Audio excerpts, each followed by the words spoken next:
knowing that the law is correct and they're breaking the law, you trick them into making them see your information as incorrect by removing old information, add an address onto your credit report that's never been on your credit report. You might even have to switch your social up. You can doctor your social security card and send in a whole social security number, whatever it takes just to finesse them like they've been finessing you. And that's how you wipe your credit report. Unless you're going to be bold enough to stand chin up, chest out, and go in and sue those people, there's no point of really getting strung up on learning consumer laws or trying to fight and send those invoices and, like, don't be a paper pusher. That's what I'm saying. Don't get it resolved. A lot of people can learn this information and get tricked into being paper pushers, and that's what we don't want. We want the remedy. You want to get your credit fixed. You want to be able to learn how to build your personal credit properly, so then you can then go after multiple streams of income, learning how to turn your credit into cash. And depending on like where you're at financially will determine kind of where you can go with that. Once you have your personal credit report set up properly, and you do that by getting secure cards, only apply for secure cards that give you the option for it to be unsecured within 6 to 8 months. There's only a few banks that offer that, which is Navy Federal, Andrew Credit Union, Eline Credit Union does it, and also Discover has a card, and Capital One also has a card. Any other card like Open Sky,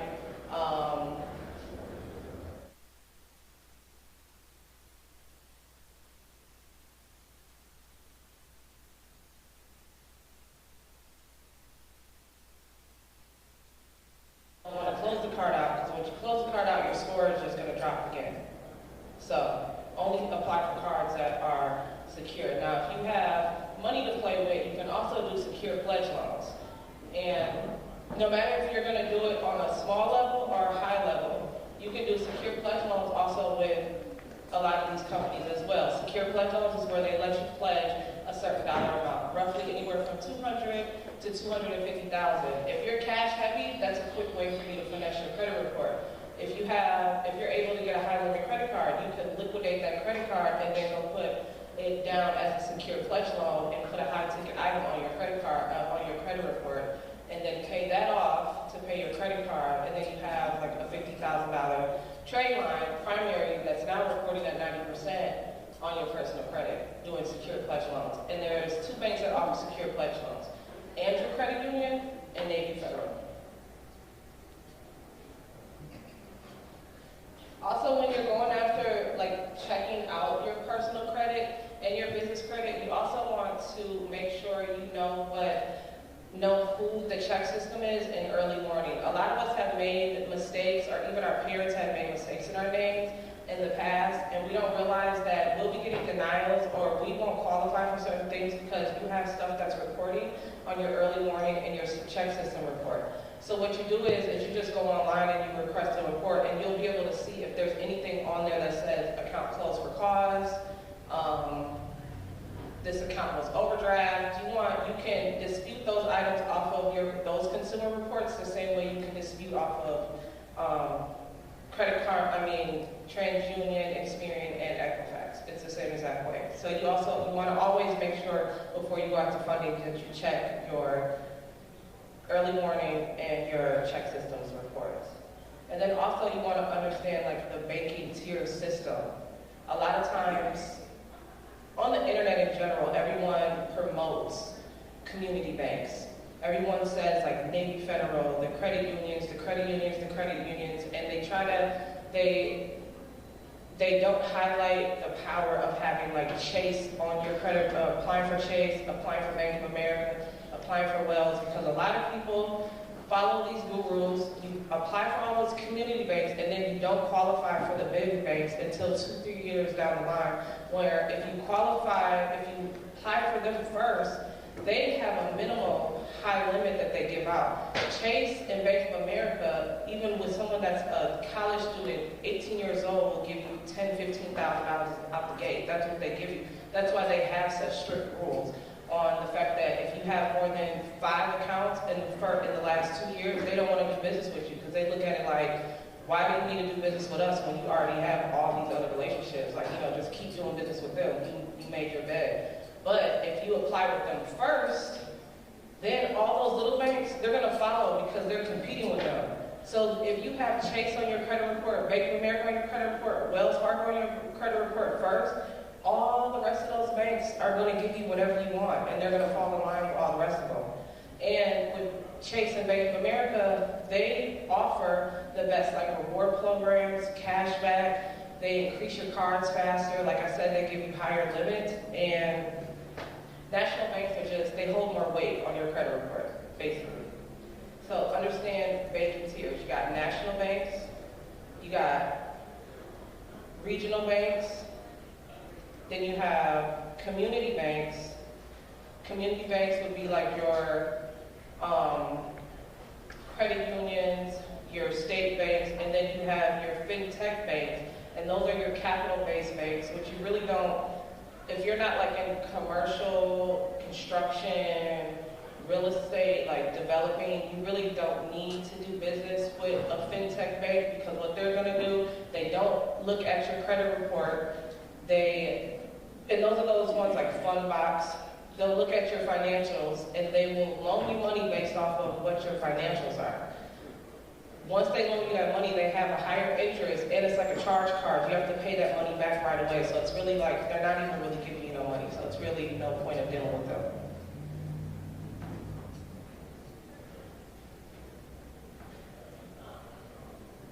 Another thing you guys want to focus on too is understanding the power of funding sequences. Funding sequences is being able to apply for multiple products, whether you're applying for one LLC or 5 different LLCs. When you apply for these different products, you can open up 5 different browsers, or even if you have the same browser, just 5 different tabs. And you can have, say you have 5 new brand new LLCs. You can have Chase opened up for each tab on each browser, put each LLC's information in, your PG in with this information, put all your information in, hit submit. It's going to all hit for one hard inquiry, but you just got to prove for all 5 cards for all 5 new LLCs. That's the real way that you do funding sequences, and it's the real way that you really get a bag. A lot of people focus on building one LLC when you can build 5 new LLCs, regardless if you can only get anywhere from 100 to 200. Okay. Regardless if you can get 100,000, you can get anywhere from 100,000 to 250,000 per LLC, right? That's anywhere from $500,000 to $1 million that you just created in credit off of 5 LLCs. So if I got a client that comes to me that has a 720 credit score and $2,000, right? I'm gonna tell him, what I want you to do is go open up 5 LLCs, right? Then we're gonna structure them LLCs out properly. We're doing basic.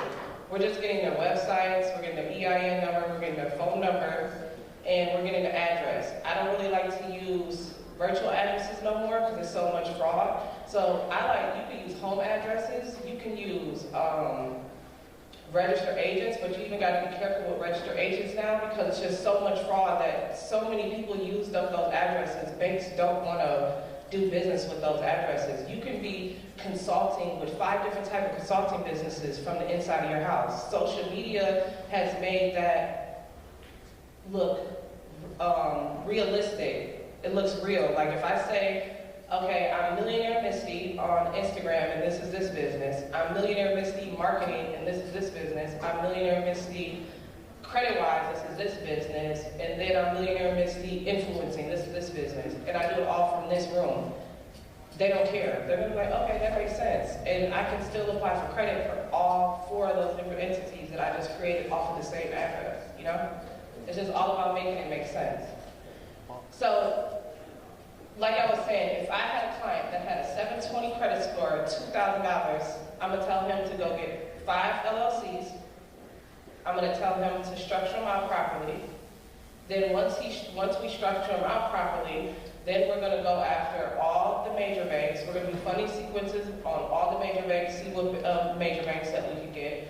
Then we're gonna go build relationships with all the community banks in his area. I have relationships with over 56 banks personally on personal and business credit, meaning that I went in, opened up bank accounts with banks that don't offer, like they have free checking, free business checking, so it's not like I'm paying a monthly fee. You just go build the relationship. Once you build the relationship and you know your credit report, your credit score is gonna be at a certain level, they're gonna start offering you products anyway. So you go to all the banks in your community that you set your LLC up, and then we're gonna run funding sequences with all those different banks. It's so easy to be able to get and leverage your personal credit and make business credit unlimited.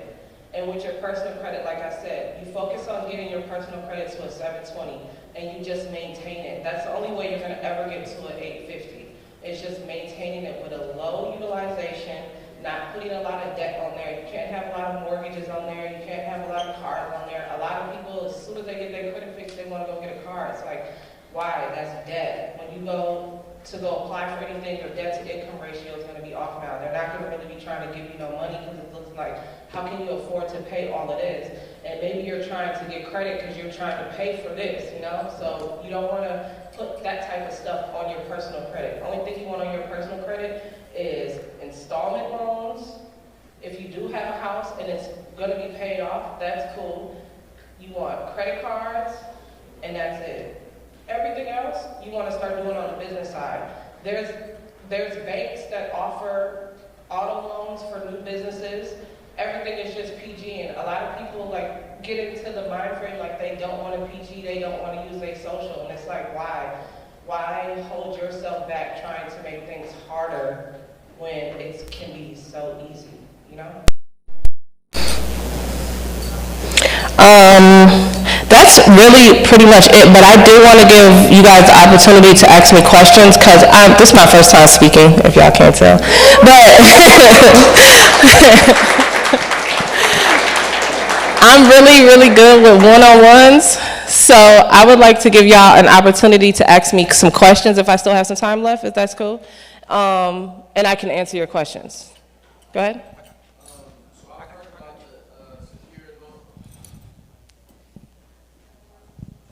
So I'm familiar with the benefits of doing a secured loan as opposed to a secured credit card. But my question that I'm not always clear on is, how long do you want to actually let the loan go on for? Because I'm always hearing two different things. Someone says, you want to purposely delay it? I'm going to break it down for you. I got you. Okay. So with the secure loans, right? Like I said, if you're cash heavy, this is what I would do.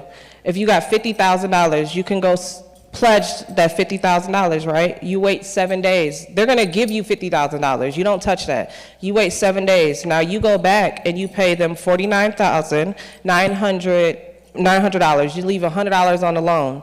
Now, what you're gonna do is you're gonna pay the small payments that they're gonna give you for the duration of whatever the loan was, which is gonna be like $1 and some change for the rest of the months.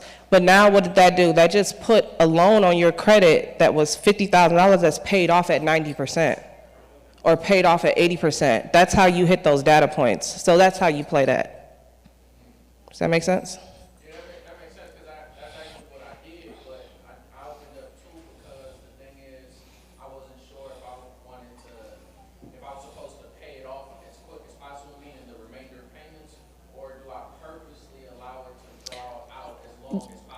No, so as far as having something reported open on your credit report, it triggers their algorithm to give you more weight when you're applying for stuff.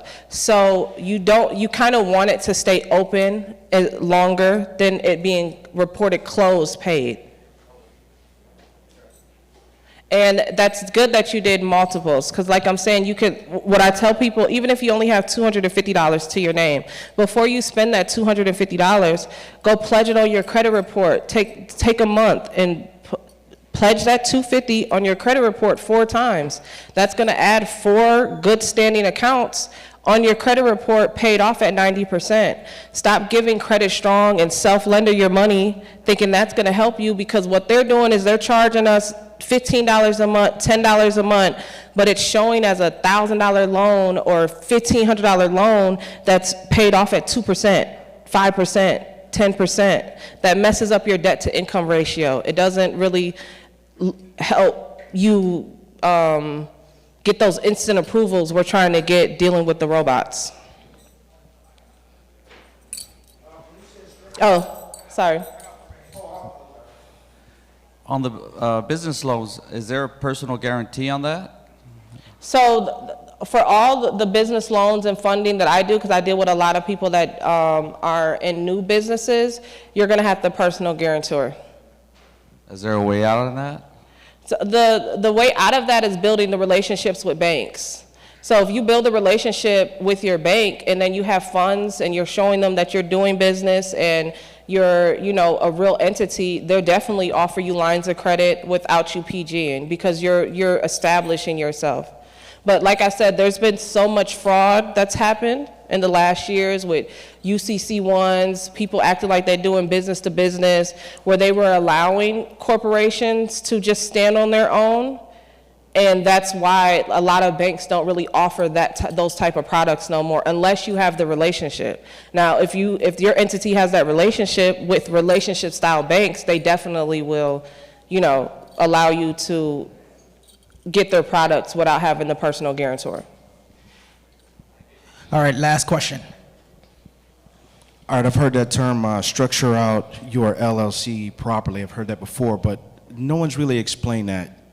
Could you explain to me how somebody just starting out with trying to structure their LLC correctly, so that way when they go apply for business credit, they're not denied off of, you know, technicalities or something of that nature?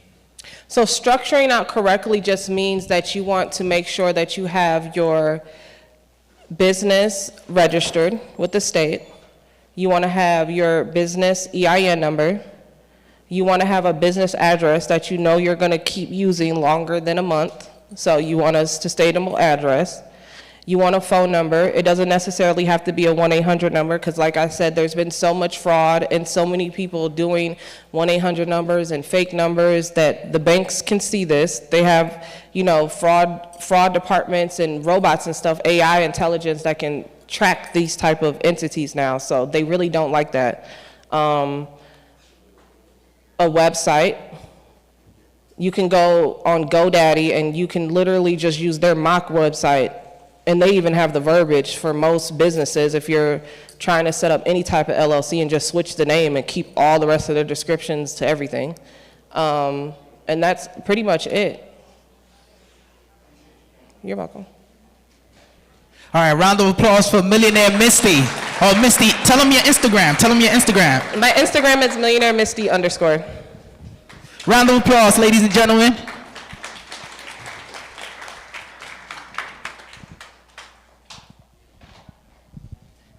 So we're gonna take the opportunity now to take a 5-minute break.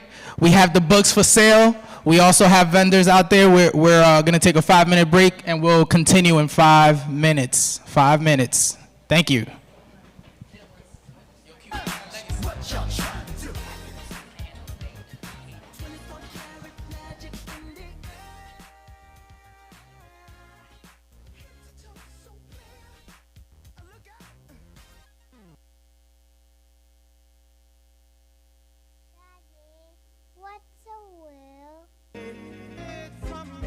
Yeah.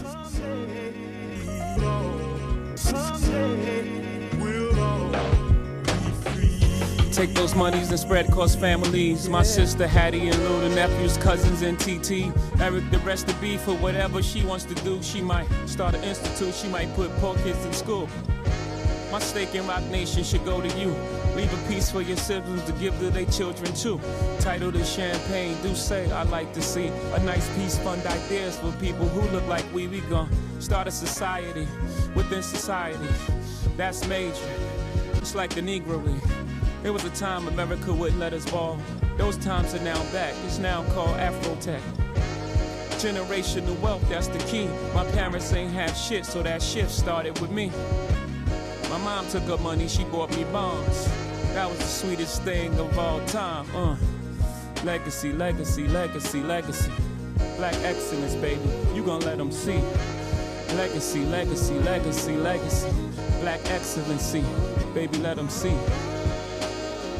I remember like listening to Wu-Tang, and they was like, your seed, marry his seed, marry my seed. That's how we keep Carter money all in the family. You see my father, son of a preacher man, whose daughter couldn't escape the reach of the preacher's hand. That charge of energy set all the Carters back. It took all these years to get to zero. In fact, I hated religion, cause here was this Christian. He was preaching on Sundays versus how he was living Monday. Someday I forgive him, cause strangely our division led to multiple religion I studied. Muslim, Buddhists, and Christians, and I was running from him, but he was giving me wisdom. See how the universe works? It takes my hurt and help me find more of myself, skipping the curse. That's called the Red Queen's race. You run this hard just to stay in place. Keep up the pace, baby, keep up the pace. You run this hard just to stay in place. Legacy, legacy, legacy, legacy. Black excellence, you gon' let them see.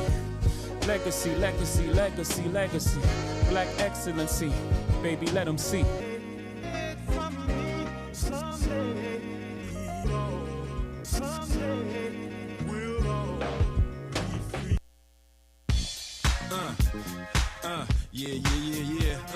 Miami. Pull up in the drop, my Ferrari yellow. Pull off your top, make it shake like Jello. Yeah. When you walk in the door, come on. Break yourself up, get your ass on the floor. Let's come on. I'm being a maniac, yeah. Lose control. Get naked. Strip down to your soul. Strip down. Work. Show me some more. Work. Strip down. Work. Show me some more. Work. Strip down. Work. Show me some more. Work. Is that all you got? Work. You got to make me believe it, girl. Hey, come on now.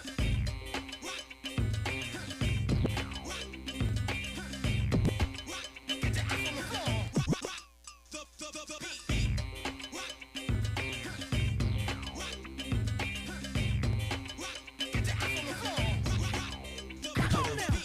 Your Louis bag now, you braining it. Looking like your little sister came and painted it. Slick, like calamari tentacles. Staring at my chain, I kicked off the Jimmy Choos. I weigh 155 pounds when I'm soaked, man. That Rolls Royce Phantom, it ain't no joke, man. Weed brownie or two, but I will not smoke, man. Don't talk about licking if it ain't deep, man. I give you great, yeah. I make your face flip, then take you aboard it. Come on, spaceship. Star Trek, my fault, I mean mothership. Put on the cameras, try it, you'll be loving it. And you can bring your girl and we can get on another tip. Me, I'm a mild Eddie fellow. Or down in Florida with that Marinello. Driving slow, watch the mommy mouth and halo. Get with your man if you want love, you better. Trying to get dirty like Aguilera. Yep, he's a skater, the kid that's rhyming. But I'm also young and rich with a big ass diamond. When you walk in the door, let's go. Break yourself up, get your ass on the floor. Don't stop being a maniac, yeah. Lose control. Get naked. Strip down to your soul. Yeah, come on. Strip down. Work. Show me some more. Work. Strip down. Work. Show me some more. Work. Strip down. Work. Show me some more. Work. Is that all you got? Work. You got to make me believe it, girl.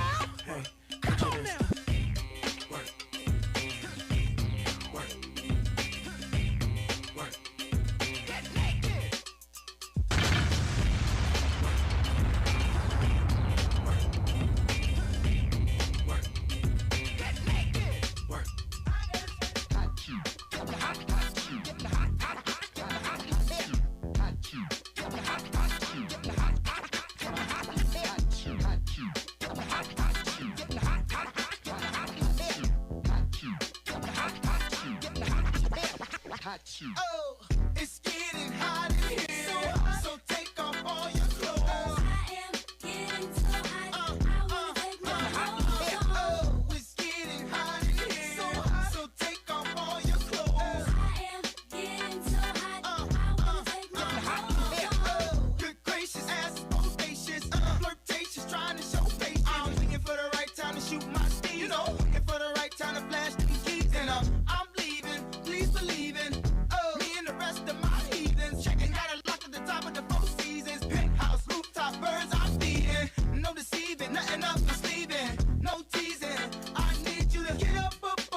Peace Remedy Conference 2023.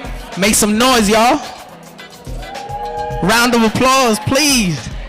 Hey, listen, it's so powerful to be in the room with like-minded individuals and people who think the same and have the same aspirations. It's so powerful. I was just talking to a brother, and he, at the Remedy Conference right now, just got approved for a $50K loan. And I was just like, man, these brothers doing their thing. He's like, yeah, man, I got an 800 credit score. I just got approved for this loan. And he traveled all the way from New York to come here. And it's just inspiring to see people doing their thing like that. So round of applause. My brother, raise your hand. Come on, let them know who it is. It's got an 800 credit score right there. So once again, we're just waiting for the next speaker to come up. Our next speaker is Dawn Dakisha. She is a consumer law expert. She also has a mentorship group that she's growing, and we'll just give her 2 minutes to get here. Where my VIPs at? My VIPs, can I interview some VIPs? Let me see, where y'all? Not you. Where you guys coming from? We're from Long Beach. Long Beach, California in the house. All right, brother, where you from? Arizona. Arizona. We got a lot of people coming from different places. Where you from, bro? New Orleans. New Orleans in the house. Yeah, we got a few people from New Orleans. Make some noise for New Orleans. Shayla from New Orleans. Q, you got to set it off? Not yet. I want y'all to give a warm welcome to Dawn Dakisha. Make some noise for Dawn Dakisha. So, okay. Maybe I'll take my shoes off. I'll get you. Okay. What up, y'all? Yes. We're gonna get this cracking right quick. Thank you. Okay, so you guys, I'm a PK's kid, so I'm used to having church. So we're gonna have a little church, but the new age way, okay? So when I am sitting down and I am getting ready to set it off on a creditor for violating me in some type of way, I play gangster music. Because, you know, I remember in church, my dad's been pastoring for about 30 years, but I remember in church that praise and worship was always really, really essential. It set the tone, right? To usher in the spirit, right? And get you all ready to hear the word, right? So I play gangster music to set the tone for me. So, DJ, drop the beat. From the beginning, from the top. Please. Is that the beginning? Okay, turn it up. I want everybody to stand up. Y'all know this song by Lil Boosie. Come on. You want to run your mouth? You want some gangsters out your mother house? We'll set this bitch out. We're going to set it off on these creditors. I need y'all to get with it. Come on. They call me badass, and I'll punish you. You ain't my equal. We ain't people. I ain't one of you. Come on, you guys. You guys got to get turned up. Y'all gonna hold on. Time out. We got to time this out. Now I done got up here with my little shimmy pants and everything.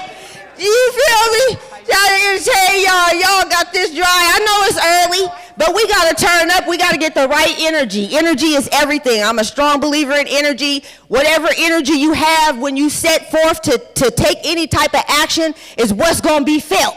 So I got some sauce I'm getting ready to drop on y'all. This is free game. A lot of people just paid me $1,500 to get this game. I'm getting ready to drop on y'all. I'm finna put you guys in a very powerful position. So that's something to get excited about. Because you guys are getting ready to be able to set it motherfucking off up in here, and I cuss. I'm sorry. I get upset. I've been through some things. I was a teenage mom. My kids are on their way. It's upset me a little bit that they're not here to see me up here right now, but they're on their way. It was important for me to show them this moment because I've exposed them to a lot of other stuff.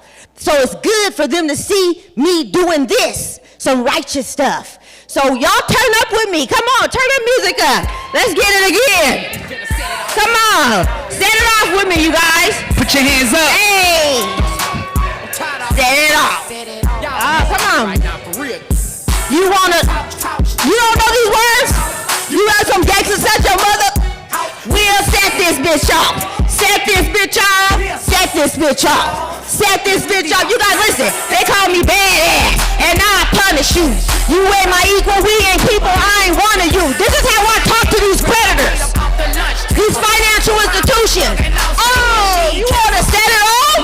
Oh, okay. Let me know then. Come on. You guys got to get turned up. You guys got to turn up. Y'all got to let them know you're not playing. You feel me? Get in your vibe. Get in your zone. Let them know. You got to let the negative energy, let the enemy know you're not playing. And you will set it the fuck off if they play with you. That's the energy that you got to have. All right, you guys, cut. Because you guys don't turn up like I turn up. Y'all don't turn up like I turn up. All right, is this the screen, y'all? Is this the screen? Where the presentation? Okay, is this the clicker? Okay. Hey! All right, you guys. So, there's a little saying. Somebody give me some water, please. Child, I might gotta come out of these bottoms. They told me some holes up here. You know, I'm from the hood now. I'll take these shoes off. All right. I just look like this. Okay? All right, hold on. Let me get some water. Hold on. Child. Y'all got me hollering.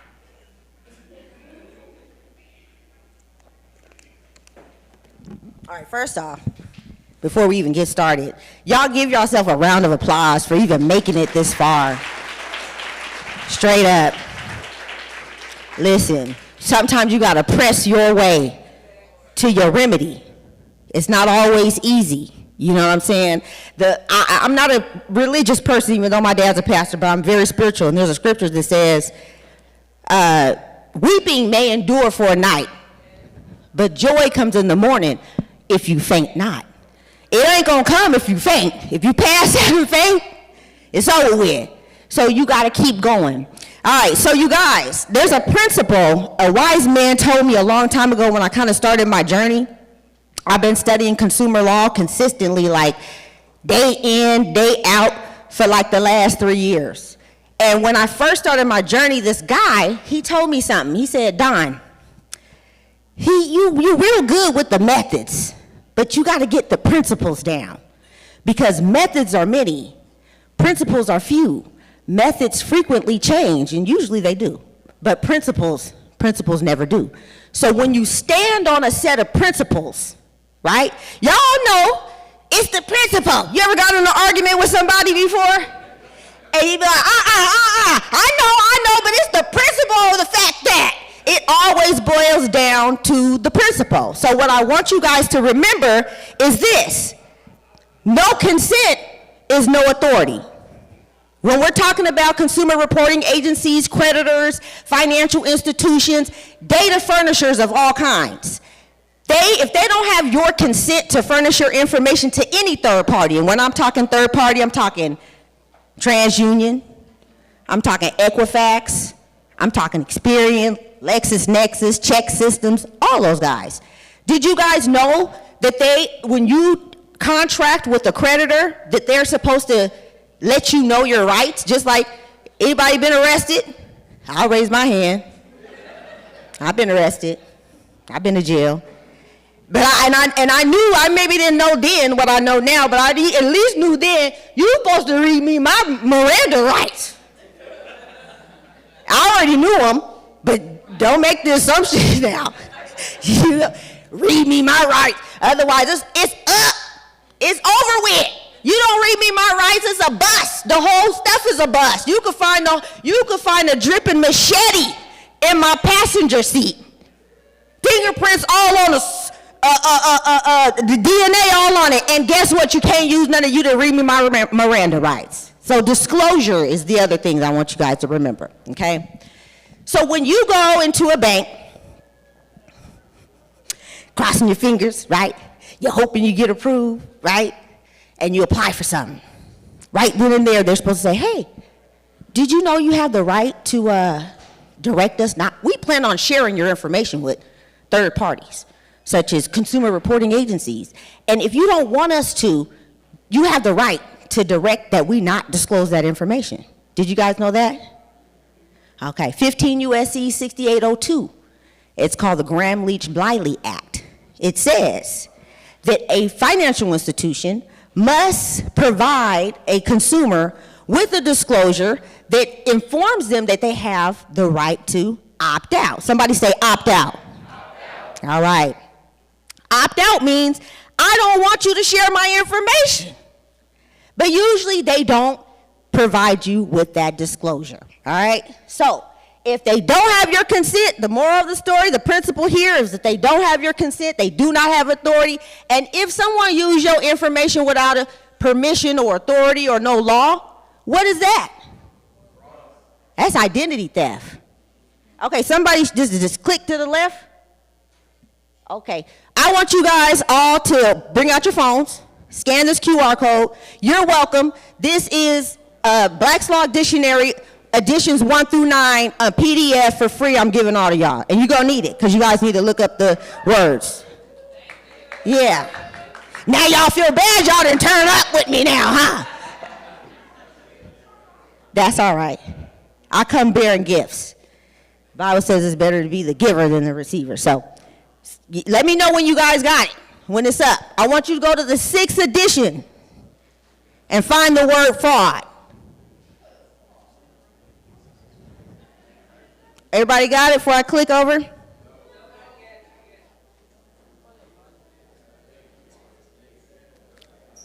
I had a little thing where you guys could text, but I tested it out and it wasn't giving what it was supposed to give. Save this now. The reason why this is so important and why I'm giving you guys this for free is because when you're reading law, sometimes words aren't defined for you. Everybody in here probably didn't look up a federal law before. You know how it's highlighted in blue and you can click on it and it'll tell you what that word means and where it's getting it from? Well, there's certain words that aren't highlighted in blue when you read them. And you're wondering, well, dang, this is essential to the meaning of what this sentence means. How do I know what this means? Well, I've been to court, I've been to jail, and I have witnessed firsthand the judge pull out a Black's Law Dictionary. When they really trying to get down to the compound, they don't pull out Webster, they pull out Black's Law. So this is very important. We should all be equipped with Black's Law Dictionary so we know the true meaning of these words, okay? All right, my thing ain't clicking. My clicker ain't clicking. Oh, here we go. It's a little delayed, I think. I'm supposed to angle it at somewhere. Oh, over here. Okay. All right, I just want to make sure I didn't. All right, so real quick, y'all, you know I got to cover my ass right quick. I'm not an attorney. I don't give no legal advice. I'm not a CPA.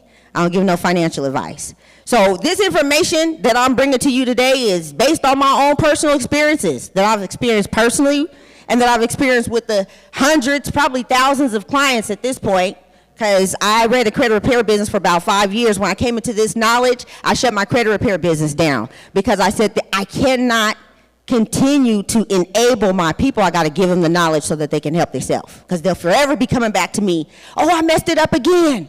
Can you help me again? Now you're a slave to me. You went from being a slave to a system to being a slave to me, and I couldn't do it no more. So just so y'all know, this information is not coming from no licensed attorney, okay?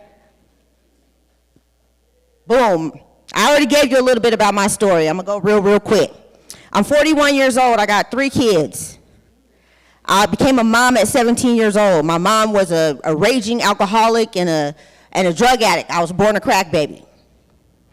I came to live with my dad in Seattle, Washington when I was a teenager because my mom had went to prison again.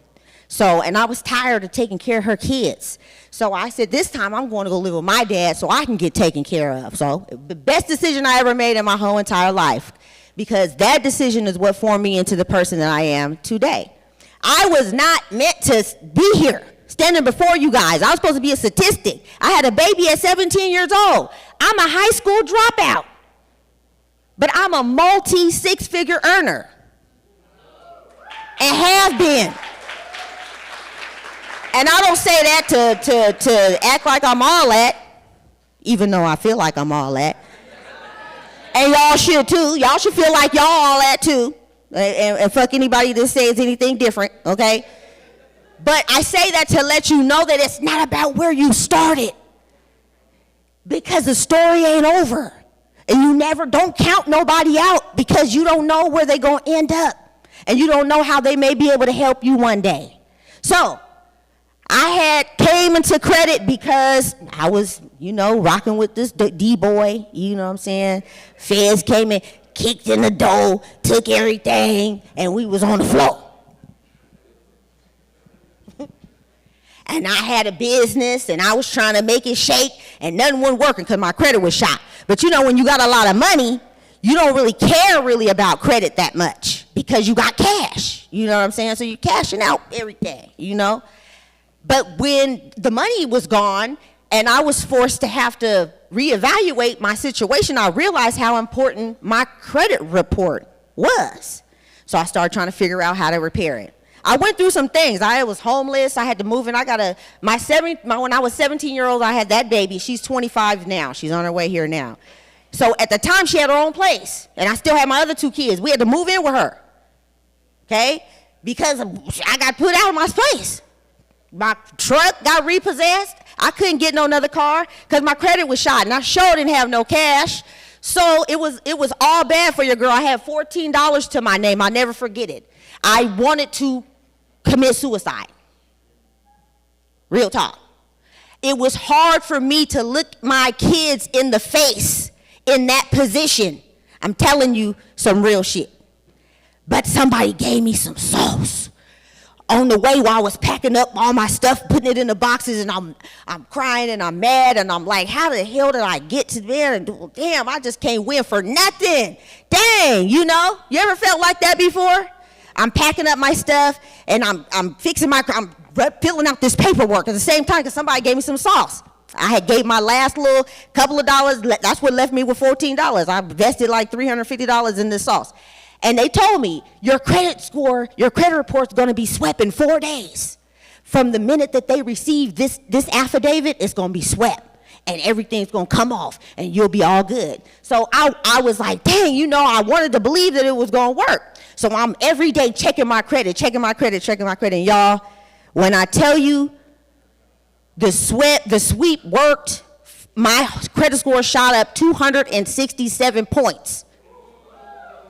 I'm sleeping on my baby's couch with my 2 other babies, feeling this small. I went straight to the dealership, the Lexus dealership, applied for a loan.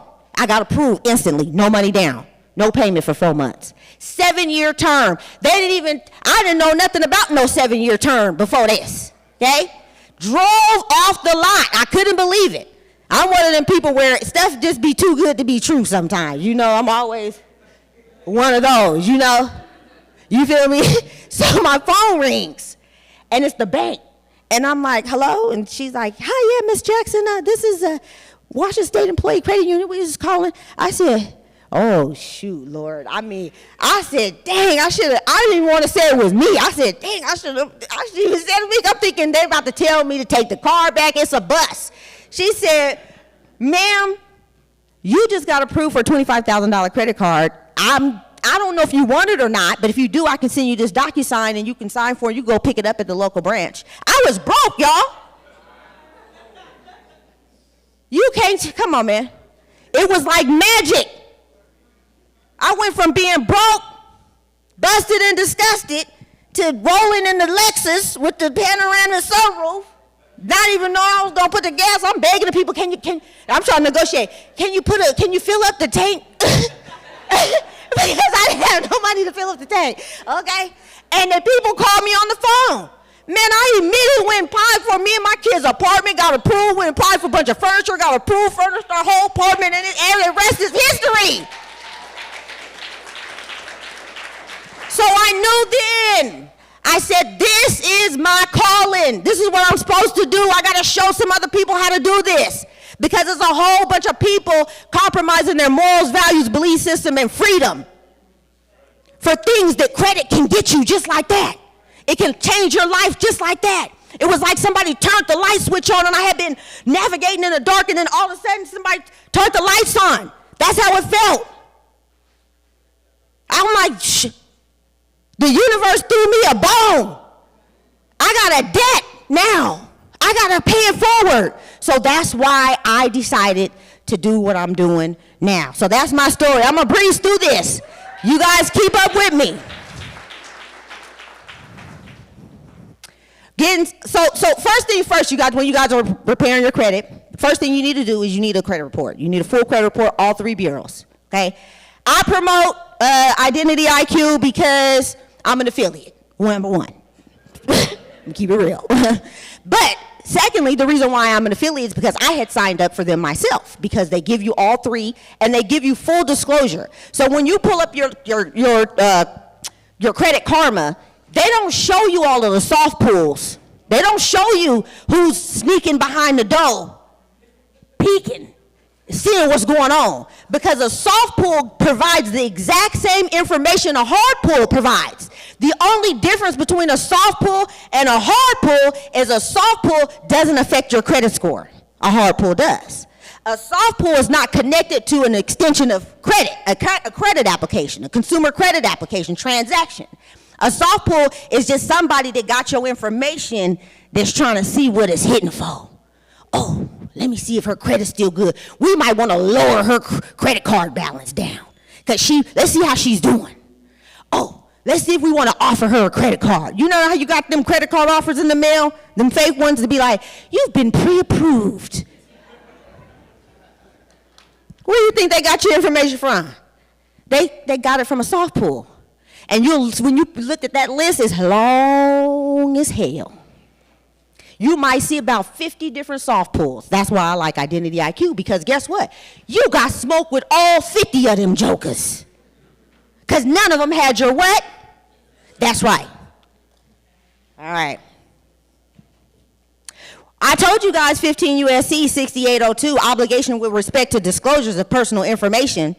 Now, it reads, a financial institution may not disclose non-public personal information to non-affiliated third parties unless such financial institution clearly and conspicuously discloses to the consumer in writing or in electronic form or other form permitted by the regulations prescribed under Section 6804 of this title that such information may be disclosed to such third parties. So what that's saying is they got to tell you their intent.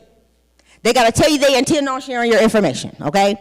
2, the consumer is given the opportunity before, okay, that time that such information is initially disclosed to direct that such information not be disclosed to such third party. You're supposed to get this notice before any of your information is provided to a consumer reporting agency. Okay, and then lastly, the consumer is given an explanation of how the consumer can exercise that non-disclosure option. So what that means is they got to say, hey, you know, if you decide that you want to opt out, this is what you can do. Fill this form out and send it back to this address. Or call this number and tell them you want to opt out. That's what they're supposed to do. They don't hardly ever do it. Now, there is a model form. I don't know if I have it on here, but there's a model form where they will try to slick sideways give you a disclosure, but it's false, misleading, and fraudulent in its form because it'll lead you to believe that you only have the option to opt out of marketing and sales information being shared about you or offered to you. But you actually have the opportunity and the option to opt out of your information being shared, period. So when someone sends you something and it's not 100% true, that's what you call fraud. Did anybody pull it up? I told y'all to pull it up on the Black's Law, 6th edition. Did you all pull it up?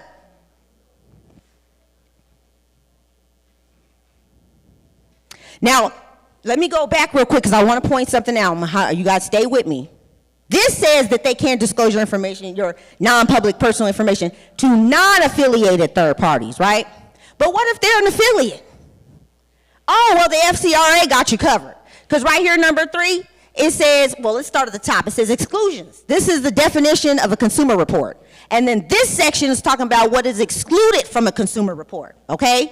Now, I'm going to skip down to the bottom one. You guys can read the other ones on your own time. But it says a consumer report does not include communications of other information amongst persons related by common ownership or affiliated by corporate control. If it is clearly inconspicuous, here goes that verbiage. If it is clearly and conspicuously disclosed to the consumer that the information may be communicated amongst such persons, and the consumer is what? Given the opportunity before the time that the information is initially communicated to direct that such information not be communicated among such persons. So it don't matter if they're an affiliate or a non-affiliate. They still supposed to give you the opportunity to direct that your information not be disclosed to them third parties. Y'all got me? Y'all still with me? Holla if you hear me then. Talk to me. Okay now. All right, let's keep going. All right, so what is this all about, you guys? Well, Congress created the Truth in Lending Act. Everything always goes back to the Truth in Lending Act, because that's where the fraud began, when you went and you initiated your consumer credit transaction, right?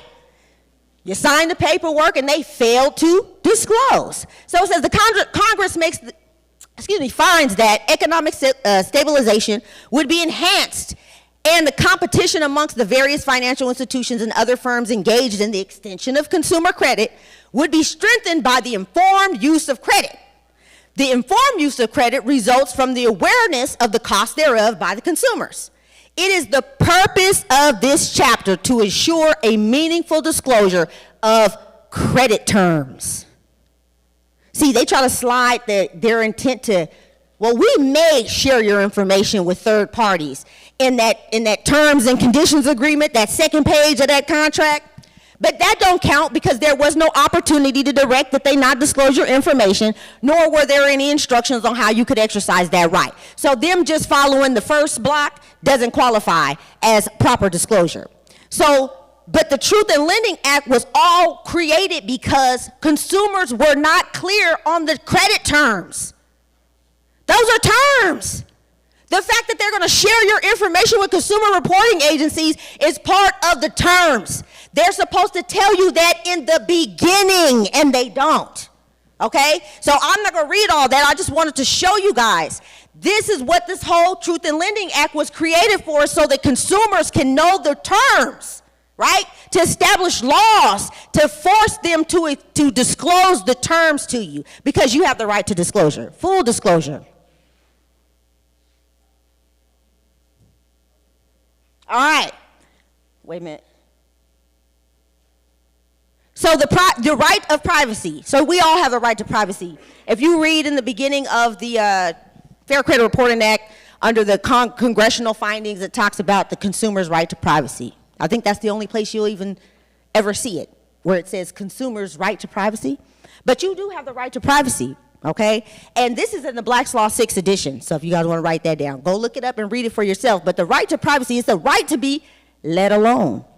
The right of a person to be free from unwarranted publicity. And the right to live without unwarranted interference by the public in matters with which the public is not necessarily concerned. Is the public concerned about your auto loan?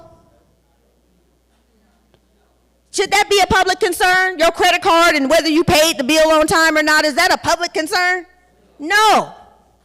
Okay, so the term right of privacy is generic term encompassing various rights recognized to be inherent in the concept of order, liberty, and such right prevents governmental interference in the intimate personal relationships or activities, freedoms of individuals to make fundamental choices involving himself, his family, and his relationship with others. So in general, that is your right to privacy. You have the right to be forgotten and left alone.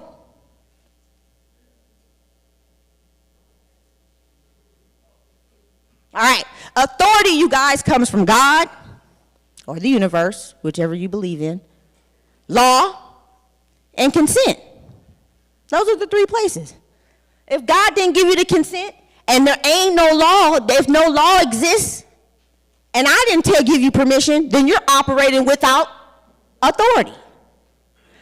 If you are violating me in any type of way, you're causing me injury or causing me to be harmed in any type of way, something that you're doing that's none of your business, it's not of public concern, you better be operating or enforcing some law. And there is no law, just so you guys know, that says consumer reporting agencies have the right to furnish information about you.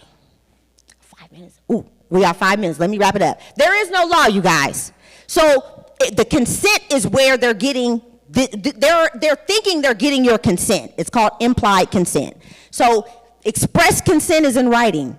Implied consent is a behavior. So if I come over here and bruh, you know I never do this, but if I come over here and smack the hell out of you, right? And then I just walk back on the stage and you just sit there and smile, that's implied consent that was all right.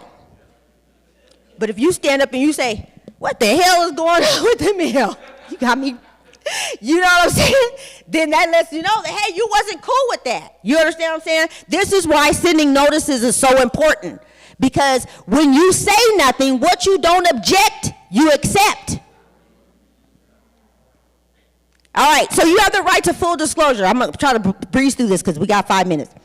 We have the right to full disclosure. If full disclosure is not provided to you in the beginning, fraud was committed. If fraud was committed, if fraud exists on a contract, the contract's no longer enforceable. No parts of it, actually.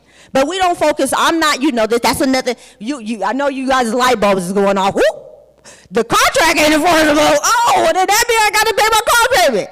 Okay, that's another person to come up and teach you that. I'm just telling you guys this so that you know that as it relates to your information being shared, whatever they think they're enforcing because they think they have your implied consent is no longer valid, okay, once fraud is discovered. And then, so this is just breaking down the disclosure, definitions of disclosure. I got these all out of the 6th edition from the Black's Law Dictionary. They all have an obligation to act in good faith.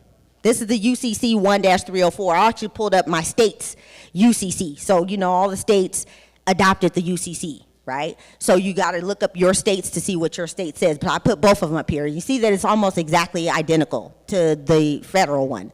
Every contract or duty within the Uniform Commercial Code imposes an obligation of good faith in its performance and enforcement. Is it good faith for them to swindle you out of your consent to share your information to your injury? Is that good faith? Hell no, it ain't good faith. That's bad faith. All right, I'm going to break down fraud for you guys real quick because this is really, really important. If you guys don't walk away with nothing else for me today, I want you guys to know what fraud is. Because in order to know what fraud is, in order to know what identity theft is, you got to know what fraud is. Fraud, an intentional perversion of the truth for the purpose of inducing another in reliance upon it to part with some valuable thing belonging to him or to surrender a legal right. What legal right are they trying to get you to surrender? Your right to privacy.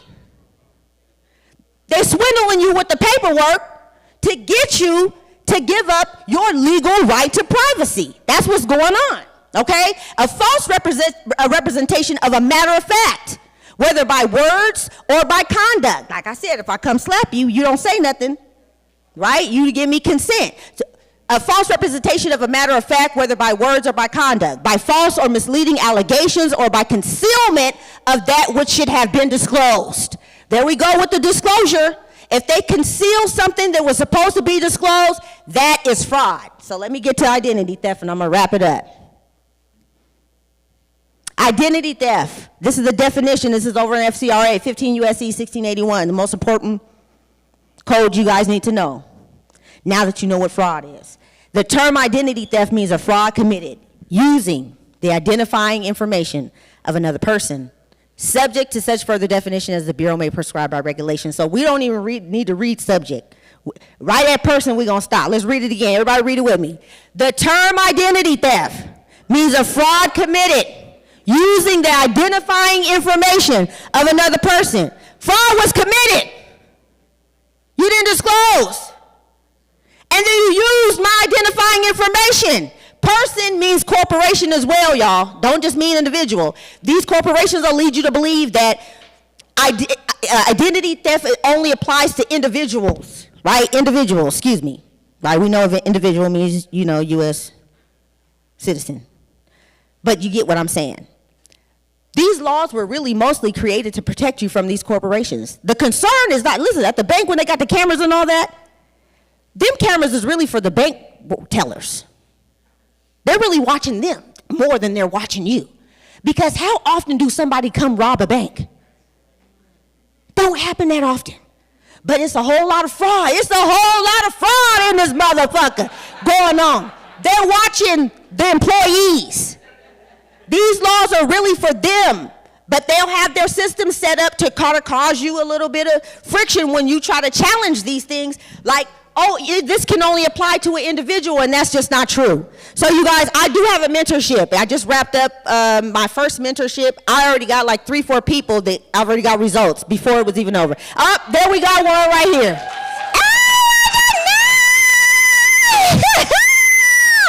Yes, you made it. All my kids just walked in and my sister, right as I'm getting off. I love y'all though. You guys got to see me up here for 2 seconds. So you guys, no authority, no consent is identity theft. Say it with me. And let me tell you something, anything that's reported as identity theft, gotta be deleted in 4 days. I love y'all.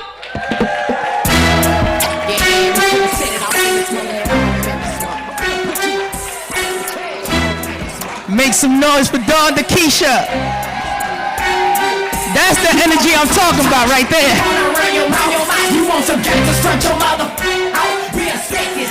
That's the Remedy Conference right there. So important to know these laws, these consumer laws, and all these strategies the panelists are bringing forth. Very powerful information, ladies and gentlemen, brothers and sisters. So for our next speaker, I had the pleasure and honor to kick it with him yesterday back at the hotel. We chopped it up for a while.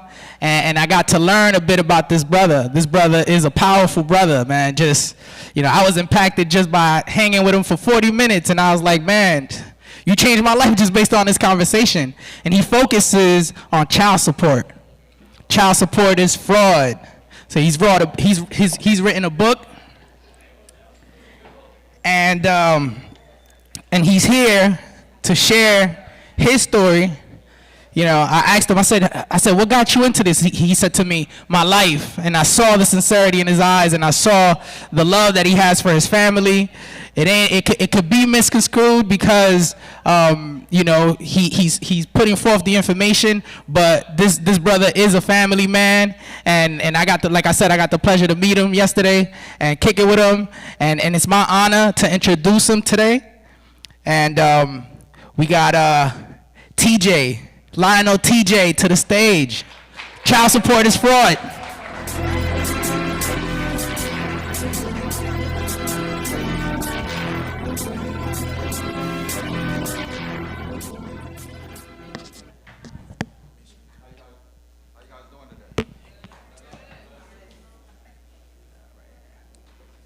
How you guys doing today? First of all, my name is Lionel TJ Tillman. I am the author of How I Stopped Child Support Legally. First things first, I just want to get a few things out the way. As Don said, anything said today is not legal advice. I am not an attorney. I do not provide any legal advice at all. It's just my experience dealing with the Child Support Administration. Second thing I want to get clear is child support is fraud is not an attack on women. It is an indictment on a fraudulent system. So I just like to put that information out there. And third, what I like to put out there is that I'm a great father. My children reside with me. I was put in an unfortunate situation, and that's how we got to this situation. So first, disclosures. There's many things to child support First thing about child support, there's family law, and then there's child support. A lot of people don't know that there's a difference. With family court, that deals with all things children, whether you're looking at child paternity, you're looking at restraining orders, anything to do with that child, that deals with family court. Child support deals with the enforcement of child support. So where's the clicker? All right, so look, in 1935, the government created Title 4D. Title 4D, this is what this is here. Title 4D, they give block grants to the states for needy families. Now, in the beginning, when this started, it started as absent fathers. But the problem that they came to is when you step up and you say, hey, no, I'm not an absent father, I'm present. That changed everything, so they had to change it from absent parents to needy fathers. And here it says that their purpose is to end dependency on needy parents, and they promote job preparation. The problem with that is, yes, they promote job preparation, but the fact is they take 66 cents on every dollar that they collect. So is it really about the child, or is it about funding? So look, we all know what grants is. I just want to put it right here. So a grant is, it's a gift. So a gift. So what is a gift? Let's take a look at that. A gift is, it says something voluntarily transferred by one person to another without compensation. One thing I want to put out there, there's going to be a lot of slides in this presentation because I want you guys to know that this is not my opinion, that this is actual fact for two reasons. That one reason. The second reason is, I'm going to tell you a quick story. A few years ago, my wife and I, we moved to a different location, and my wife said, hey, I'm putting together the bed for our daughter. And she's like, are you going to put, you're going to read the instructions? I'm like, why would I read the instructions? I know how to put the bed together. I'm putting the bed together, I'm going through it, and I get to a certain point, there's a piece that's missing. I'm scrambling all over. I'm looking for the piece. Where's the piece? Where's the piece? Where's the piece? She said, did you read the instructions? I said, no. I go to the instructions, come to find out a piece that I put on previously, I messed up. I had to break it all down. I done wasted all my time. Now I had to start back from the beginning to read the instructions and put the bed together properly. So that's one of the reasons why, that's the second reason why there's a lot of slides in this presentation. Because in order to know how to play the game, I needed to know the instructions or what I was actually dealing with. So we already know that government gives states funding as a grant. A grant is a gift that's not paid back. A gift is something to where a person without compensation. So what is compensation? We're going to get there in a minute. Where am I pointing at?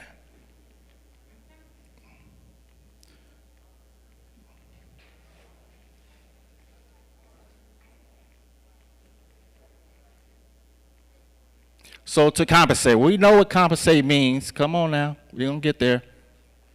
To compensate, it means to make an appropriate and unusually counterbalancing payment. So that means you do not have to pay back a grant.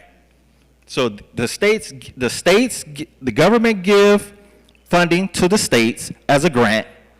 The states give the grants to needy parents, which we know you do not have to pay that back. So that's child support. So just to summarize, and that's Title 4A. Title 4A, it started off as absent fathers and they changed it to needy families. It's a grant, it's a gift, and you do not have to pay it back. That's dealing with family court. Now to get to child support, I'm pushing the wrong buttons here.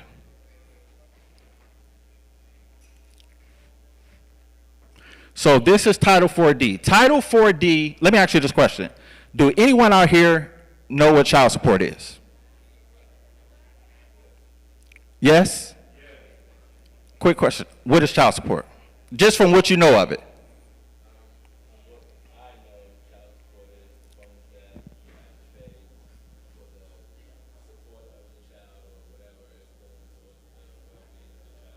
So he said from what he knows, child support is the funds that you pay for the support of the well-being of your child. So child support, which I call it child support, it is a marketing strategy for Title 4D. Title 4D is it was presented in 1975 to counteract Title 4A. Now in Title 4D, off top, we already know that the government gives money to the states give the money to the needy families as a gift. But here in Title 4D, right off top, it says we're enforcing the support obligation. So whoa, you're enforcing and you have an obligation, but how can you have an obligation to pay back something that was given as a grant? Are you guys with me?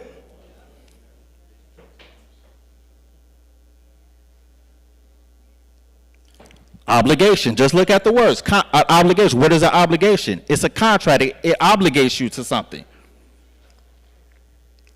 So obligate, to legally bind, morally, or to constrain, you are obligated to repay a loan. So how are you obligated to repay back a loan which was given as a grant, as a gift? How is that possible? As Amanda Seals say, the math ain't mathing. The math it ain't mathing. It's not mathing. So we're going to keep it going. We know what a contract is. A contract is a binding agreement between two parties or more. So that means someone had to agree to something. How did I agree? How did I agree to pay back a debt that was given as a grant? So just to summarize it, Title 4D is enforced. You have an obligation. They constrain you, is legally binding, and it is a contract. So they changed up the entire game from Title 4A to Title 4D. Title 4A was pretty, it was pleasant. It's to help needy families. But Title 4D, out the gate, they changed it and said, no, you now have an obligation to repay back a debt. So now here's the thing. When child support established these cases, they have guidelines that they must follow. They have to establish paternity. So we're going to take it here to 45 CFR 303.5. What that tells you is it says, provide an alleged father the opportunity to voluntarily acknowledge paternity. That's voluntary. What is voluntary? Can I get, anybody know what voluntary means? Willingly, a choice. Okay. So we're going to get to that. So, voluntary establishment of paternity. Now, in 45 CFR 303.5, the word voluntary was used 20 times. 20 times. So when Congress wrote this regulation, they wanted it to be very clear and unambiguous that child support is voluntary. I highlighted there, voluntary, voluntary, voluntary, voluntary, voluntary, voluntary. You laughing, but Congress, that's how they wrote it. They wanted to make it very clear that child support is voluntary. Now, this is, as my guys say, one credit guy, he said, this is where things start to get muddy. This is where the water starts to get muddy at. In order for them to establish paternity, so before I get there, paternity can be established in 4 different ways. And when you're giving birth in a hospital and they bring you the birth certificate, or you show up to physically give your DNA, or in court, if you default, then paternity can be established, or if you just voluntarily acknowledge that you are the father of that child. That's when paternity is established. In order for them to produce a child support case against you, they must establish paternity. Now, here are their rules. It says, again, voluntary, But in order for them to establish paternity, it says they must provide to both mother and father the written materials about establishment. But here's the crazy part about it. In order for them to establish paternity, they must notify you of the legal consequences of establishing paternity, of signing that birth certificate, or giving your DNA. So what that means, I see a lot of women out here. When you were, if you're a mother, and you were in a hospital when you gave birth, when you know you in there stressing out, you just gave birth, everybody's excited, the family's coming, you have your child, and the lady come in with that clipboard. Here you go.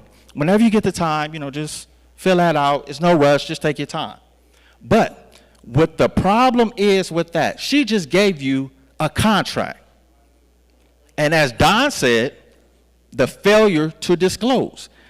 Based on 45 CFR 303.5, they are supposed to notify you of the legal consequences of voluntary paternity. What are the legal consequences? We can come take money out of your bank account. We can send income withholding orders to your job. We can put a freeze on your passport. We can put a freeze on your driver's license. We can put a lien on your name. These are the legal consequences of establishing paternity.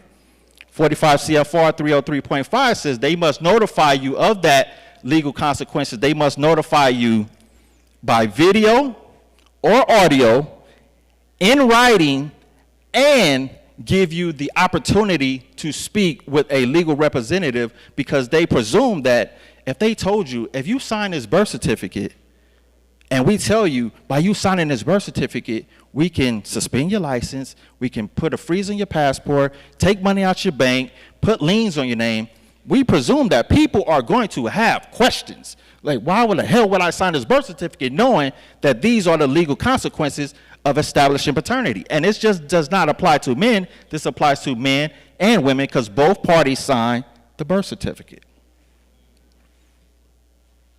Again, even though child support is voluntary, this is still 45 CFR 303.5. Again, voluntary. Even though it's voluntary, in 3 it says they must afford due process safeguards.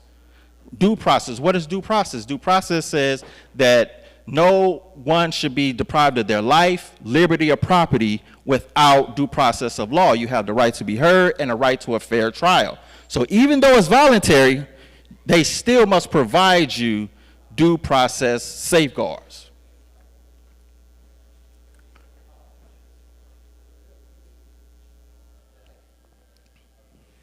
Where am I pointing at? So look, so we're just for the people out there, we're just going to look at voluntary. I like to break down definitions because, again, this is how I create a competent defense for myself. And again, I'd like to know what the words that people are saying to me. Voluntary, choice, consent, unconstrained. Wait a minute. In Title 4D, we said there was the word constrained. But in voluntary, it says it's unconstrained. You have the voluntary to participate. So which one is it? It's a contradiction. Or is it voluntary, or are you obligated? Exactly. I see you say it. You said it as I said it. How can something be voluntary how can something be, as my one credit guy said, how can you have a legal obligation to participate in something that's voluntary? Can someone answer me that? Y'all laughing, but this is real. Where we clicking at? So here it is. We're just going to summarize it. The establishment of paternity. There's you have to be notified orally, legally, by audio, and in writing, and they must give you the opportunity to speak with a trained professional. They must give you due process safeguards, and it's voluntary. Now, let's get into the child support part of it. Child support, it says their whole purpose of child support is to prevent parents to avoid court. How many people all of these things are filed in court, but they're telling you their whole purpose is to get you to avoid court. How is that possible? This is childsupport.gov. And here's very important. They do not represent either side in child support case. They don't represent the mother. They do not represent the father. They represent the state because the state has a public interest in these cases. We're going to get to that a little bit later.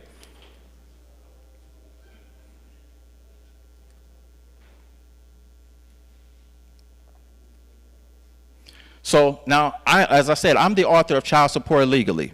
I mean, I wrote a book called How I Stopped Child Support Legally.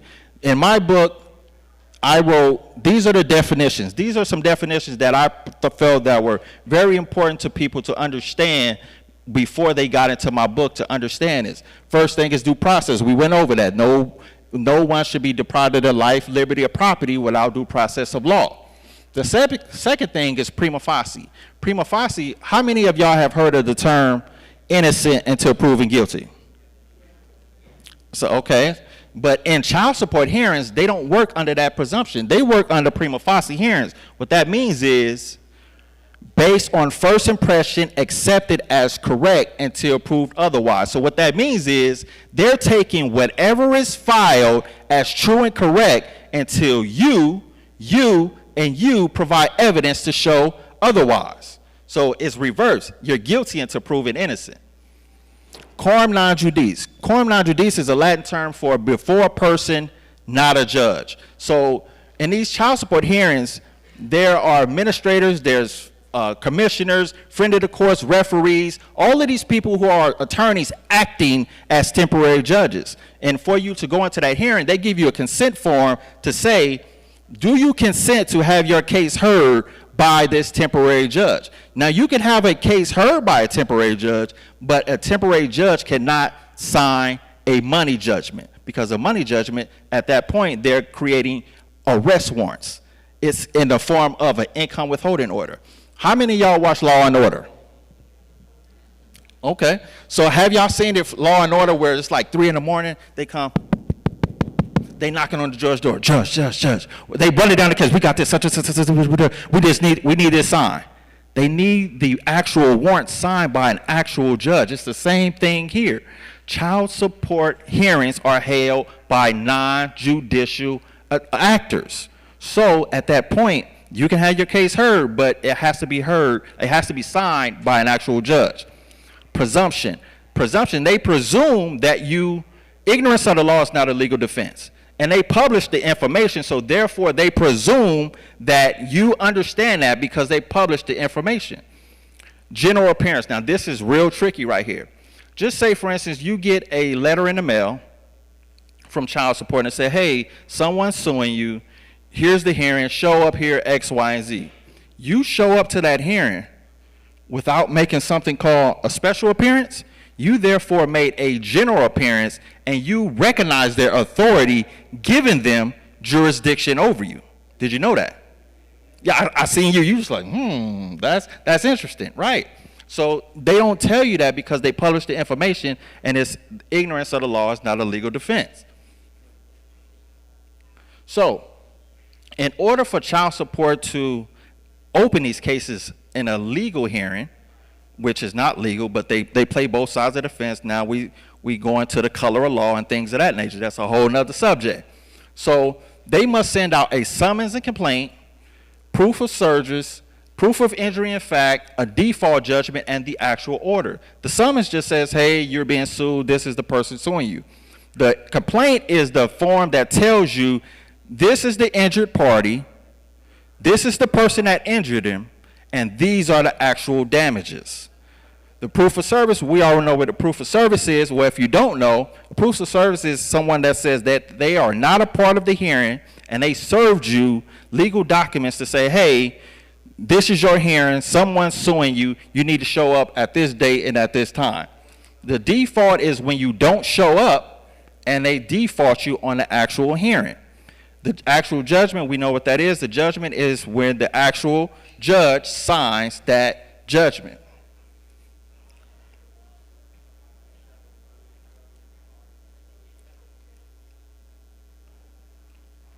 The clicker ain't clicking. Come on now. All right, here we go. Now, all of those documents that I just mentioned, they are bound by 28 USC 1691. What that means is all writs and processes coming from a United States court must be under the seal of the court and signed by the clerk thereof. What that means is there's a seal here in Los Angeles. It says Los Angeles Superior Court, and it says John A. Clark at the time. Right now it should say Sherry Carter, but at the bottom it may say signed by an actual deputy. That is incorrect. The clerk thereof means the clerk in Norwalk, at the county clerk, not the clerk inside of the actual courtroom. Come on, clicker. So this is my actual summons. So you see it here. It's kind of blurry, but at the top it says Los Angeles Superior Court. It says John A. Clark, but at the bottom it says signed by El Rivera, deputy. A deputy clerk is not a judicial officer. There are only two judicial officers in this process. That's an actual judge or the county clerk in Norwalk or wherever state you're from. So we take a look at Scamby versus Tryon. I like to go to case law. Case law, it says the district court held that the injunction signed only by a deputy clerk of the district court is void for want of a judicial signature pursuant to 28 USC 1691. This is not my opinion. This is the actual law. Well, that's case law, rather, in Scamby versus Tryon. Now, I mentioned that the proof of injury in fact. In Defenders of Wildlife, in Lujan versus Defenders of Wildlife, the Supreme Court, it was the Supreme Court's opinion that the plaintiff must have suffered an injury in fact. What is an injury? Just say, for instance, I jumped down right here, I wouldn't do it, but if I punched my guy BZ in the nose, broke his nose is bleeding, somebody call the police come, they see his nose broke or busted, there's an injury. There has to be a tangible injury in order for these cases to be established.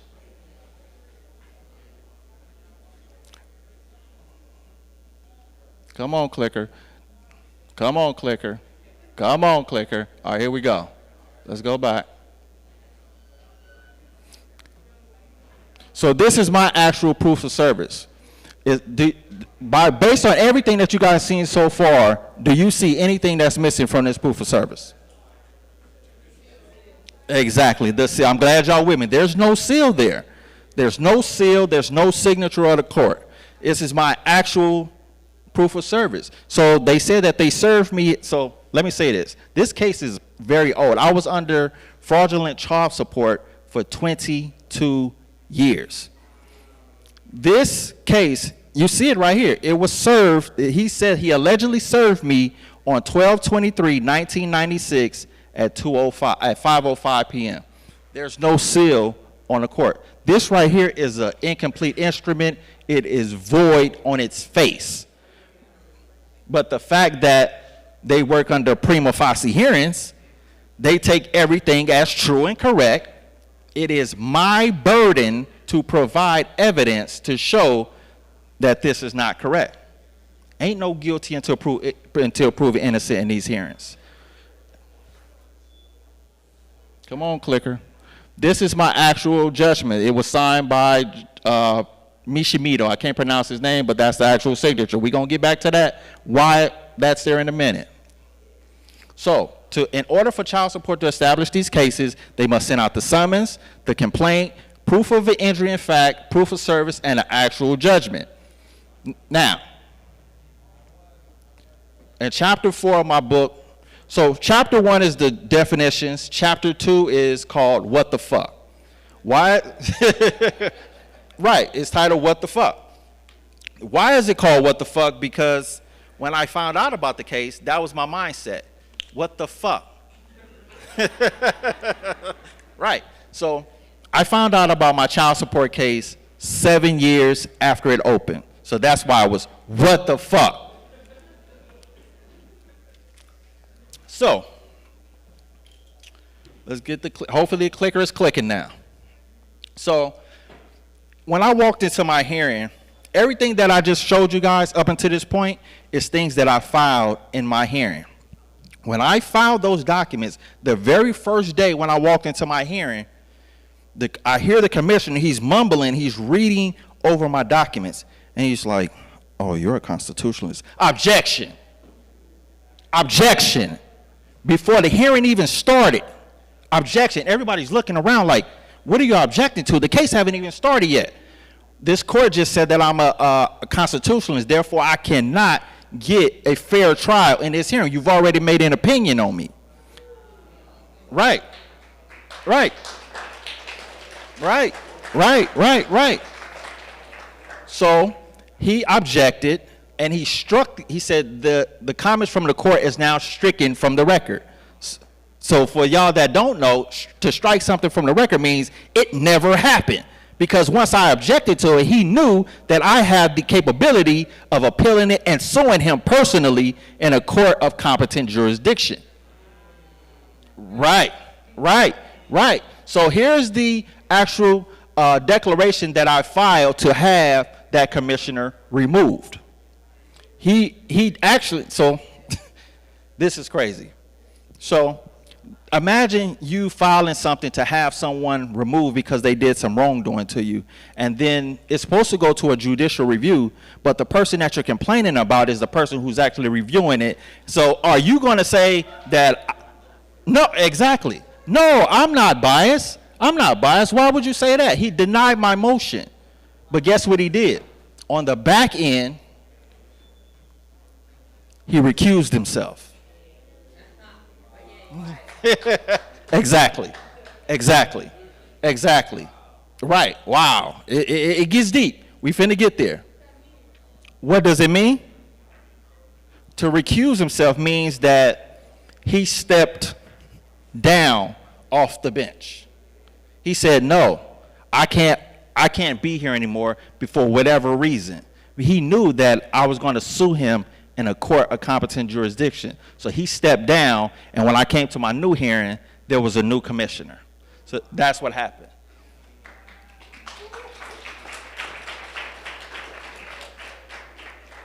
Come on, clicker. Come on, clicker. We almost there. Where am I clicking at? Where I need to point it at? So here's my first document that I filed. Special appearance, I already told you what that was. Special appearance means I'm not waiving any of my rights. I'm only here to examine the evidence against me. That's it. I had the opportunity to not even show up, so I filed a special appearance and motion to dismiss. Come on now. This is my actual special appearance document. You guys, you need to take a picture of that. This is not legal advice. This is my actual document that I filed in my hearing. Again, special appearance says I'm not waiving any of my rights. I'm only here. I'm not talking about money. I'm not talking about anything. I'm only here to examine the evidence against me, and that's it. Come on now. Come on now. Quorum non judice. I talked about that. That was in the definitions. Quorum non judice. It says before a court lacking the authority to hear and decide the case in question. So the reason why I filed that, because the person that was signing my hearing, that signed my judgment, it wasn't an actual judge. Come on, clicker. Oh, here we go. So also too, I said that they served me. He said he served me at a certain day and at a certain time. But once I actually looked at, let me take this back. In order to start this case, I went and obtained everything that they filed against me in the very beginning, because that's where the remedy came from. I needed all of those documents, the proof of service, injury in fact, all of that information. So once I got it and I seen what they filed against me, I knew it wasn't true and correct. So the proof of service said that they served me at a certain place at a certain time. Well, what did I do? This is actual subpoena. I subpoenaed the Los Angeles County Department of Water and Power to show me who had service on this day at this house at this time, because I know we didn't live there. And again, it was 22 years ago. It was 22 years old, and at this time, when they said that they allegedly served me, I had just turned 18. So all of this stuff took prior to before me being an actual adult. So this is LADWP. They didn't want to come testify. So, of course, Los Angeles County Department of Water and Power don't want to testify against Los Angeles County. We testifying against ourselves. But when I sent that subpoena, oh, they showed up. They found those records. So here's the actual records they're showing. Barbara Adamson is my grandmother. On that date, they came and showed that I did not live where they said that we live on the day that they said that they served me. And at the time, I was a minor. So if my grandmother moves, I move. I can't get an apartment on my own because I'm still a minor. Come on, clicker. Everybody say, come on, clicker. So when the Department of Water and Power came and showed that, the court ruled, okay, the proof of service is fraud. Well, actually, they said it was invalid. I took that small win. Very next hearing, I came back.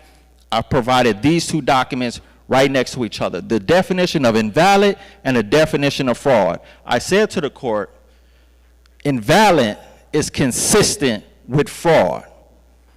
And once I said that, she said, I was reluctant to call it what it is. But the court now has to rule that this is fraud. Why are you reluctant if you're a fact finder? You're not supposed to be on either side. What does reluctant means? I'm struggling. I don't want to do it, but I have to.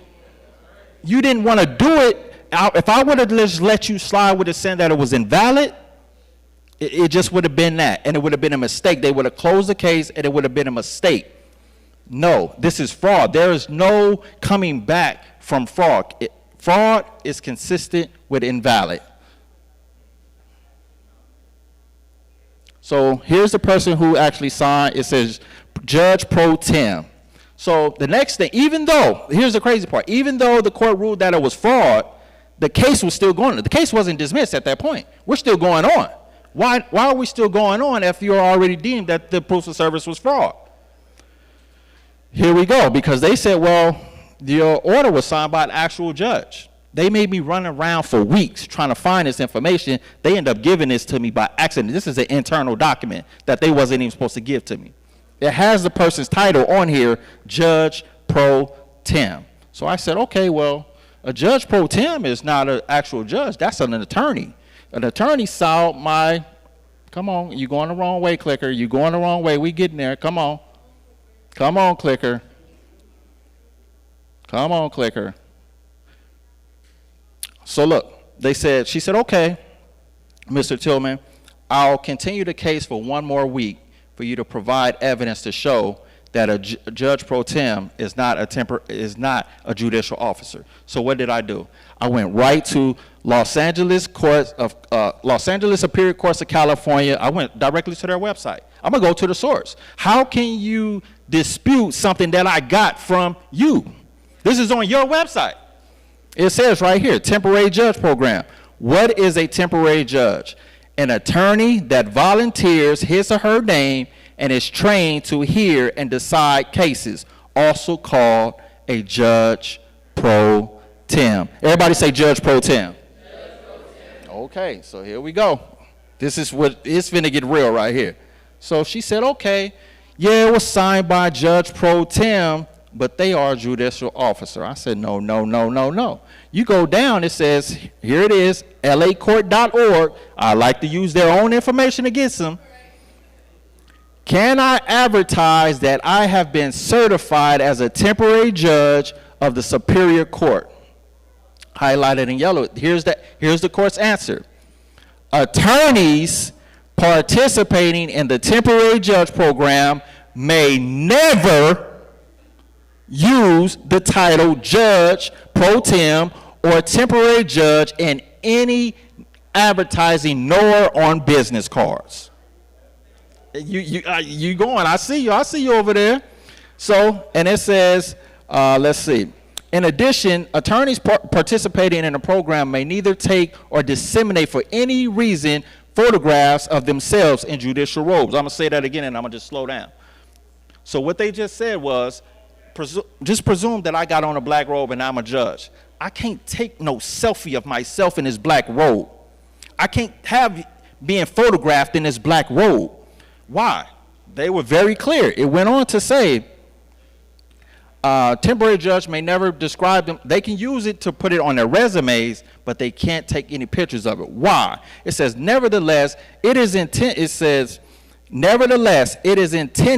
to protect the public from believing that you are a judicial officer of the Los Angeles Superior Court. So let me say that again. So they cannot take a picture in those robes. Why? Because the County of Los Angeles, LA Court says they want to protect the public from believing that you are a judicial officer. Magistrates, friend of the courts, referees, commissioners, special attorney general, whatever they use, wherever you are, that's an attorney. They are not a judicial officer. And they try to play games. If you don't provide that evidence, they're gonna push it on you. So here's the actual, so once I did that, my case was actually dismissed for fraud.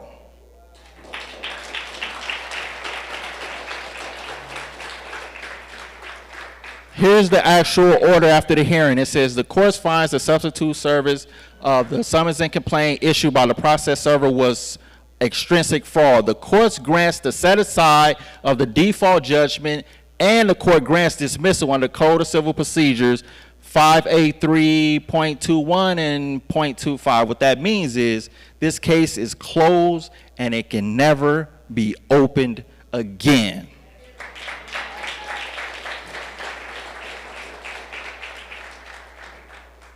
So I just made it bigger so you guys can see it. Come on, clicker. We almost there. We bringing it home. We bringing it home. Come on, clicker. This is the ride home.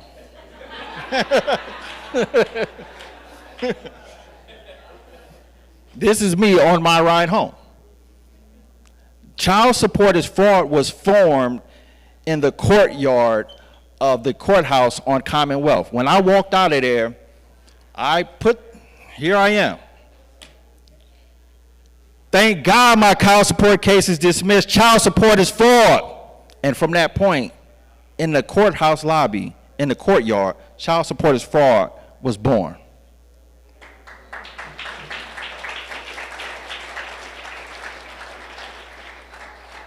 Come on, clicker, we going the wrong way. Come on, clicker. Now this right here, I just wanted to put this here. This was my notes from inside of my hearing. I represented myself. It took me 2 years. These are my notes from inside of the hearing. So this is things that I wanted to touch on, and as you see, everything that's highlighted in yellow is things that we covered. So this is my notes. As they coming back with things, I'm scrambling. I'm highlighting things off. I'm checking things off. So, which is very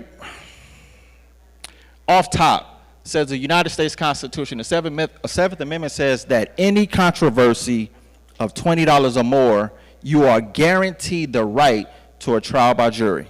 For $20 or more. If there's a controversy of $20 or more, you are guaranteed the right to a trial by jury. I demanded a trial by jury, but I knew they was going to deny me, but that purpose was to sue them later in federal court. So once the case was actually dismissed, they offered to give me back dollar for dollar. I declined it. Why? Y'all frauded me for 22 years. For 22 years, they frauded me. I now have a federal lawsuit against them for $5 million.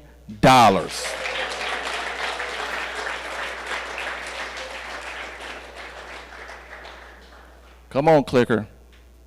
So, I know you're saying, TJ, this could have been an isolated event. Is everybody, what if everything was done correctly? What if they established paternity correctly? What if they gave notice to the parents when they signed a birth certificate? What if they served the person correctly? What if it was signed by a judge? What if it was signed by the clerk? What if everything that they did was done correctly? Is it still fraud? That's a great question, and I'm glad you asked that. So, we're going to take it here. Come on. We're going to take it back to due process. Due process says that no state, that's key, no state shall deprive any person of their life, liberty, or property without due process of law, nor deny any person within its jurisdiction the equal protection of laws. You have the right to be heard and a right to a fair trial. Everybody say fair trial. Fair trial. Okay.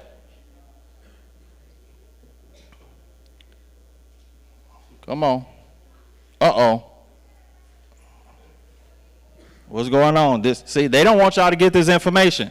As DJ, they don't want you to get this information.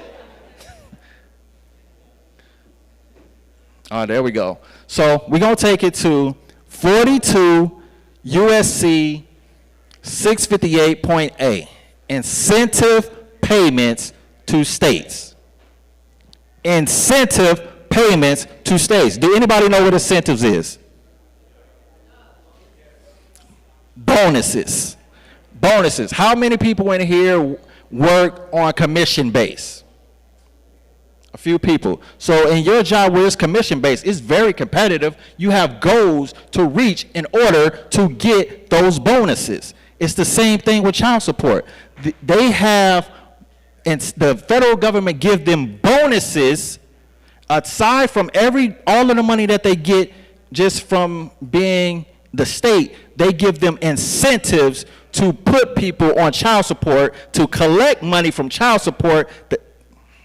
I'm going to just take it over here. Incentive pool payment.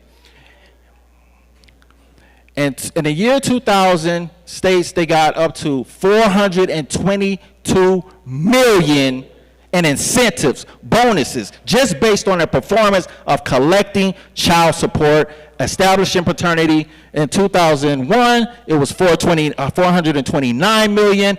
Going on, $450 million, $461 million. They get $500 million annually to put people on child support in bonuses.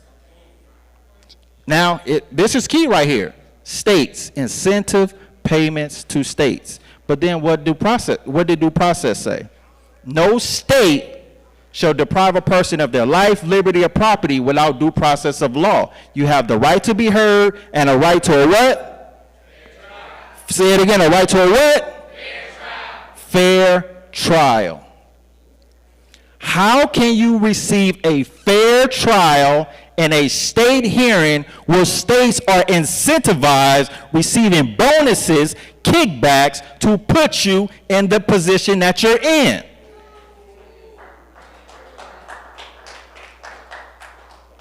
How can you get a fair trial in a state hearing where states are incentivized to put you on child support and find you guilty in those same state hearings? They have ulterior motive. They get incentivized. So just for the sake of it, we already covered it.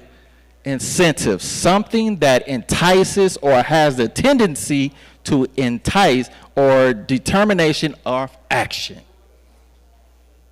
We got 1 minute. Okay, so let's bring it home. So here we go right here. So my question is, I'm going to turn around. Because I don't want no judgment. No judgment zone here. I'm going to just ask, based on the information that you provided today, here's the question. Is child support fraud? As the late, great Kobe Bryant once said to Kanye West, you're welcome. Round of applause for TJ Tillman. Lionel TJ Tillman. Child support is fraud, brother. Very powerful presentation. So ladies and gentlemen, right now we're going to take a break. A 30-minute lunch break. We got the vendors outside. We got the food trucks outside. And it's a good time for you guys to get something to eat, some refreshments, and then come back in 30 minutes. We got 30 minutes. Thank you very much. Remedy Conference 2023. I'm your host, Lou Wiggs. Big shout out to iSelf Law Master and Brother Truth. The Remedy series, books 1, 2, and 3 are for sale. go to the counter and get your Remedy Series books. Thank y'all.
time. Many other brothers love you, but this pleasure is mine. It's no pressure for us to say that I love you from now. So fuck that comfort shit, I just want us to be comfortable now. For real, who you loving, who you wanna pull up with? Who don't care who you dating, long as you care and you trust me. I'm trying to hear all your problems so I can lighten the load. No, you not fighting alone, cause I'm protecting you from them. So chill, life hard and ex-lovers is like scars. Cause it stop hurting but never forgetting what it was. I wasn't young and my biggest enemy was the club with voicemails on third rings fucking me up. So I don't trust.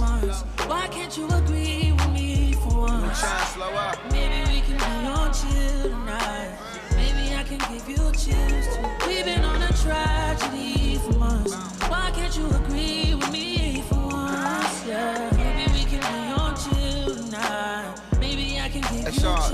Look, okay, they switch up on you, I'm gonna stay the same, yeah. I pull up on you, then put it in with patience. I'm good where we got it without no expectation. What good is the title when shawty been away? Yeah. Let me illustrate ya, let my tongue repaint ya. It's already wet. Have you had a brainstorm? Everywhere a nigga take you, just know that my face good. Modify your energy so your bank and your skin glow. Maxfield, let it fly. I be up in there a lot. Just to show you I don't care, go wear it to that nigga house. We don't share our whereabouts or the gossip, the hood love. Just supreme confidence, if we good, that's good enough. We've been on a tragedy for months. Why can't you agree with me for once? Maybe we can be on chill tonight. Maybe I can give you chills too. We've been on a tragedy for months.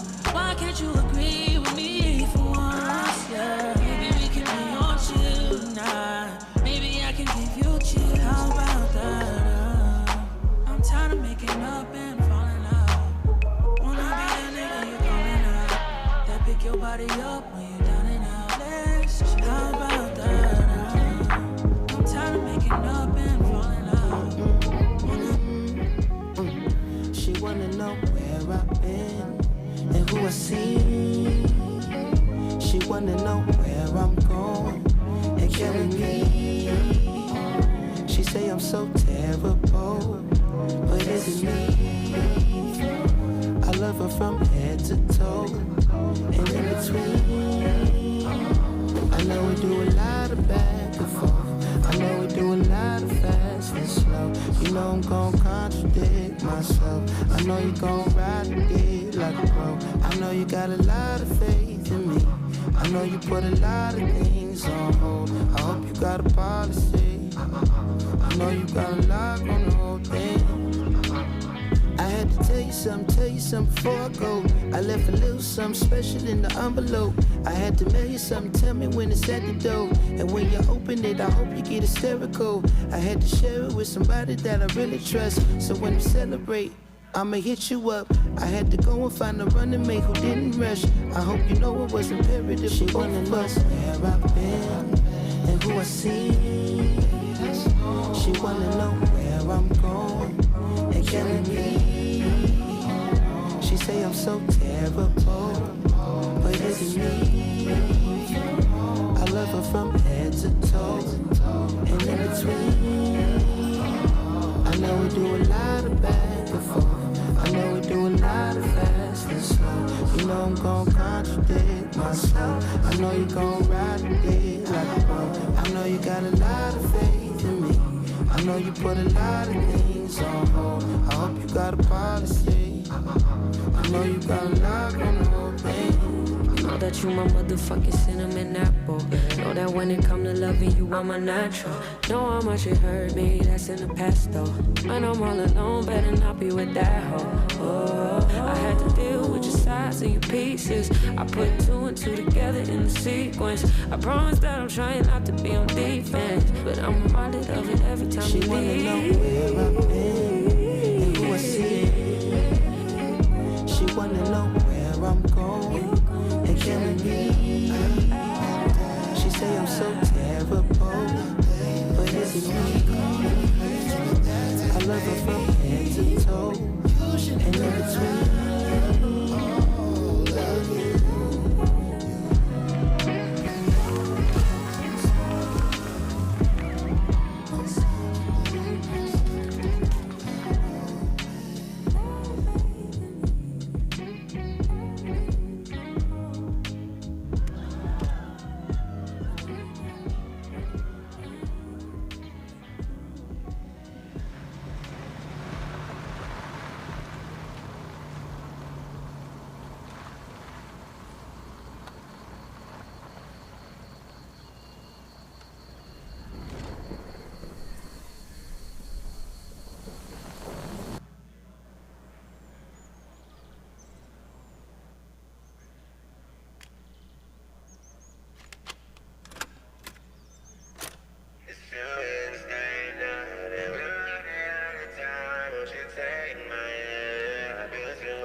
living my dream.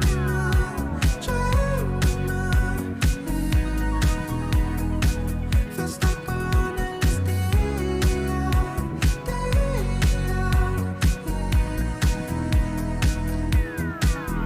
So in this day and night, we're running out of time. Won't you take my hand into my skyline? It's only just a rebirth, but I swear it feels real when you take my hand in the passenger side. So in this day and night, we're running out of time. Won't you take my hand into my skyline? It's only just a rebirth, but I swear it feels real when you take my hand in the passenger side. In our rear view, as you pass the finish line, yeah, it's you and I racing on to the green light. Intensify, lately I feel so alive. It's like I'm living my dream.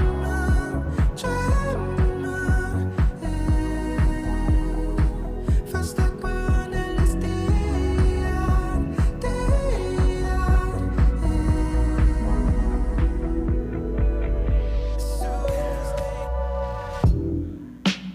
Through drought and famine, natural disasters, my baby has been around for me.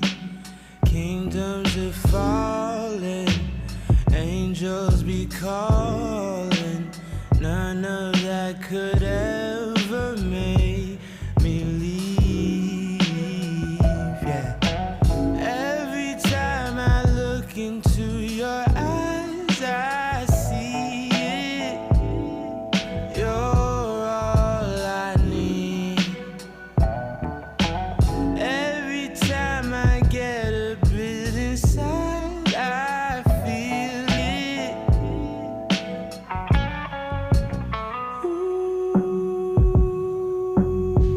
who would have thought I'd get you?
just be my lover. Boy, you lead me to paradise.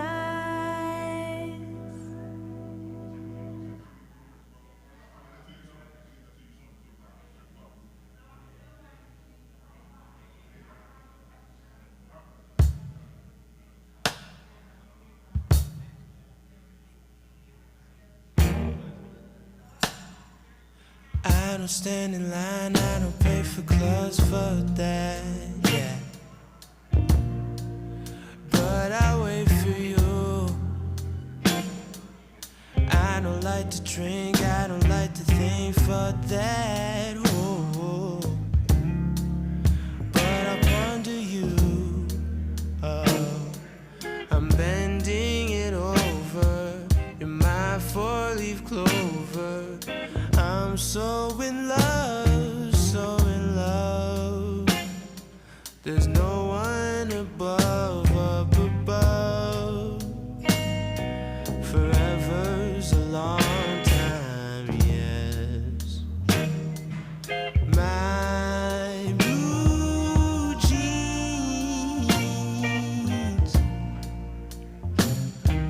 will last me all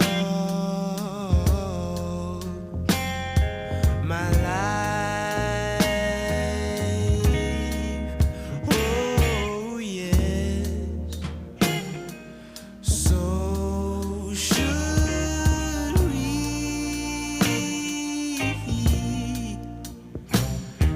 I'm spending all, yeah, this time.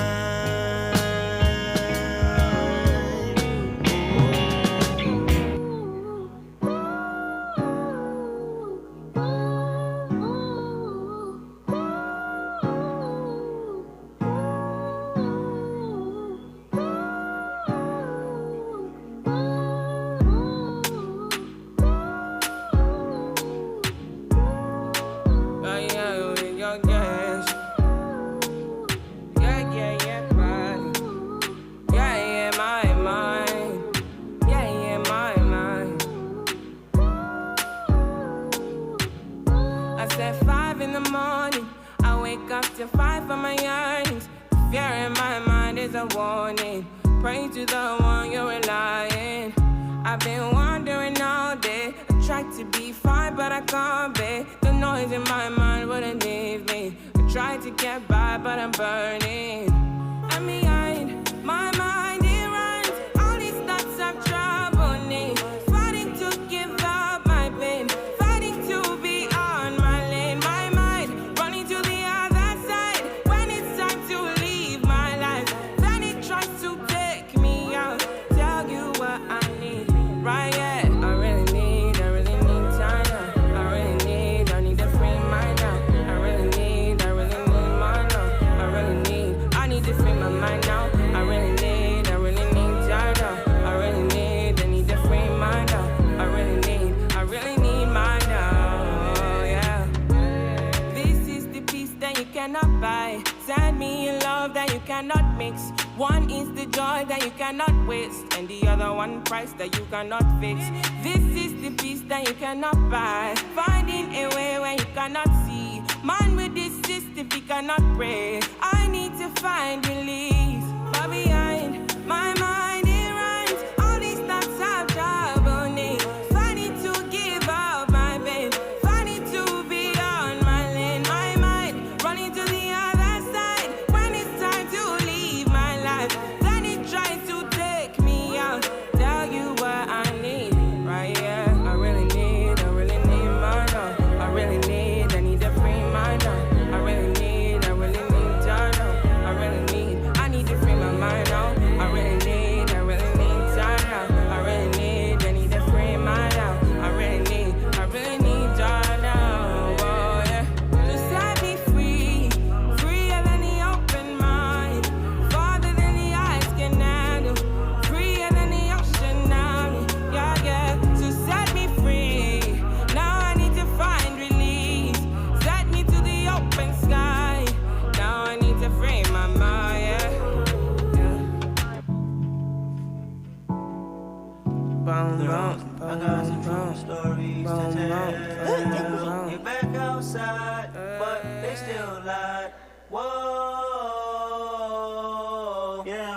Take off the foo-foo, take off the cloud chase, take off the Wi-Fi. Take off the money phone, take off the car loan, take off the flex and the white loss. Take off the weird ass jewelry, I'ma take 10 steps, then I'm taking off top off. Take off the fabricate streams and the microwave memes, it's a real world outside. Take off your idols, take off the runway, take off the Cairo. Take off the Sandro pay, 5 days stay, take off for the meal, hella final. Take off the fuck flag, take off perception, take off the cop with the iPad. Take off the allure, take off the unsure, take off the decisions I like. Take off the fake deep, take off the fake woke, take off the humble, I care. Take off the gossip, take off the new logic, that if I'm rich, I'm real. Take off the strip nail, take off the doje, take off the Birkin bag. Take all that designer, it off and what do you have? You ugly as you out of pocket. 2 ATMs, you stepping to what? You out of pocket. Who you think they talk about? Talk about us. You out of pocket. Who you think they carry up us? The world in a panic, the women is stranded, the men on the run. The profits abandoned, the law take advantage, the market is crashing, the industry wants. To sleep in the box while they making a mockery following us. This ain't monopoly, watching for love. This ain't monogamy, y'all getting jumping on what the hell is that? I gotta relax when I feel. All my descendants, they come in my sleep and say I am too real. I'm done with the sensitive, taking it personal. Done with the black and the white, the wrong and the right. You hoping for change and miracles. I know the feelings that came with burial cries.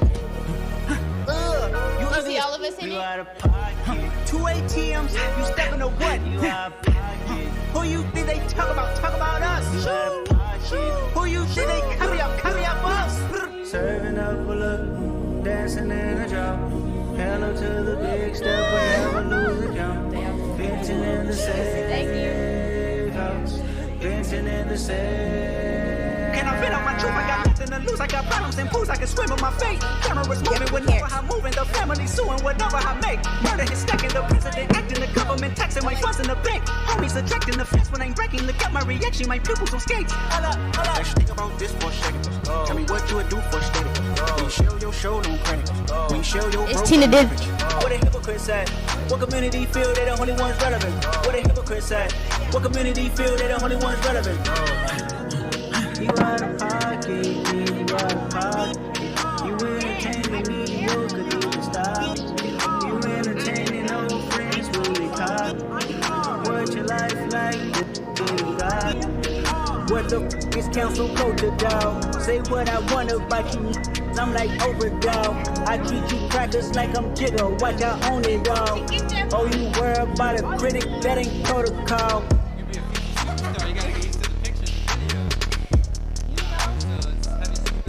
I love it. Right here? Right here? Is that good? Okay.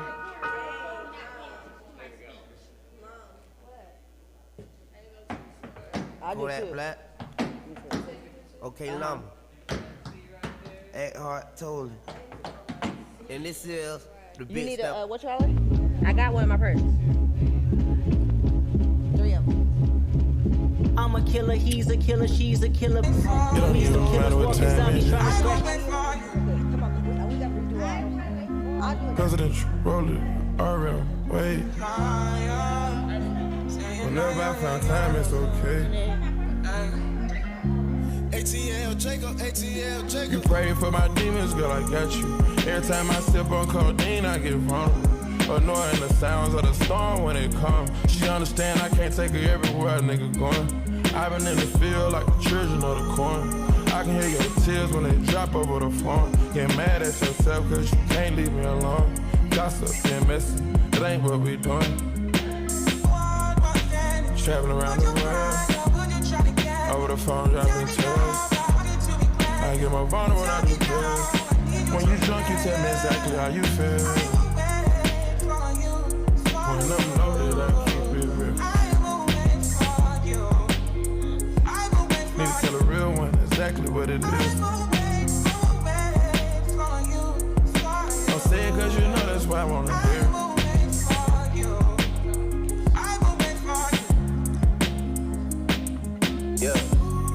I've been traveling around the world. I sit on my balcony and wonder how you're feeling. I got a career that takes my time away from women. I cannot convince you that I love you for a living.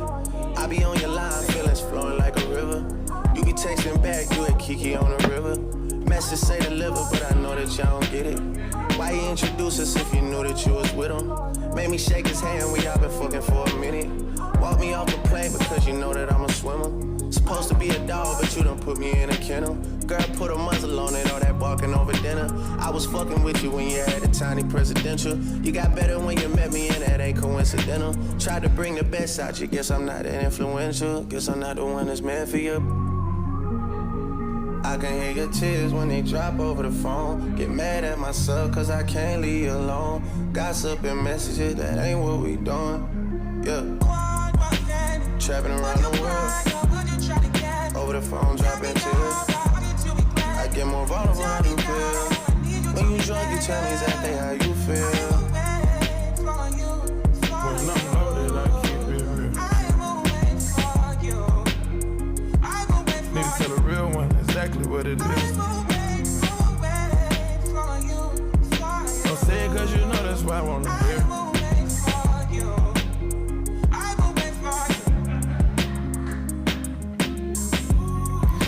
Ik weet ik heb mijn demons, maar ondanks dat weet ik dat je voor me zou kiezen. Ik ben niet perfect, zou ik dat zeggen, dan zou ik liegen. Bij jou is het meer dan lust, je bent mijn missing liefde. Wil niks liever, je moet blijven aan mijn side. En ik blijf niet weg, ook al sluit ik deuren in de fight. Ik weet de streets don't love me, veel kan gebeuren in de night. Zogenaamde homies zoeken beef, op een side maar niet de side. Niggas spelen op shy, ik wil niet dat ik slide. Want je weet ik was op anyone, if they play with mice. Hou me vast en pull me closer baby, come and ease my mind. Je weet je bent de chosen one, do me how I like.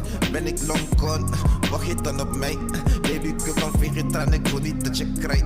Ben ik long gone, wacht je dan op mij? Want je weet er is een reden als ik moet gaan op een klein. Hoe je tranen vallen vol. Noem me gek, want ik laat je niet alone. Verlaat je voor geen check, doe ik dat dan ben ik dom. Up and downs, die maakt ons strong. De wereld kunnen we samen aan. Aan de phone laat je het brand. Drink ik iets te veel, dan laat ik mezelf soms gaan. Kom je thuis, zeg je gelijk waar het op staat. Ik bedoel staan. When I'm loaded, I keep it real. Need to tell a real one exactly what it is. Don't say it cause you know that's why I wanna hear.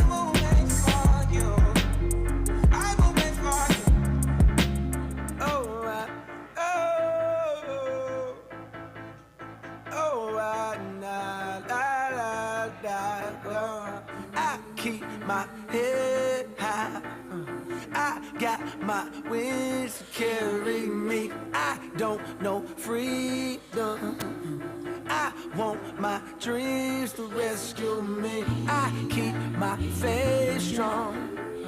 I ask the Lord to follow me. I've been unfaithful.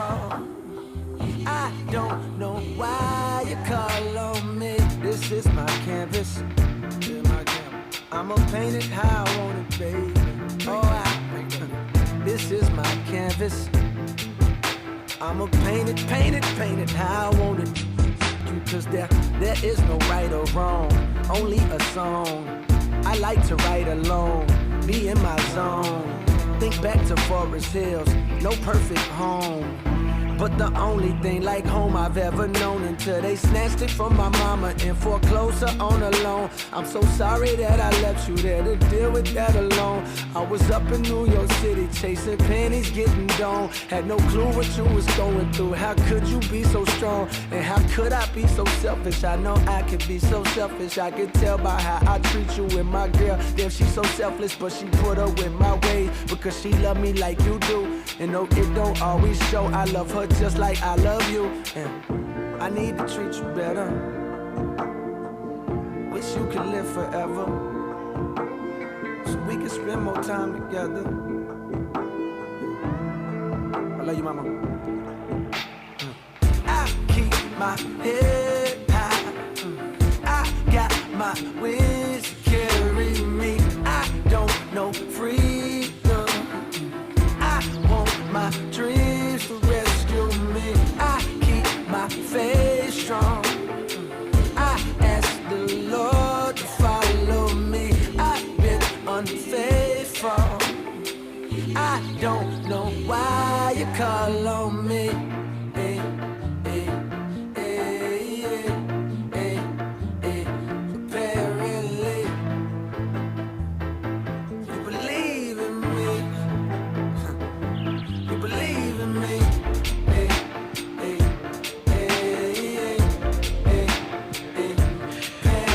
Remedy Conference 2023. We got 2 minutes. We will 2 minutes. Alright. Another day, another rhyme. Another day, another time zone. Today I woke up feeling so it's only right I got to. All the live streamers, like the video, subscribe to the channel. ISOF Law Master, Remedy Conference 2023. This ain't no Rolex, it's a 8B. I'm hot, y'all, catch up to me. Couldn't resist. Aim for the stars and I shouldn't have missed. But I was riding on fumes, so I stopped by the moon. Now I'm sitting on the hood of this. Like thanks for the view. Waiting on thanks from a few. Cause without me, you wouldn't exist. You know that gave you the blueprint, don't forget. Cold as your phone on 0%. Going off, now showing off. But they hard, but they flowing soft. I'm taking off like Boeing on a big Boeing. Getting it like a coin toss. Too easy. I keep my head high. I got my wings carrying me. I don't know freedom. I want my dreams to rescue me. I keep my faith strong. I ask the Lord to follow me. I've been unfaithful. I don't know why you call on me.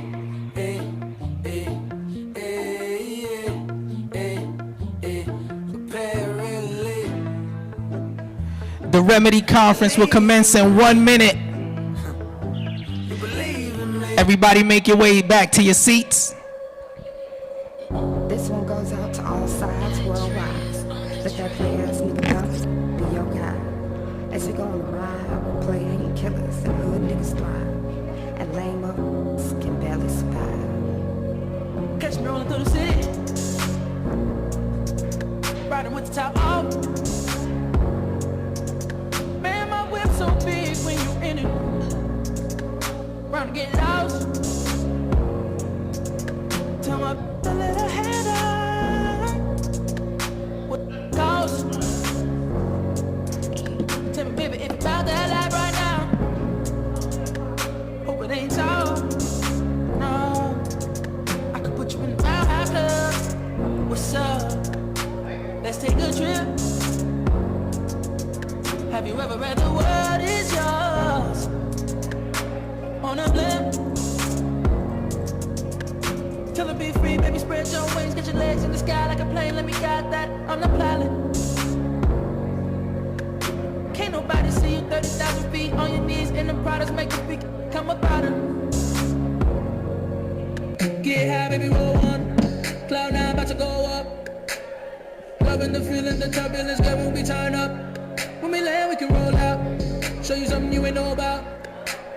Tonight we be taking off like with your camera to show out. I got you in the air, your body in the air. How I feel up here. You can scream as loud as you want, loud as you can. Ain't nobody gon' hear. Would you like it? West Coast. Tell me if you found that life right now. Hope it ain't tall. I could put you in the Mile High Club. What's up? Let's take a trip.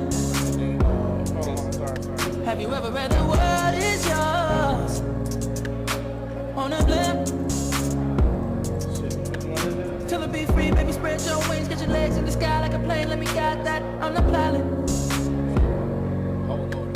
Can't nobody see you 30,000 feet on your knees. And the products make you speak. Come about it. Get high, baby, roll one. Cloud 9 about to go up. Loving the feeling, the turbulence, girl, when we turn up. When we land, we can roll out. Show you something you ain't know about. Tonight we be taking off like with the camera to show out. I got it. Listen, you need it that's gonna come over it. You need it that you know is not gonna run his mouth.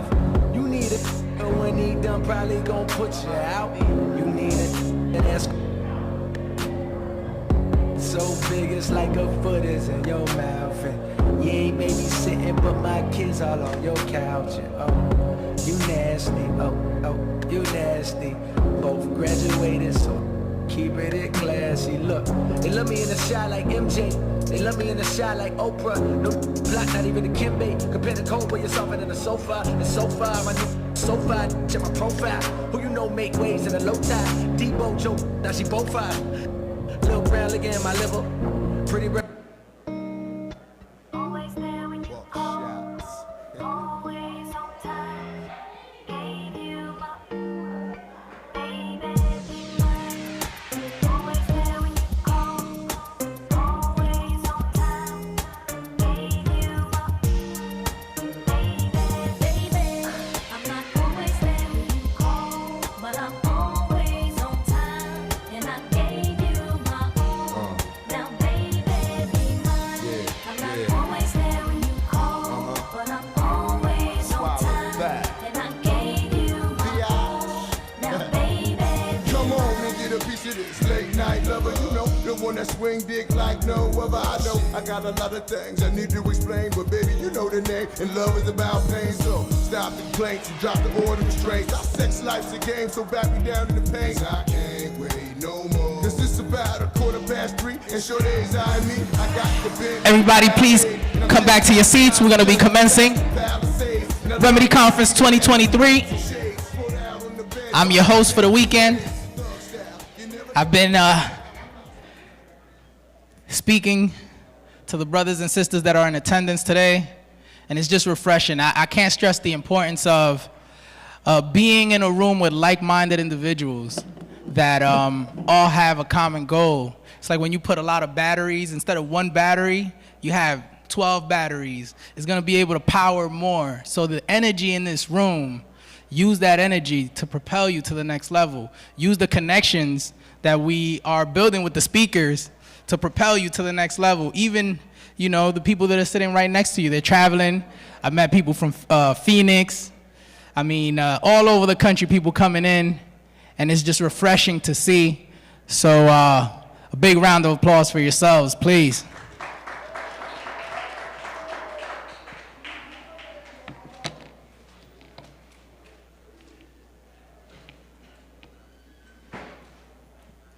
Our first speaker after the break is an expert on consumer law and status correction. He's General Hellraiser. His name is Napoleon Malik Malachi, aka General Hellraiser. Was born in Chicago, Illinois on April 1st, 1985. While raised on the south side of Chicago, General Hellraiser inherited a great sense of skill for survival. The foreign national, General Hellraiser, is head chief and diplomatic ambassador of the indigenous aboriginal micronation called the Malachian Empire. As a certified minister, spiritual leader, life coach, business consultant, human rights activist, and strategist, General Hellraiser leverages his vast experience to bring the Malachian Empire nation to a whole new level. So I want everyone to put their hands together and welcome General Hellraiser. Hove did. Please, Lord, forgive me for what the stove did. Nobody touched the Billy until Hove did. How many billionaires can come from Hove crib? I count 3, me, A, and Ree. Bronze and Rock Boy, so 4 technically. I left the dope game with my record clean. I turned the cocaine into champagne. I cleaned up La Madina with the same soap. Me and Loro talk about how we slang dope. Now the weed stores, can you believe this time? I put my hustle on the Forbes, can you believe General Hellraiser and the Malachian Empire. Make some noise, ladies and gentlemen. They gotta face you now, you can't make up this shit. Judge you how you judge it, say we going corporate. Nah, we just corner boys with the corner office.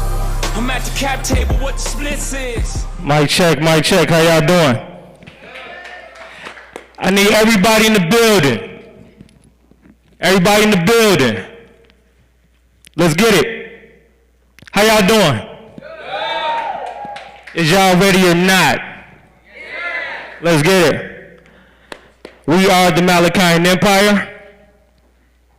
We are an indigenous aboriginal United Nation of course, indigenous aboriginals. We are indigenous tribe. We are classified as a micronation. That's a nation inside of a nation. Damn, y'all got shit looking real good up here. Real nice.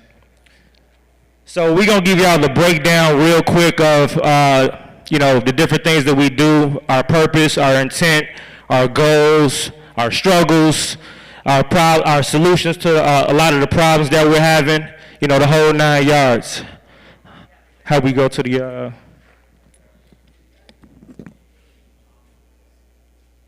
y'all got stuff plugged. What do I point the pointer? What do you,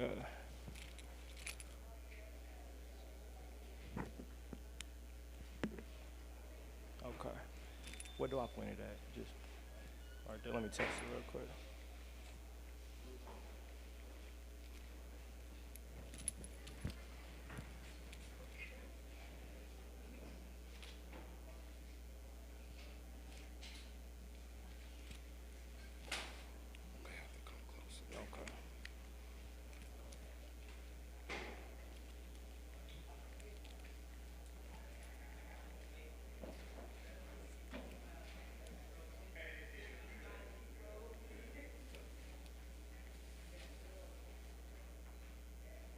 Hold on, make sure I got it right. Or you can kill it. Okay. All right, go back to the top, Click to the next. Okay, first of all, if you guys on Instagram, make sure you follow at Hail Lord Razor.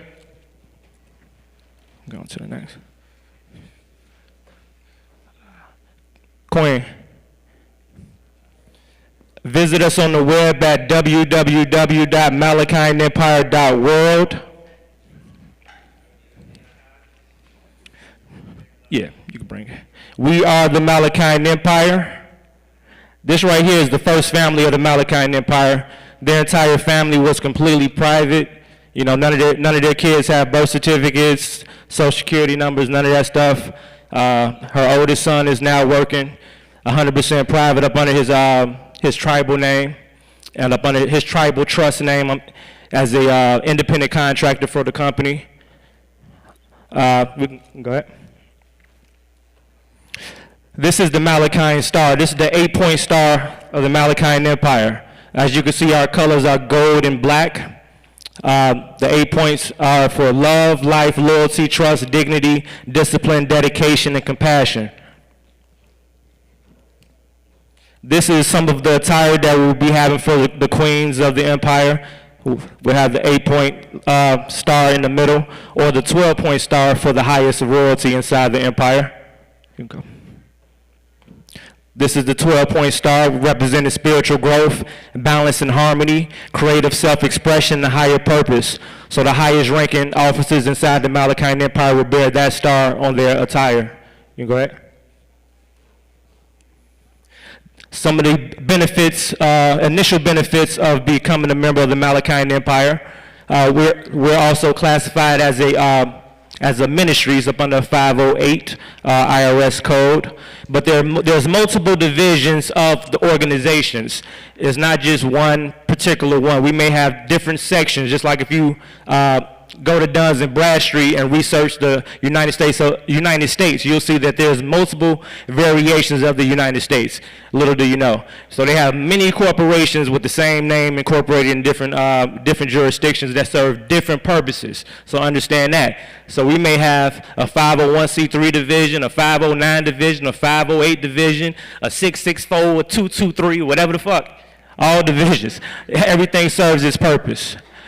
Membership benefits come with network and community outreach, because all members will have access to our weekly meetings and stuff like that. Like Monday nights we have Monday night Q&A, Tuesday night business hour, Wednesday night business credit boot camp, membership consulting, monthly conferences, tax exemption. So once you guys get your tribal IDs and stuff like that, you automatically can adopt that tax exemption.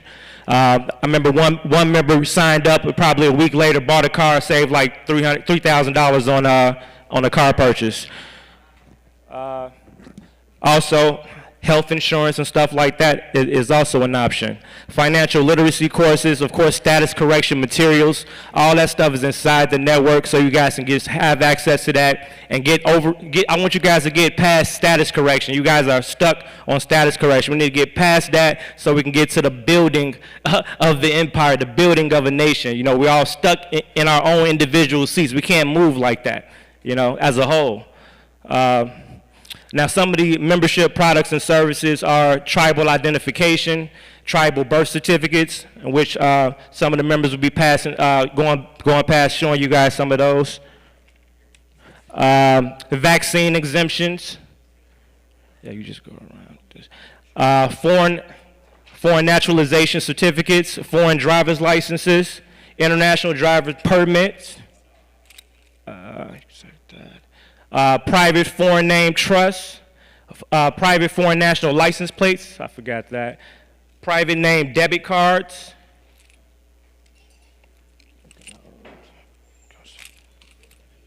silver bonds, NFT identification docs.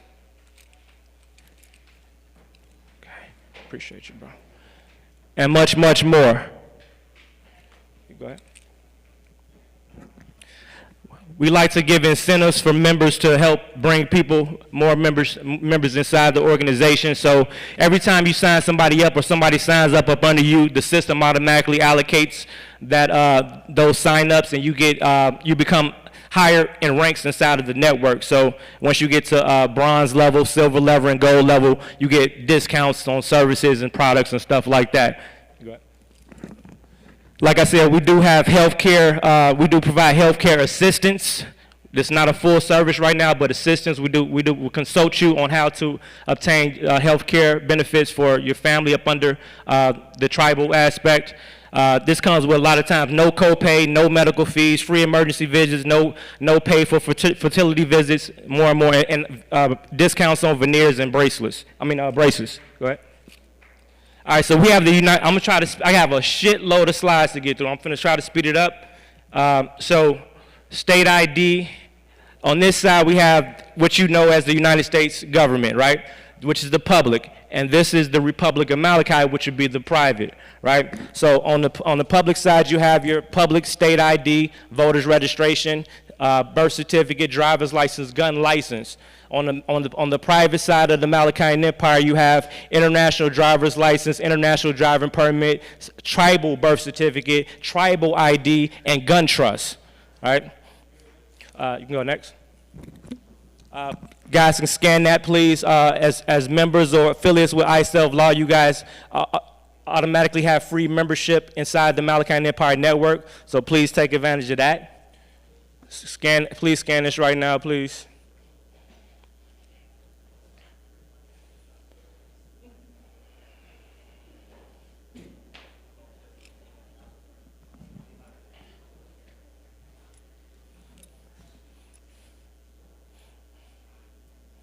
All right, give you a few more seconds.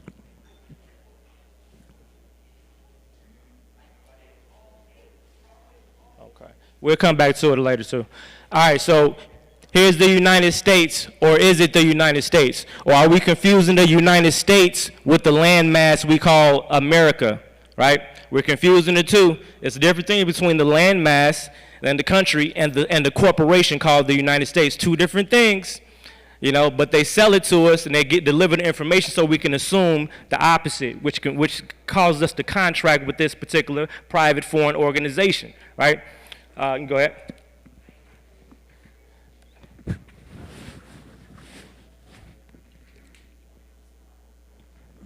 How much time I got? 30 seconds. All right, cool. Give me a cue on 10. Yes, sir. All right. So the United States corporation, right? When I look at this, I just see a whole bunch of businesses, right? I see 50 corporations, right? So the master corporation would be the United States. And the subsectors of this master corporation would be California, Alaska, blah, blah, which all operate independently, but all hold allegiance to the supreme government, right? And everything kind of starts from top to bottom. We have some unincorporated territories like Puerto Rico, Washington, D.C. Interesting, Washington, D.C. is unincorporated territory. And did we know that, right? The one which is where the United States was originally formed. Interesting. So we also need unincorporated territories. Notice that they originated in Washington, D.C., which is why we need to incorporate in unincorporated territory, meaning that if I'm looking for land for the nation, I might get regular land and stuff like that, you know, for entertainment purposes, but ultimately I'm looking for unincorporated territory because it doesn't make sense to build some shit upon somebody else's shit because they're going to wait till we build the shit, then tear the shit down, you know? You go ahead. Everything is symbolic. Nothing ever changes. History always repeats itself. You just have to see, you have to look at it with a different lens. Back in the day, it was divide and conquer. You know, we go to war, and this is what we used to do, or what they used to do back in the day. Once they conquered territory, they'd plant the flag in the ground, right? They still do this to this day, except it looks a little different. All right? Every time you walk it down the street on such and such boulevard, somebody owns this street, this territory. You know? You can jump from one jurisdiction like this. You go ahead. So we got to think about that. You're actually walking on a corporation. Right? The land may be originally our land, right? But what's on top of our land? What do we allow to be placed on top of the land? Now we got this substance called concrete. Now on top of the substance called concrete, now we have all type of renovations and construction and real estate. That's a huge aspect of adverse possession, wouldn't you say? Yes, sir. So wow, after so many decades and years, we figured out, damn, this is our land. Do we think it's just as easy as going back, knocking on the door and saying, this is our land, brother? You must give it, no, we waited too fucking long. We got to re-strategize this. You know, we keep fighting the power the same way that never fucking worked. Everybody, who all has this contract? Who all signed it? Whose name is on this document? But everybody celebrates the 4th of July. Because you celebrate your independence, but you never actually acknowledged and accepted the Declaration of Independence for your very own. They told you had a right to, but they didn't tell you that you probably need to sign it too if you wanted to apply to you. You know? But they got us signing everything else. They ain't have us sign that shit, but they name on it though. You be like, damn, so what do we do for entertainment purposes? I don't know. If you wanted to entertain that, I don't know, maybe go to the Library of Congress, order a certified copy of the Declaration of Independence, authenticate it, sign it, put it on a record, and then send it to whoever the fuck want to know. I don't know. Go ahead. Maybe. Just a thought.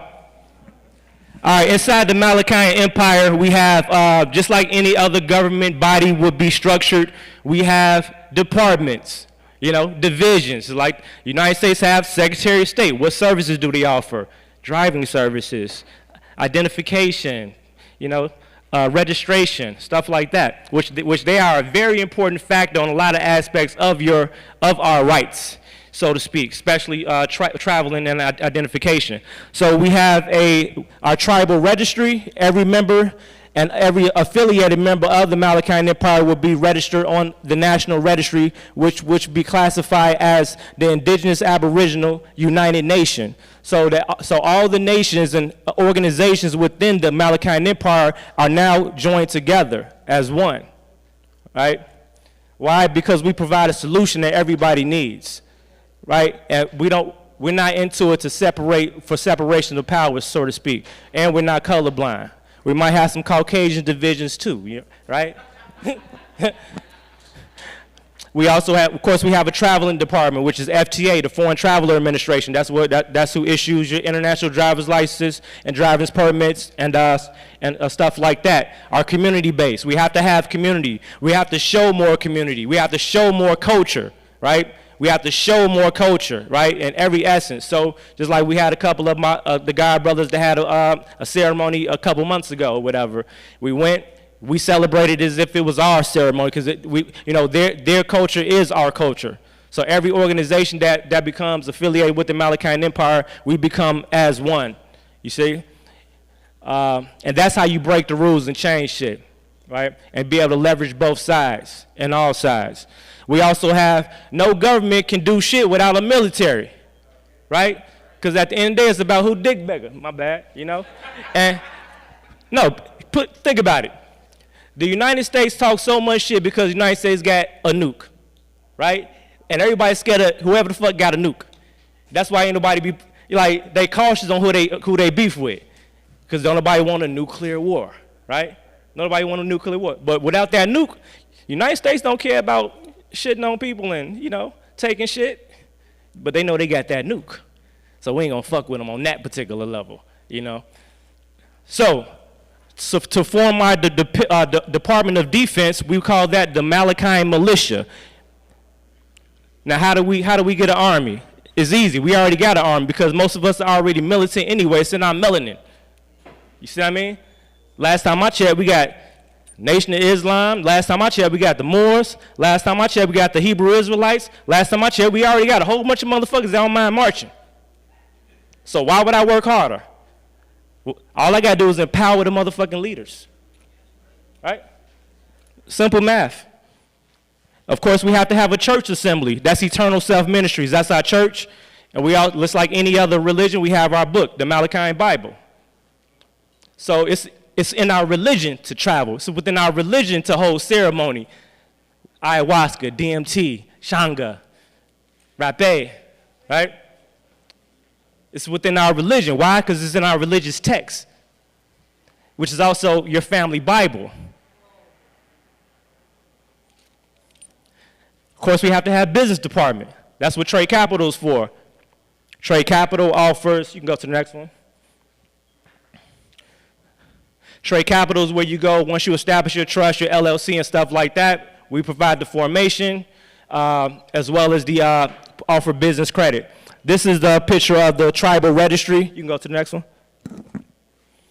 As you can see, once you guys get registered and get your identification, you can go there, type in your name, your ID number, and it'll pull up whether that person is either active, non-active, banned, whatever the fuck, right?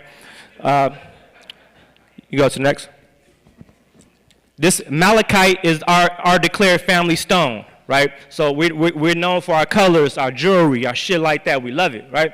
So malachite is our family stone. But as you can see, it's not in the regular typical language that you normally use. Now, if you guys have Google Lens on your phone, you can translate this, and it'll translate into English. So we have our own language called Malachian. So every nation, every government has to have their own tongue, their own language. Because if you control the letter, if I control the letter, I control the words. So how can legalese apply to me? Did you get what I just said? Remember, they started with the word. Think about it. That's some genius shit. So whatever your mama name you, if you're using their text and their language, they still own the word.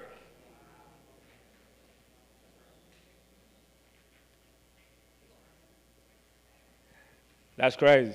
There's no way out of that unless you change it completely. So when they go to our website, they see it's in Malachian. Now we have the option because we're international division. You can click English button and we'll go to your English and it'll translate to English for you. You can go to next. So the members of the tribe will know when they see this text that it's in translation, and you will know how to decode it because you are one of us. That's just like when they go back to ancient Egypt and shit, they trying to decode the fucking shit on the wall. Like, what did this mean? This art, what is this artifact? You know what I'm saying? We know what it is. We be like, look at these dumb motherfuckers. Look at these dummies. They don't even know. But that's how we gotta think, though. That's why do they have to decode? Because they have their own language. We still speaking their shit, using their words. Fuck their words, right? Of course, every nation has to have their own currency. Gotta have our own money. Why? Because they control, that money is their shit. Why I got serial numbers on it? you control the money, you control the words, you control the militaries, you control the bankings, you control the education. We're not independent at all. We ain't got none of these things. We ain't having these conversations. That's why most conversations don't impress me. Because we still gonna be left with the same problem. So, before the end of the year, in order to do business with the Malachian Empire, purchase products or services, you must convert that. You must go to the currency exchange and convert them US dollar debt notes into Malachi coins. And meet us in the fucking metaverse, goddammit. Go ahead. This is the Malachi wallet. You can see your dashboard. It'll show you how much Malachi you're holding, as well as US dollars. It's gonna be a dual membership-based system as well.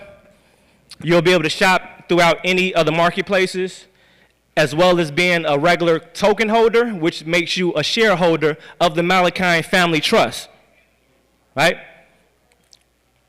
So you can either be a regular holder, or you could have, say, tier 2 has token holder plus business credit feature. So if you purchase, let's say, I don't know, say you put 500 in, transfer 500 in, and you held that, and then you also purchased the membership package for that.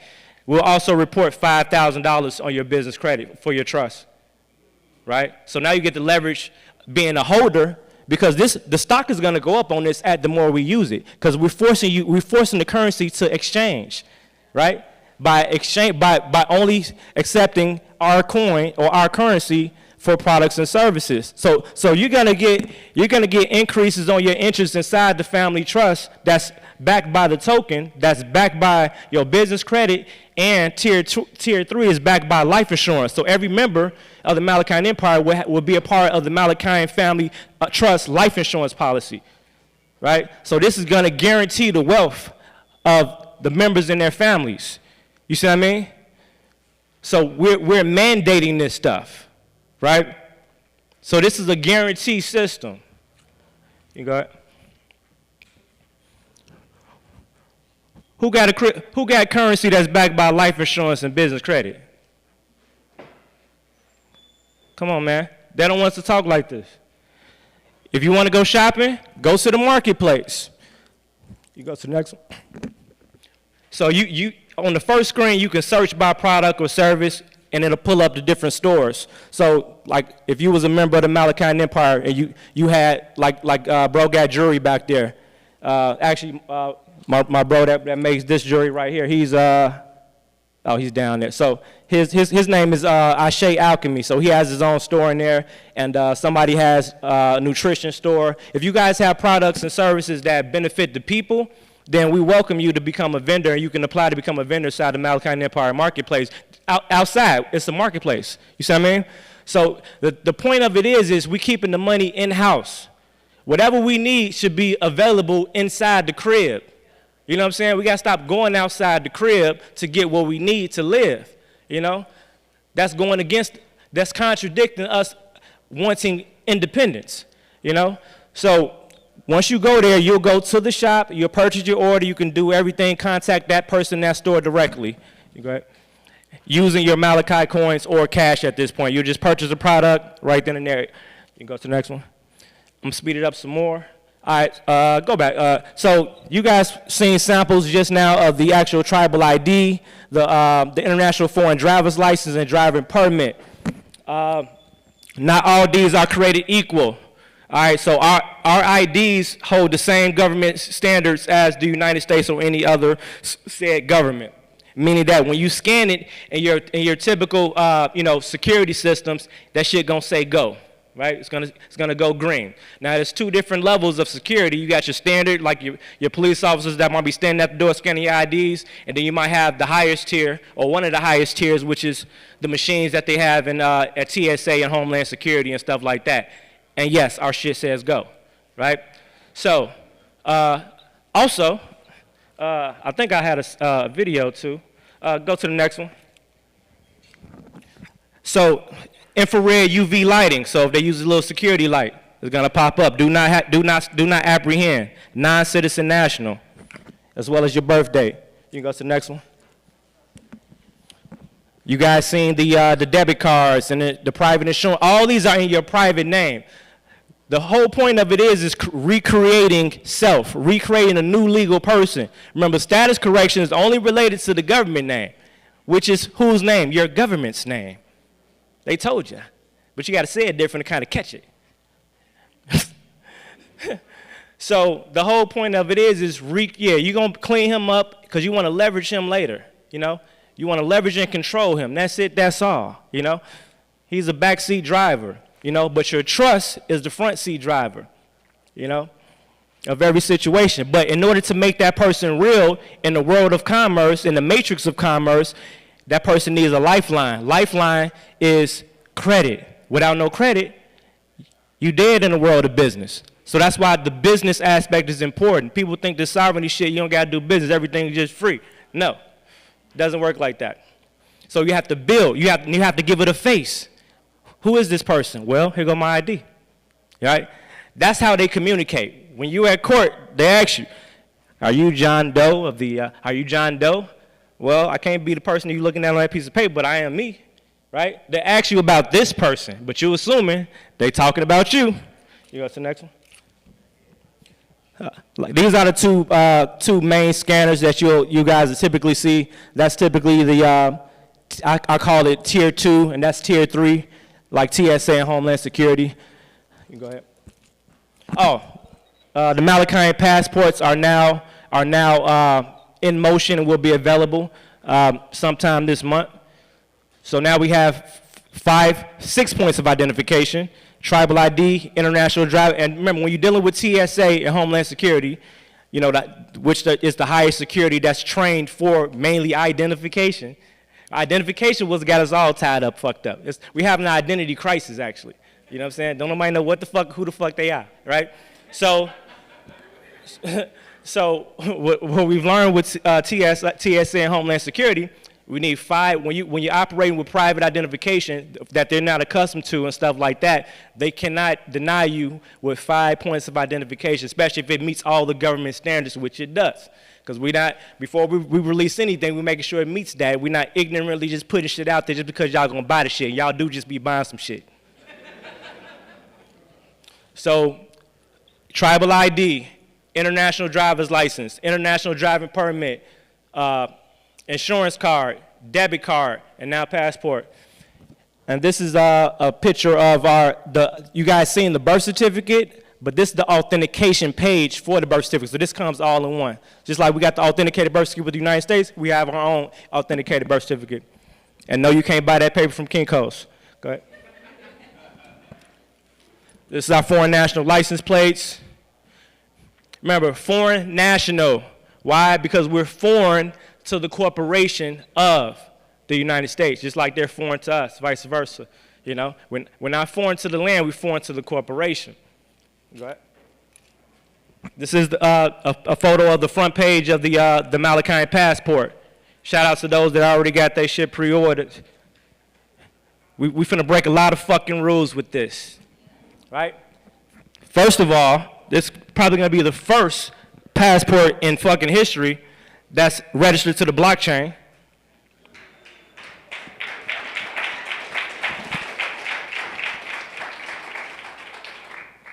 And it's a dual identification as a declaration of life and identity with the notarization page at the back, which will also be able to scan.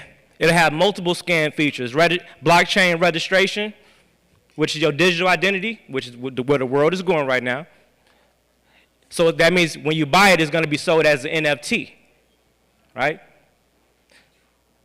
Then when you scan it on your regular scanners on the back, there's another barcode that scans like your typical state ID and driver's license on their systems, as well as the passport barcodes on the front. But we'll get into that later. Go ahead. If you can play this, this is a video right here. So this is a video of somebody using an international driver's license driving permit and getting pulled over by the police.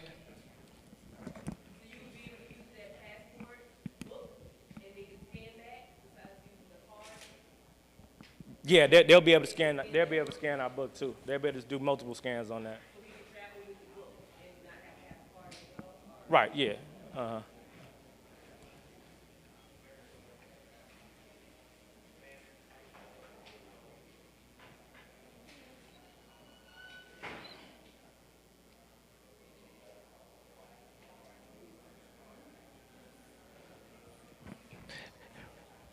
It's not? Ah, fuck. Ain't no audio. Damn it.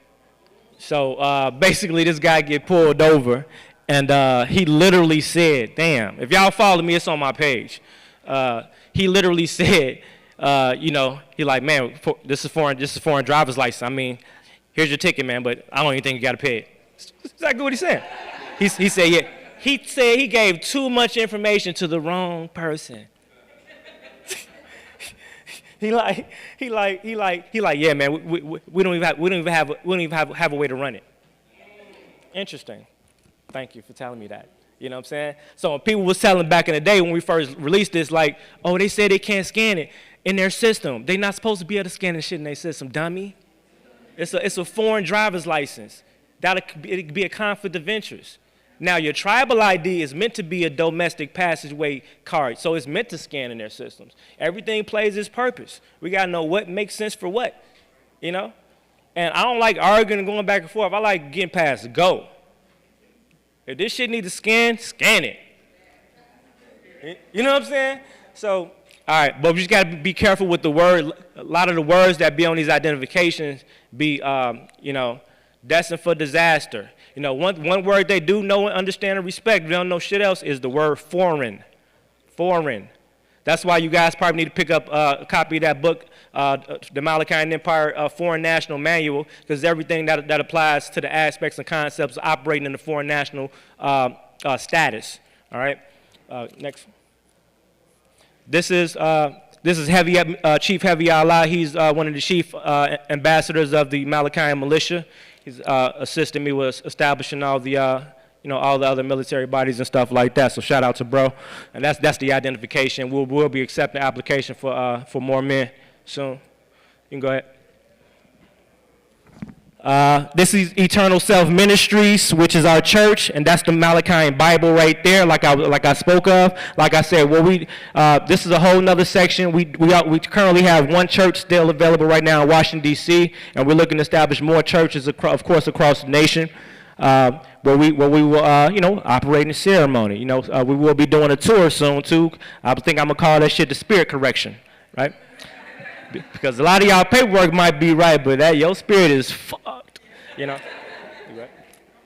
All right, so some of those medicines that we use is, of course, coming straight from Mother Earth: DMT, ayahuasca, rapé, combo, and stanaga. You go ahead. A couple of them had some experiences the other day with it. So yeah, that Malachian Empire handbook for foreign nationals, and whoever wants to really know, first of all, if you don't understand the power of trust, the importance of trust, this applies to every single person in this room. I'm not talking about none that don't apply to everybody in this room, to be honest with you, but trust is everything. Now, I've read a lot of books related to trust, and I'm gonna be honest with you, I really didn't get it until I started putting trust into action, creating trust, building trust, realizing like, damn, I don't know if they was purposely done, like making this shit too difficult or some shit, but a lot of stuff you don't learn till you do, right? So, but because of that, when writing, I kept that in mind when I wrote this, and when it's not because I wrote it, it's because I based on my personal, everybody that knows me knows I'm deep into trust, right? On all aspects of trust. You know, this is a huge foundation of everything outside the religious fashion. The point, this is the most complete and comprehensive trust manual that I've ever seen in my life, and very easy read. I can go ahead. A few of them are actually available at the table, two in the back for $50. Now, Neo and Mr. Anderson, right? Everybody was born as Neo inside of this matrix, of course. Shout out to the queen goddess, Sophia. Now, who are you, Neo or Mr. Anderson? Now, you're born into this whole system, right, that has a name, that has a social security number. And they said, and we thought it was ours because we didn't read the contract on the back. But it said on the back of the contract that this car does not belong to you. You must return it if we ask for it. So what do? We have to break the contract with Mr. Anderson. We have to unplug, and we have to become Neo. Now, once you become Neo, they're going to keep on challenging you. People think when you become free, they're not going to mess with you no more. No. Once you become Neo, they definitely coming for you. You know? But you got to know when to opt in and opt out, and you better make sure you make it to that payphone on time. Now, Neo needs things to operate too in the Matrix.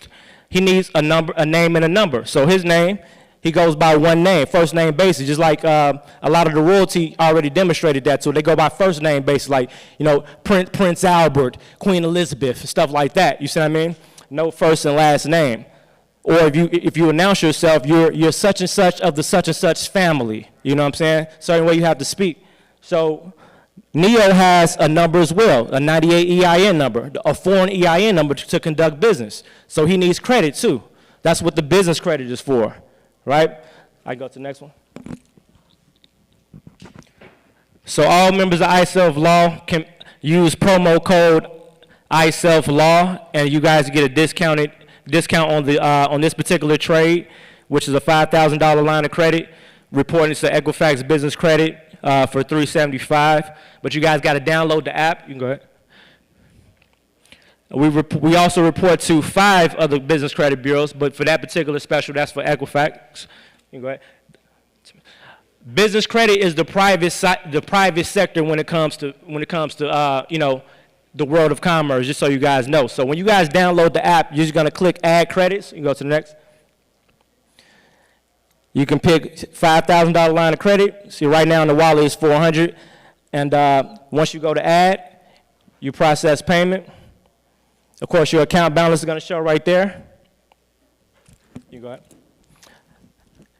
And then you'll get receipt and a whole account ledger, just like a bank account. So when you download this app, this is going to be like your business credit bank account. You go to the next. Now, once you get that credit in your wallet, you be like, okay, can I spend it? Yeah. So we have products specifically for this that you can use your credit to buy right then and there. So once you buy this product for $1,000, which is $5,000, we can also report that as a net 30 on your account as well. So now the whole point of it is to create a process and system so you get credit for the money you spending. If you're not getting credit, you're losing equity and the value of the dollar, because we all know the dollar bill not worth nothing anyway. So we have to leverage the credit aspect. Only do business with businesses that give you credit for doing business. You can go ahead. That's the whole logic. That's like going to college and forgetting to get your diploma, your PhD, or whatever. You know, for those that get in and want to become affiliates of Trade Capital, all you gotta do is contact us or text partner, and then all you gotta do is give a person your unique link, and then once they sign up under you, every time they add credit to their wallet, you get a percentage off of that. So we make things make sense for everybody. You see what I mean? You go ahead. I lost the button, y'all. Affiliate. Okay, you go ahead. You can scan that code right there for it to download the app.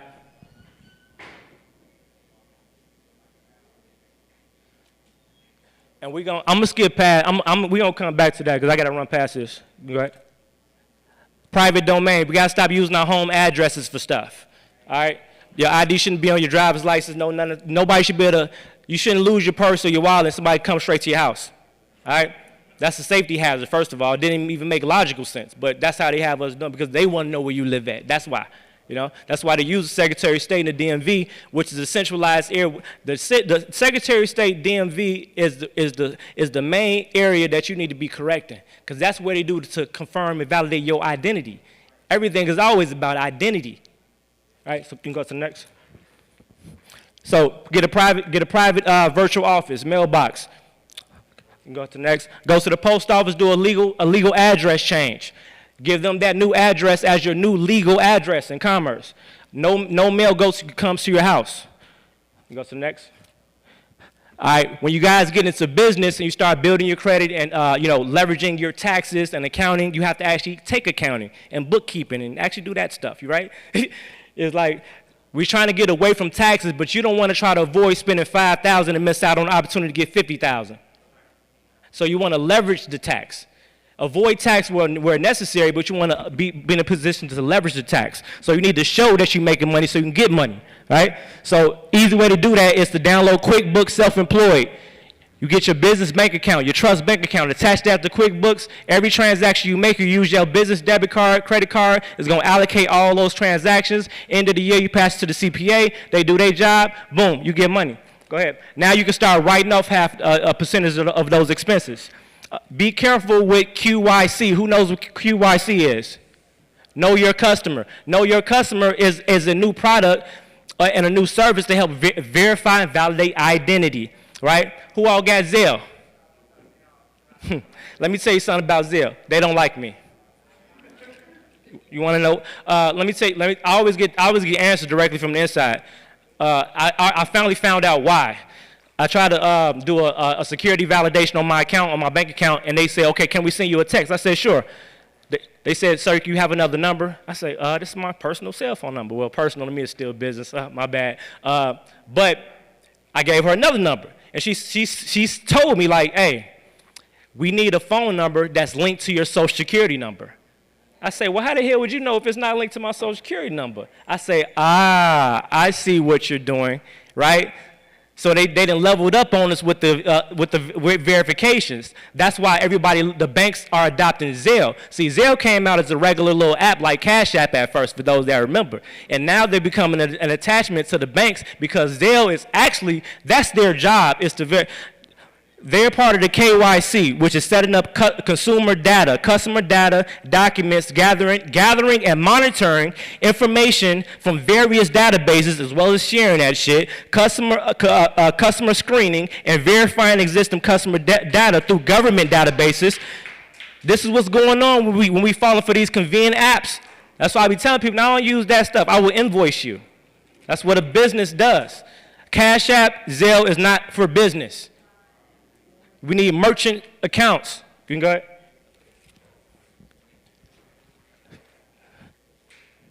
You can go ahead.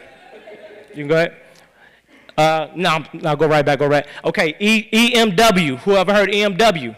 All right, EMW is short for EuroPay. So that's the alliance with MasterCard and Visa, which is founded in 1994, which is a secure software for payments and commonly refers to as credit card with the smart chip. So that's the chip, right? So let me tell y'all what they've been doing the whole time. See, they always give us things in reverse. Like, we trying to get used to these digital wallets with cryptocurrency, right? Thinking that was the first of its kind to you log into your wallet and you get access to XYZ. They was already testing that technology through EMV, through the physical first. But we didn't know that okay, go to the next one. We didn't know the process behind what was going on when we put those chips inside the EDIG. Go ahead. This is called very good security.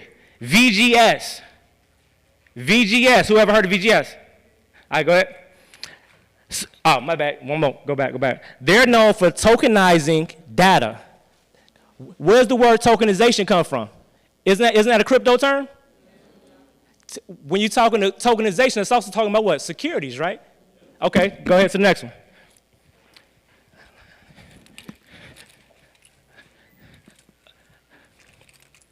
So every time you swipe you put your card in there, this the data that it's collecting. This the front end. Your name, your address, SSN, your social, tax ID, all this information, it comes in. That's English, and now that's the tokenized version. So they was tokenizing our securities the whole time. That's how they probably even came up with the whole cryptocurrency to begin with. Go to the next one.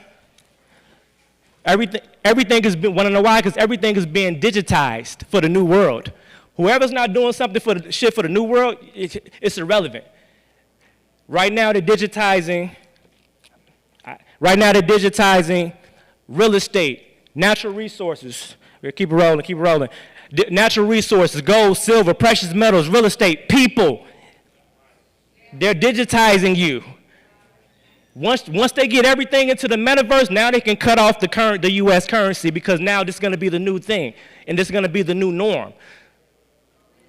Go ahead. Rights versus privileges. Rights is something, or privilege is something that you earn and can be taken away. I did it backwards. A right is something that you're born with that can't be taken away. Go ahead. Gun rights. They will take your guns that are registered to your strong man if you get DUI, any type of felonies, or it could be something small. They can come confiscate your weapons. All right? Only way they cannot confiscate your weapons, because ownership comes liability. That's why they sold you the illusion of ownership, and registration. The only way you could properly bear arms within the rights of your so-called Constitution is by way of the gun trust. All right? Go ahead. From the cradle to the grave, we got to take control over the birth system. We gave them rights over our birthing process until their covenant, all the way down to the grave. Last thing I'm gonna say. You gave a person responsibility for bringing your life into this situation, as well as the transition outside. What is going on during that process? We need to have our own private birthing facilities as well as transition facilities. From the cradle to the grave.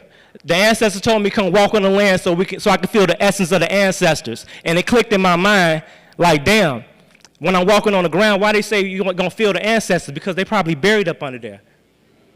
So that means the whole time a lot of this land is cemetery land, which made me go into cemetery law. And in cemetery law, I'm like, damn, the whole time we've been giving them all our bodies. So the whole time we're supposed to be establishing a family tribal land trust. And then we build our nations upon that and dare them to come upon the land. I don't give a care what city or town you from. I'm from the Wild Hunters of Chicago. I ain't never seen nobody disrespect the graveyard. I ain't seen a goon throw a bullet over there.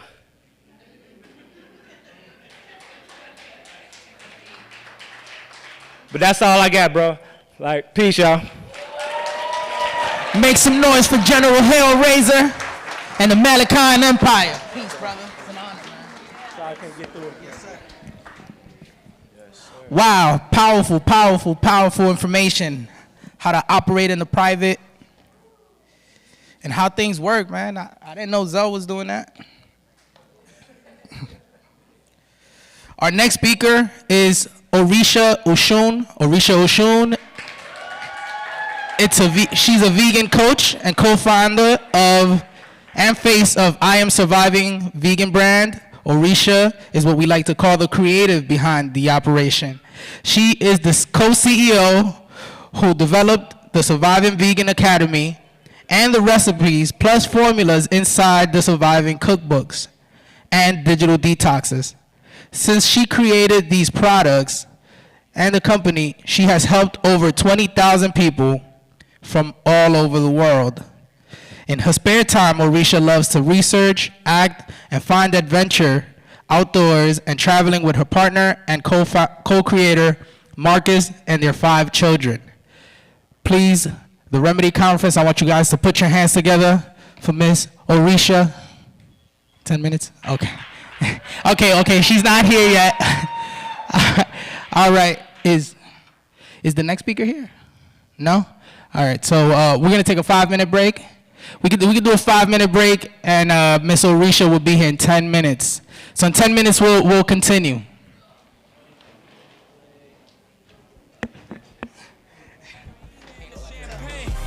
I cleaned up La Madrina with the same soap.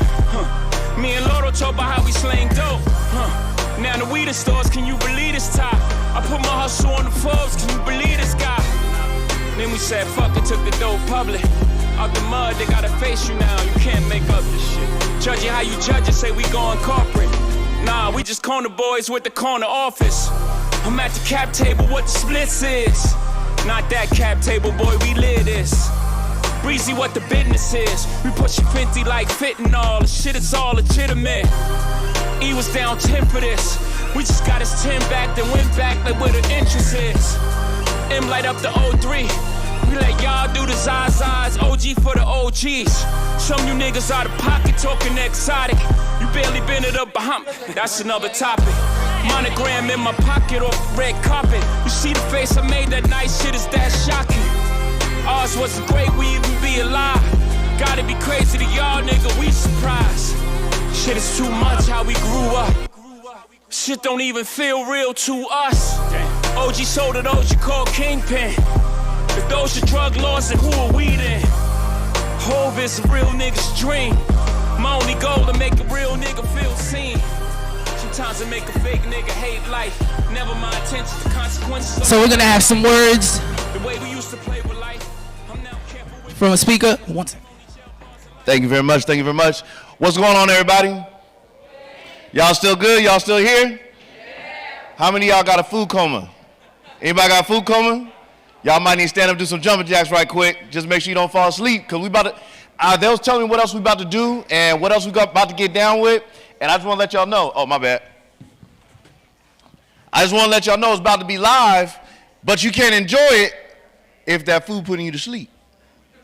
So they gave you a 5-minute break just so you could get up, stretch around, move, do your thing, and all that kind of stuff, just so that y'all could be awake and attentive once these next folks come by. But in the meantime, they messed up. They gave me the mic, so I'm going to say something else, too. So in the meantime, the other thing is, a couple of y'all been coming up to me and saying, Hassani, I did the survey. What's next? Well, one of the things that we could do is I could have y'all text Remedy to my number, and I'll have you in my database, and I'll make sure I get back to you, and I will personally respond to you with any questions that you have before we set up a consultation as well. So I could do that, and if anybody wants to know that, the number is 510-327-8698. Text Remedy to that number, 510-327-8698. 510-327-8698.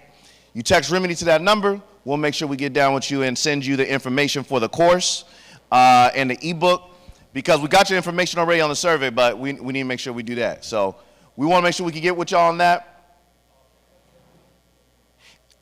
Who else ordered food from the truck? Anybody order food from the truck? How was the food from the truck? It was good? Okay, all right. I ain't got mine yet. I'm still waiting. That's why I look the way I look. Let's just say that. I'm still waiting. But anyway, with that being said, y'all, I ain't gonna hold y'all too much longer. I just want to make sure I said something right quick. Other than that, we about to go ahead and transition. It looks like we're gonna get ready to get transition soon. But again, I advise everybody, stand up, move around, get yourself together, because you don't want to get that food coma. All right, now, peace. Thank you, brother.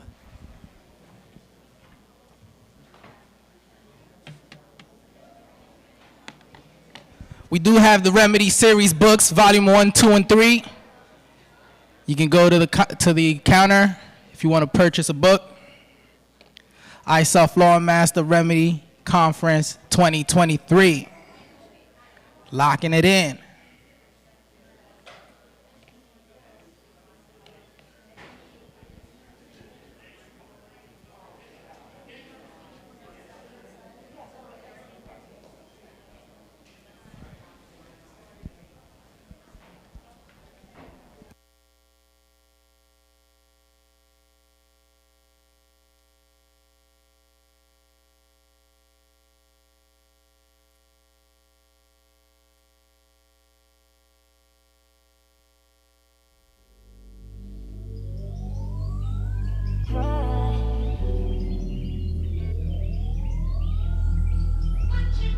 Double up, 3 or 4 times, I ain't telling no lies, I just run it up. Never let a hard time humble us. Double up, I ain't telling no lies, I just, yeah. I ain't telling no lies, I just 5, 4, 3, 2, that's time. I got to you that money, my dreams come true, my life in diamonds. Who knew? Who knew? Who knew?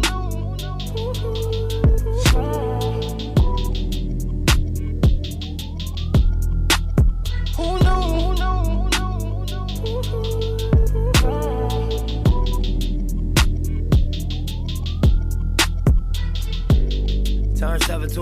14 to a whole thing. Lord knows it's a cold game. Switched up on you, man. Big body take both lanes. Backseat blowing propane. All black, 5 gold chains. Young rich washed up on his own, man. My news issue sound like a soul train. Tookie Williams over Coltrane. Eric B by the rope chains. RC, we for show bang. Tiny Lokes and they go crazy. What you know about the dope game? Was you born in the 80s? Did your mama smoke cocaine? Have you ever seen the whole thing? Was you drove to the streets cause you grew up on show change? Up when the dope beige. It remind me when these rappers drop duds and they quotes change. Had to part with the low fade. I was standing in front of Knicks with my sack for the whole day. Drive-bys, I was road rage. And we park and hop out, learn levels to this whole thing. Old school play the OJs, tryna make a slow change. Mama still slaving for a low wage. Tryna double up. Yeah. 3 or 4 times, I ain't telling no lies, I just run it up. Never let a hard time humble us. For everybody streaming online, Double up. like and subscribe, Telling no lies, I just comment. I ain't telling no lies, I just 5, 4, 3, 2. Remedy Series 2023. I got to you that money. My dreams come true. My life in diamonds. Who knew? Who knew? Who knew?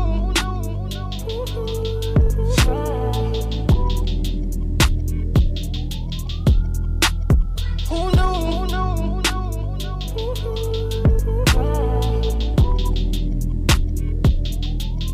I'll leave it behind if you let me. Ironic, I drown just to hold you down.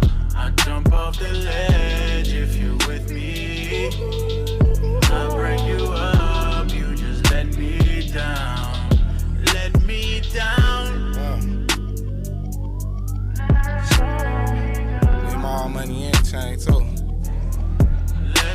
The Remedy Series books on sale right now at the counter. Volumes 1, 2, and 3. Make sure y'all check out the vendors. All of our vendors today. Lit Vegan. Might have been way before it's time. Spiritual Tea. Against the wall. Life is a but she mine. Remedy Tour. 6-2, yeah, it's mine. The West Side too, yeah, it's mine. What you know about? Your poster on the wall at the dealership. Leaving in the bed, legs trembling. Getting banged on for your penalties. What you know about? Your response be the reason you exist. Lucky I ain't get caught up in the twist.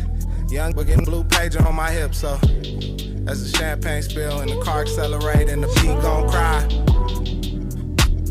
I'll be going to the bank at least 3-4 times. Get handshakes from the branch managers. The gift and the curse. Yeah. First they love me, then they hate me, then they love me again. They love me again. Let's take a trip down. I got y'all. Let's take a trip down memory lane at the cemetery. Rain, gray skies, seems at the end of every young black life is this line. Damn, him already, such a good kid. Got us pouring hen already. Liquor to the curb for my niggas up above. When it cracks through the pavement, that's my way of sending love. So give Big a hug. Tell her Leah I said hi. To the next time I see her on the other side. He was just some dog that caught some slugs. And we loved him cause in him we saw some of us. He walked like us, talk like us. Back against the wall, nigga fought like us. Damn, poor Isis, that's his mama name. Mama ain't strong enough to raise no boy. What's his father name? Shorty never knew him, though he had his blood in him. Hot temper, mama said he acts just like a husband. Daddy never fucked with him, so the streets raised him. Isis blame. Shout out to all the speakers that spoke so far on the weekend. It's been a magical weekend of networking, learning, connecting. Die by the same fate, end up dead before 38, and that's the life of us raised by a winner. It's a cold world. Old girl turn the coat, try to smoke her pain away. Isis, life just ended on that rainy day when she got the news her boy body could be viewed down at the city morgue. Open the drawer, saw him new. Her addiction grew, restriction, drugs, sipping brew. Angel dust dipped in, woo. She slipped into her own fantasy world. Had herself pregnant by a different dude, but reality bites. and this is her life. He wasn't really her husband, though he called her wife. It was just this night when moon was full and the stars were just right and the dress was real tight. And it sounded like Lisa, Lisa, I wonder if I take you home, will you still love me after this night? Mike was the hard head from around the way that she wanted all her life. Shit, she wanted all her hype. Used to hold on tight when he willied on the bike. He was a willie all her life. He wasn't really the one to like. It was a dude named Shy who would really treat her right. He wanted to run to the country to escape the city life. But ISIS, like this Broadway life. She loved the Gucci sneakers, the red, green, and whites. Hanging out the window when she first seen them fight. She was so turned on that she had to shower twice. How ironic, it would be some fight that turned into a homicide that'll alter their life. See, Mike at 32 was still on the scene. Had a son 15 that he never saw twice. Sure, he saw him as an infant, but he did stone him like if that was my son, he would look much different. See, I'm light-skinned and that baby there's dark, so it's mama's baby, papa's maybe. Mike was still crazy out there running the streets. Had his old reliable 38 gun in his reach. Spent 14 years him. Shout out to the General Hellraiser and the Malachi Empire. Peace to the Malachi Empire. Peace and love. Instead he pulled out a newer 38 snub. He clearly had to drop, but the boy just paused. www.iselflawmaster.com. It's the website. All of the books and courses. You can sign up for the course, become a student. He who hesitates is lost. He can't explain what he saw before his picture went blank. Remedy Conference 2023. 6 shots into his kin, out of the gun. Niggas be a father, you killing your son. 6 shots into his kin, out of the gun. Niggas be a father, you killing your son. Meet the parents, the parents, the parents, the parents, the parents, the parents.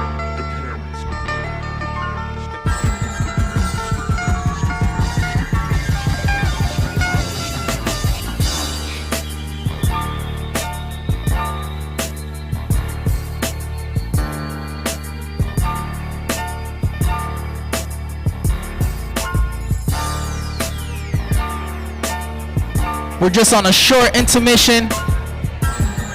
The Remedy Conference will continue shortly.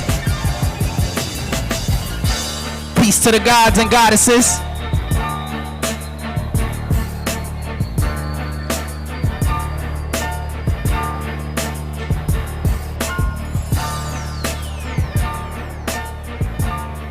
A las personas que no saben hablar inglés y necesitan un intérprete, por favor, nos pueden dejar saber, le podemos traducir el mensaje que todos los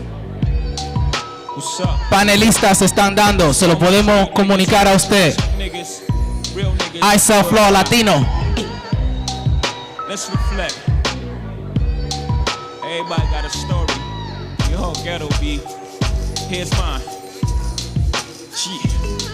See, I was born in sewage, born to make born music. Flow tight like I was born Jewish. Used the streets as a conduit. I kept arms, 38 lungs inside my mom's Buick. At any given moment, Sean could lose it. Be on the news, iron cuffs, arms through it, a stuff with embalming fluid. Shit, I'm going through it. Mom dukes too, tears streaming down her pretty face. She got her palms to it. My life is getting too wild. I need to bring some sort of calm to it. About to lose it. Voices screaming, don't do it. It's like 93, 94. About the year that Big and Mac dropped. The Illmatic rocked out of every rag drop. In the West, had it locked. Everybody doing them. I'm still scratching on the block like, damn. I'ma be a failure. Surrounded by thugs, drugs, and drug paraphernalia. Cops, courts, and shout out to Queen Cat. In the building, Remedy Conference 2023. Brother Truth is in the building. It gets worse, baby. Mama water burst, baby came out stillborn. Still I gotta move. iSelflawmaster.com. Don't worry, if it was meant to be, it'll be soon. This can't be life. This can't be love. This can't be right. It's gotta be more. This can't be us. This can't be life. This can't The beautiful Sophia Stewart is in the building, the Oracle. It's gotta be more. This can't be us. Remedy Conference 2023. Hell Brown grew with 2 sisters and 1 brother. Pop wasn't around, so many stories, that's another. I'm thinking, damn, how my older sister gonna make me tougher? When still sharp and still, I'ma keep it real. I'm tired of trying to hide my pain behind the syrups and pills. Dead to the world, stretched out like a corpse for real. Y'all niggas thinking what y'all reading in the source is real. What my life like, you looking at the source is real. What your life like, mine dog of course is real. Passing judgment, you niggas second guessing beans, cause you don't eat swine, don't make you look mean. Dog, you know a couple sores out the Quran, I guess you all on your dean and I ain't on mine. Stop that Aki, before I send shots through your body. Make them feel hell on earth before a law drop it. I feel a line's drawn here, nothing more can stop me. To them fast pick me up or them boys pop me. There's only 3 things that make Mac not act like beans. Ahmad Latif, Shakur Al-Din, Samir, I mean, my C's, dog. Gotta teach them that before I leave, dog. Shit, I know that I'ma see them when I leave, dog. I come back in the afterlife. Like, fuck it, I done touched hell twice. What's the meaning? This can't be life. This can't be love. This can't be right. It's gotta be more. This can't be us. This can't be life. This can't be love. Yeah. This can't be right. It's gotta be more. This can't be us. Now as I walk into the studio, do this with Jig. I got a phone call from one of my niggas. Said my homeboy Reek, he just lost one of his kids. And when I heard that, I just broke into tears. And seeing it secondhand, you don't really know how this is. But when it hits that close to home, you feel the pain at the crib. So I called mine and saddened my wife with the bad news. Now we both depressed, counting our blessings cause Brad's too. Praying for young souls that laugh at life through the stars. Loving your kids just like it was ours. And I'm hurting for you, dog.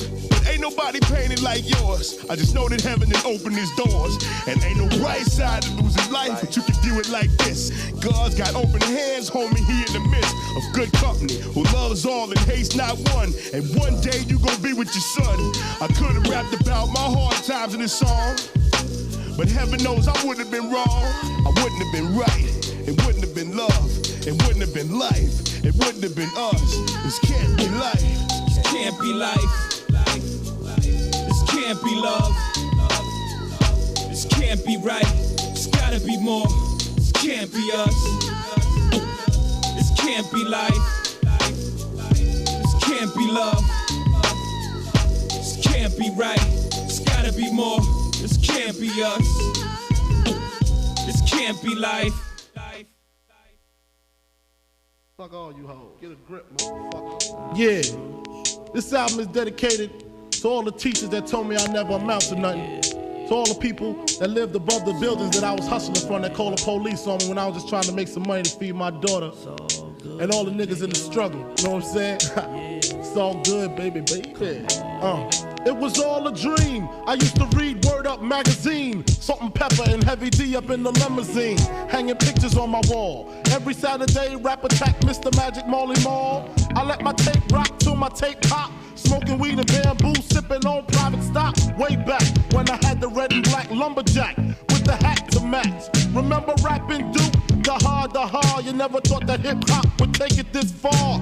Now I'm in the limelight cause I rhyme tight. Time to get paid, blow up like the world trade. Born sinner, the opposite of a winner. Remember when I used to eat sardines for dinner? Peace to Ron G, Brucey B, Kid Capri, Funk Master Flex, Love Bug, Star Ski. I'm blowing up like you thought I would. Call a crib, same number, same hood. It's all good. And if you don't know, now you know, nigga.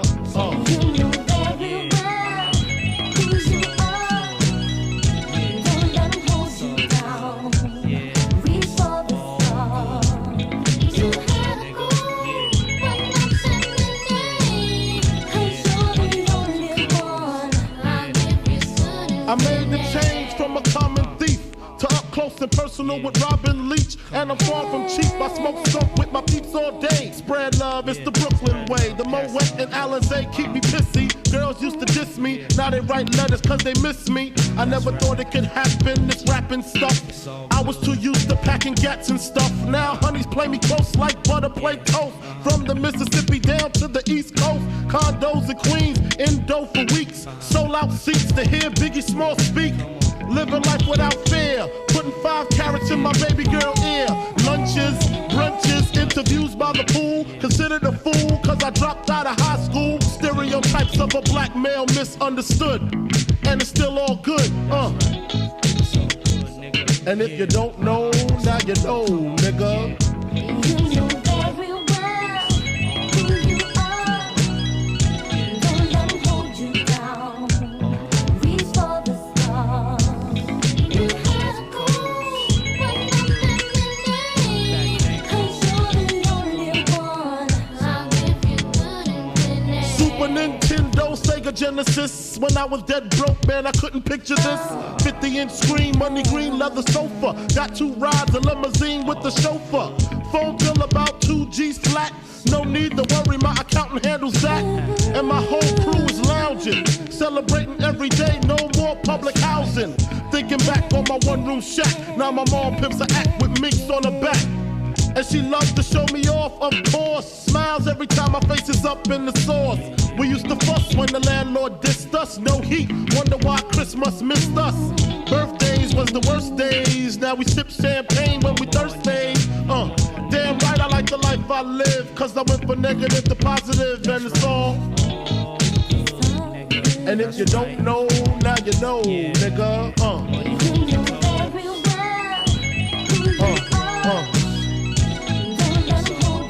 And if you don't know, now you know, nigga.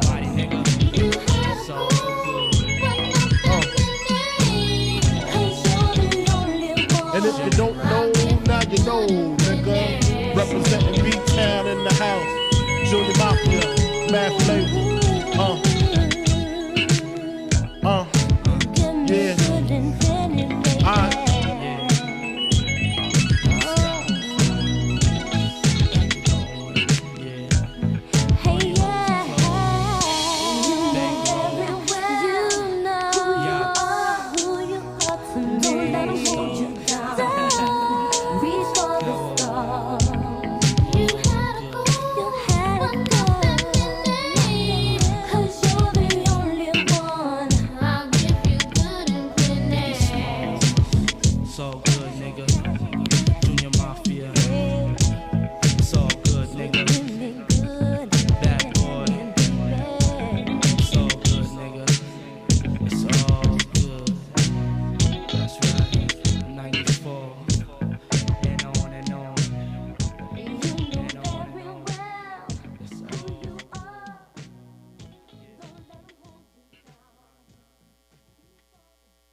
Check it out. Junior Mafia.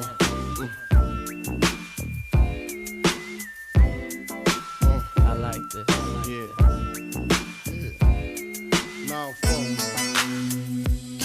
to all the ladies in the place with style and grace, allow me to lace these lyrical douches in your bushes. Who rock grooves and make moves with all the mommies. The back of the club, sipping Moet is where you find me. The back of the club, macking holes, my crew's behind me. Mad question asking, blunt passing, music lasting. But I just can't quit because one of these honeys Biggie got to creep with, sleep with, keep the ep a secret. Why not? Why blow up my spot? Cause we both got hot. Now check it. I got more Mac than Craig and in the bed. Believe me, sweetie, I got enough to feed the needy. No need to be greedy. I got mad friends with Benzes. See notes by the layers. True fucking players. Jump in the Rover and come over. So we have some of our vendors we want to bring up so that anybody streaming could connect with our vendors and familiarize themselves with their products and services.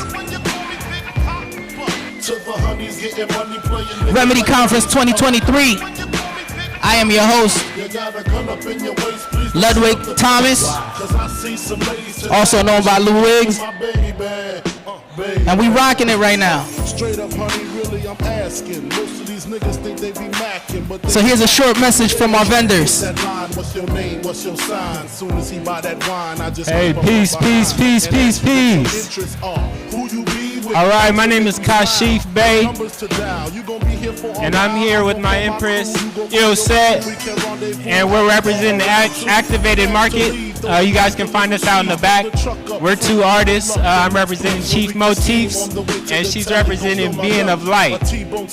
We got crazy art, so you guys should come back there and check us out. Wearable arts, high fashion. Thank y'all. Thank you. Thank you to our vendors. Round of applause to our vendors.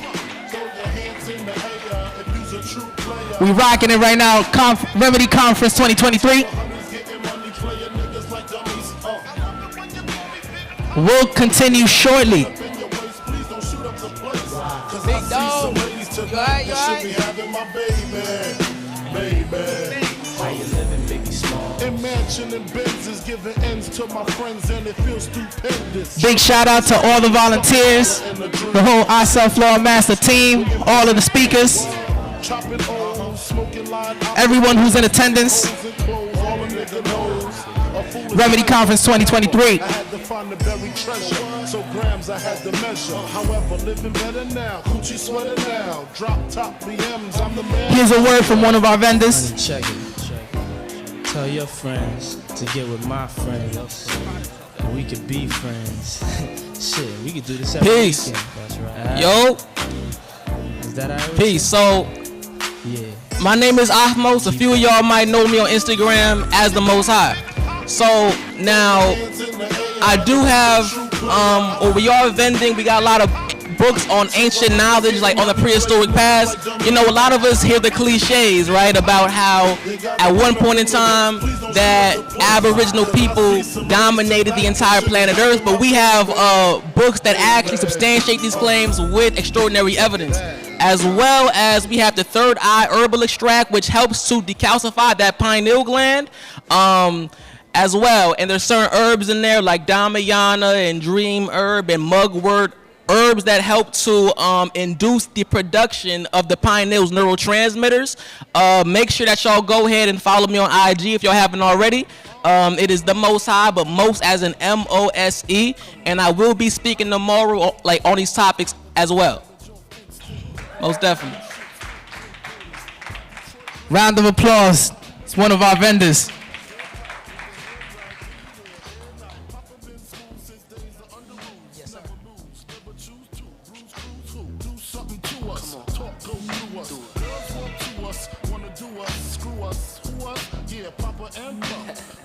Starsky and Hutch, stick to clutch. Yeah, I squeeze 3 at your cherry M3, bang every MC easily. Take that. Recently, niggas frontin' ain't saying nothing, so I just speak my piece. Please support our vendors. Remedy Conference 2023. Let's get it. That's how we do it. Sometimes your words just hypnotize me, and I just love your flashy ways. I guess that's why they're broken. You're so biggie, can't you see? Sometimes your words just hypnotize me, and I just love your flashy ways. I guess that's why they're broken. You're so I put hoes in NY onto DKNY. Miami, DC, prefer Versace. That's right. All Philly hoes know it's Moschino. Every cutie with the booty, boy, the coochie. Now who's the real dookie? Meaning who's really the shit? Them niggas ride dicks. Frank White push the 6 or the Lexus LX 4.5. Bulletproof glass tints if I want some ass. Gon' blast squeeze first, ask questions last. That's how most of these so-called gangsters pass.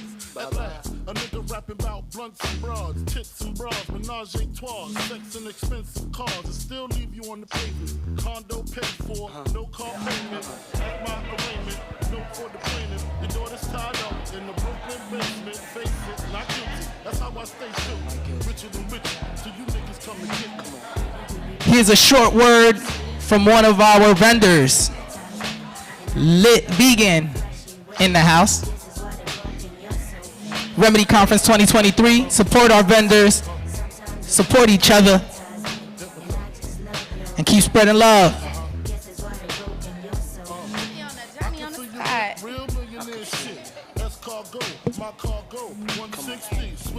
Hello, everybody.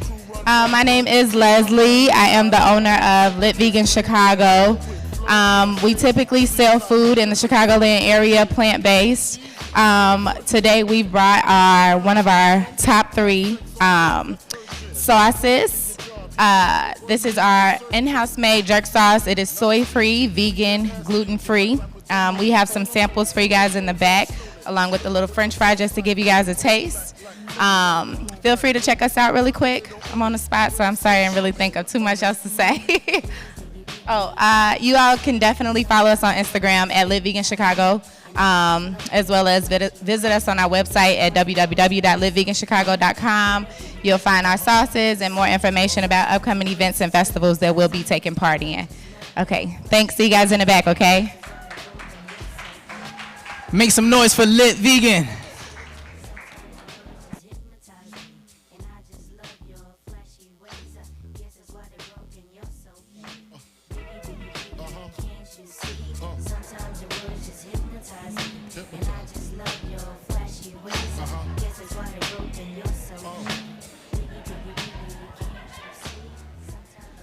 Peace. Also, I wanted to add, one of the key speakers and my personal partner, LifeWave, isn't able to make it currently due to other medical attention that he is also giving out in Georgia. Now, what he wants to tell people is that currently he will, in fact, still be taking orders. Now, for those who are looking for LifeWave's herbs, if you come to my table, we will be taking down names and whatnot, and he will give you these herbs for free, just off the fact that like he wasn't able to make it here. But yeah, thank you. So anybody that's interested in going to pick up some herbs, these are complimentary herbs that you guys can pick up for free. Make some noise. And the Remedy Conference 2023 will continue shortly after this brief break.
We need everybody to get back to their seats because we will be commencing and continuing with the next speaker.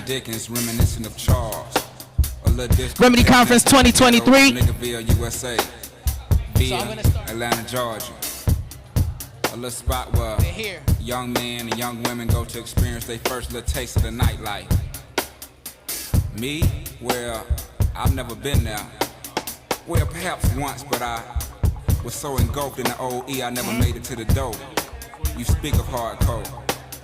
Why the DJ sweating out all the problems and troubles of the day? Why this fine, bow-legged girl find us all outdoors? Love's lukewarm lullabies in your left ear, competing with set it off in the right. But it all blends perfectly. Let the liquor tell it.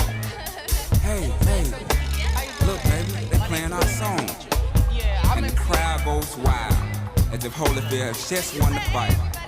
But in actuality, it's only about 3 a.m. And 3 niggas just done got hauled off in an ambulance. So the thing is, what's crazy, 2 niggas done started busting.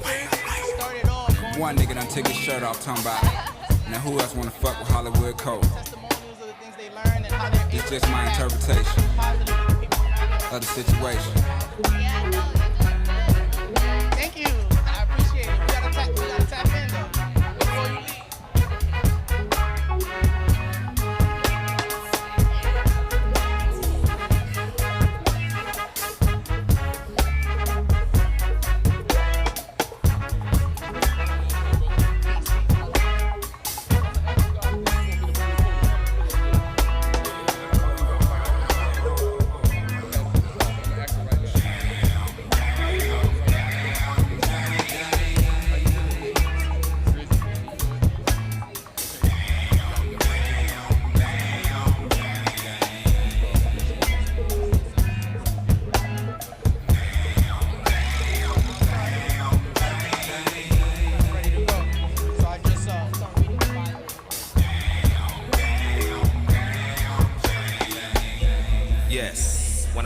My spotted, oded, dopalicious angel.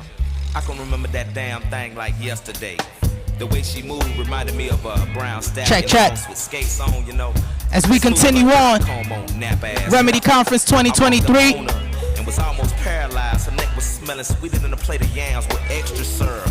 Eyes beaming like 4 carats of Our meat. next speaker is getting ready to take the stage.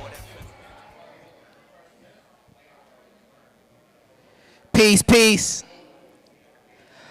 Our next speaker is Orisha Oshun. Orisha is a vegan coach and co-founder and the face of I Am Surviving vegan brand.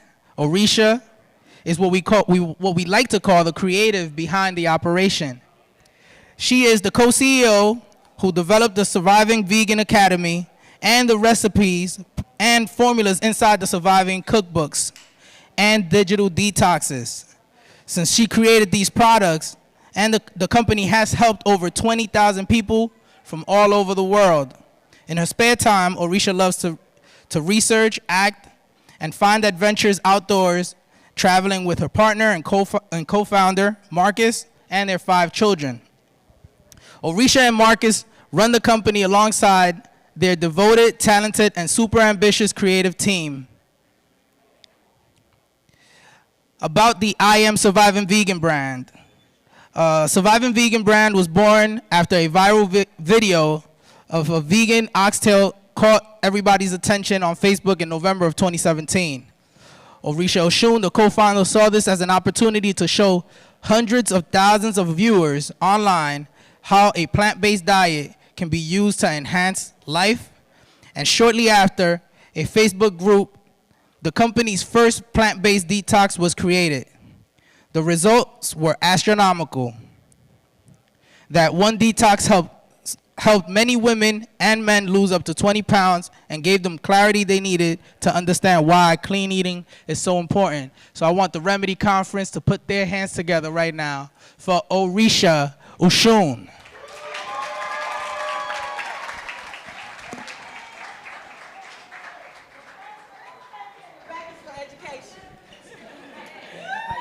How you doing? Thank you so much. Let's give it up for him, y'all. He did a great job introducing me. Hi, Hey, everybody, I'm super, super excited. I heard y'all was waiting on me. Child, I feel love. Thank y'all so much. I'm super excited to be here with you all. I just want to say thank you all for joining the Remedy Conference, coming and showing support of our good brother Truth, doing great things in the community, and every other speaker that was here today. I want to just say thank you. Let's give a round of applause for y'all just being here real quick.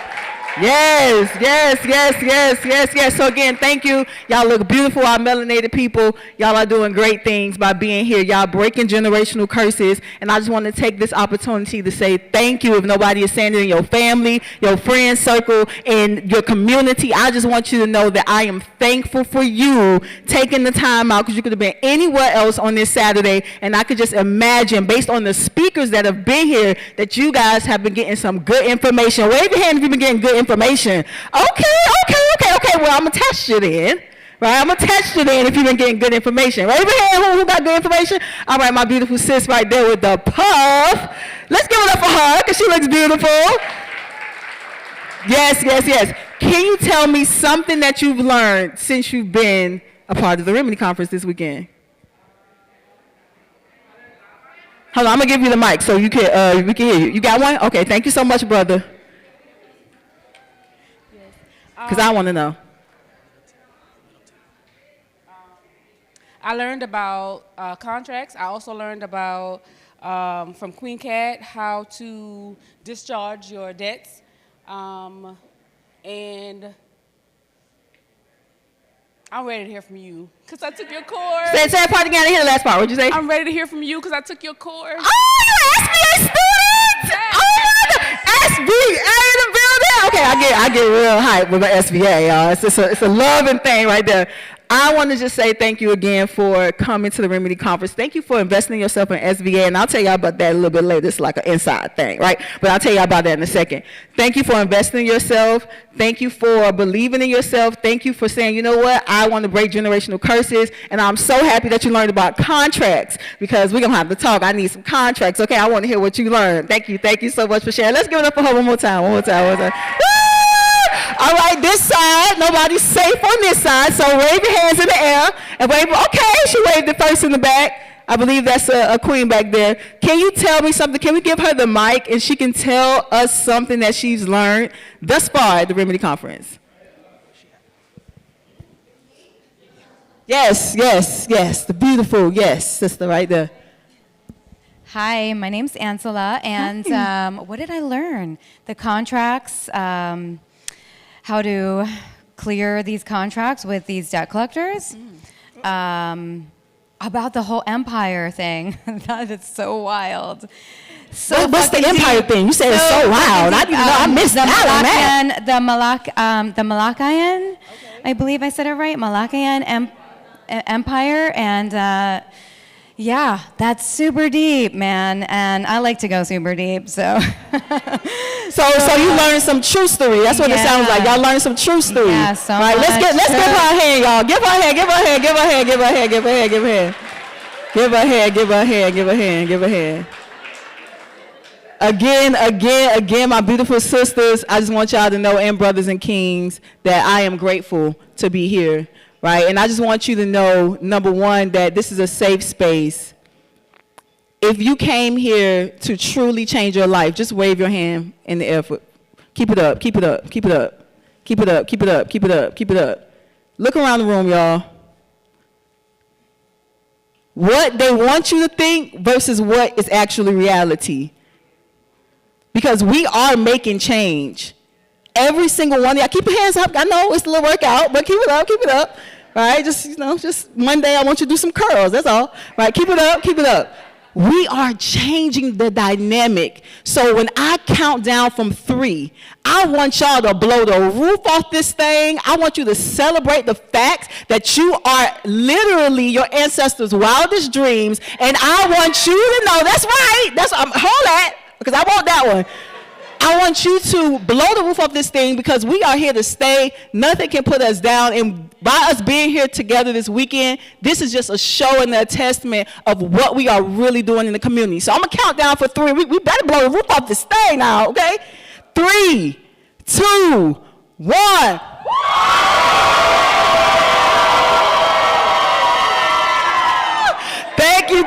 That was a beautiful. Give yourself an applause. One time. Okay. I ain't gonna make y'all clap no more. I promise. I won't make you clap no more. If you don't know me, my name is Arisha Oshun. As the young gentleman explained to you all, I am the co-founder of I'm Surviving Vegan. If you are not following on Instagram, follow us. I guarantee within 90 days, I'm gonna say something that make you mad. You're gonna want to unfollow me, but I promise I'm saying everything in love. And with our company, I am just so grateful that we have had the ability to physically touch 100,000 people that came to us for help. And because we have helped them, we've helped 100,000 people lose 1 million pounds, y'all. 1 million pounds. And yes, thank you. I appreciate that. And the reason why that's important to me, and that's just like the tip of the iceberg, the reason why that's important to me is because through that time, it's been 5 years, we started the company late 2017. Through that time, I have talked to so many people in our community. And I'm just so grateful that the ancestors guided me this way, because I never would have thought I would have been here. But talking to so many people in our community, I'm noticing something. I noticed something that is kind of like a pattern. And when people get on our detox, they lose up to 20 pounds in 10 days. Great results. But when I really talk to the people, a lot of people are focused on something that they believe is their issue for not really being their best version of themselves, but it's not true. And that's what I really want to talk to you guys about this afternoon. We're going to set some things straight. We're going to kind of erase some misconceptions so that we can truly walk in our path every single day, wake up every single day, no matter what's going on in the world, staying grounded and moving forward, because as we know, it's bigger than all of us. Is that okay? Is that okay if I share that with y'all today? Awesome. Thank you. So this is what I'm seeing, right? I'm seeing people focus on the symptoms of inconsistency. SVA, listen up, right? I'm watching people focus on the inconsistency symptoms and not really the root of the problem. We experienced that. They might be saying, what are you talking about, the root of the problem? They said they want to lose 20 pounds, they lost 20 pounds. But what I'm seeing is people are focused on inconsistencies. Before I tell you what the inconsistencies are, I want you to just think about your life for a second, right? How many times have you had to help a family member? Maybe you're the leader in your church or the leader in your community, in your mosque, whatever it may be, and people come to you literally with issues, right, that they want you to help them solve, but ultimately they're not paying attention to the root cause, right? They tell you about everything else that may be the problem, but they're not focused on the root cause, right? And I want to ask y'all real quick, what are some things, I'm gonna take two people, one from over here and one from over there. What are some things that you're seeing in the community because you are, a leader, or maybe you're the person that people cry on your shoulder? What are you seeing people complain about the most that is their reason for not being successful? And whatever it is, you don't have to tell me what it is they're not successful in, but what are they saying is the reason why they're not successful? Somebody from over here. Okay, sister in the back right there. Let's get her a mic if we can. If we can. I'm sorry I didn't tell nobody I need a runner. I apologize, but I do need a runner. I like to talk. Okay, I like to talk and I like to get feedback because it really helps me help the community. All right, so, sister. Yes, you. Oh, no, yes. The mic is not here anymore. Can you stand up and just project if you don't mind? Oh, yeah, I don't need a mic. Okay.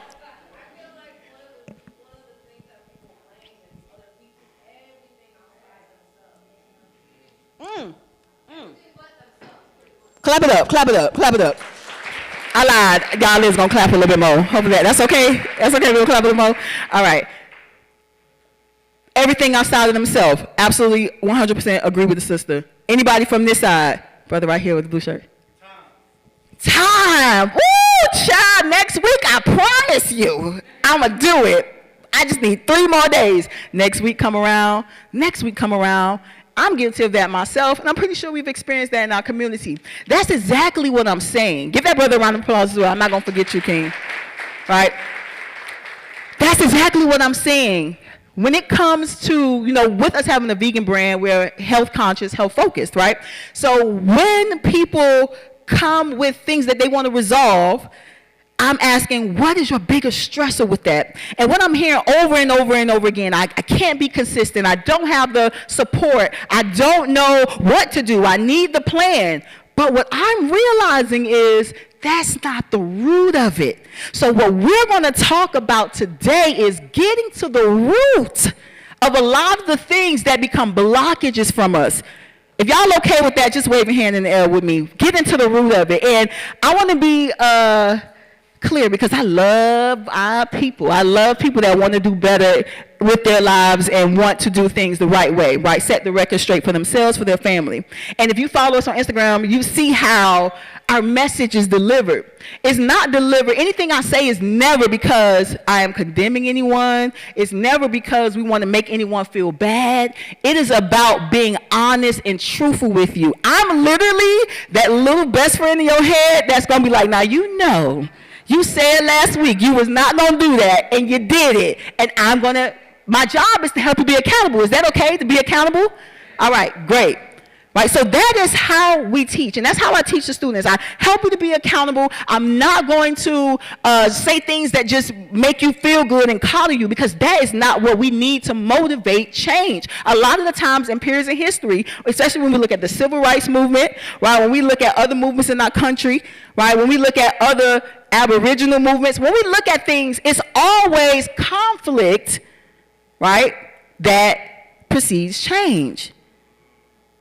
So when people look at our posts and I'm saying, hey, this is what's in your food, my husband will tell you the number one thing people say, well, we can't eat anything. God, Alicia, you're just going to take everything from me, my biscuits, my gum, my everything. No, I didn't put the stuff in the food. I'm trying to help you, right? So nothing that I do is to make you feel restricted. Nothing that I say today is to make you feel restricted. I'm literally standing in love because I am committed to the change in our community, whatever that may look like. Okay? And it's always to motivate you. The last thing I'm going to say before we get into the lesson, before we get into our dialogue, you can only save yourself. Y'all agree with that? I see a lot of head nodding. Okay, all right. Right.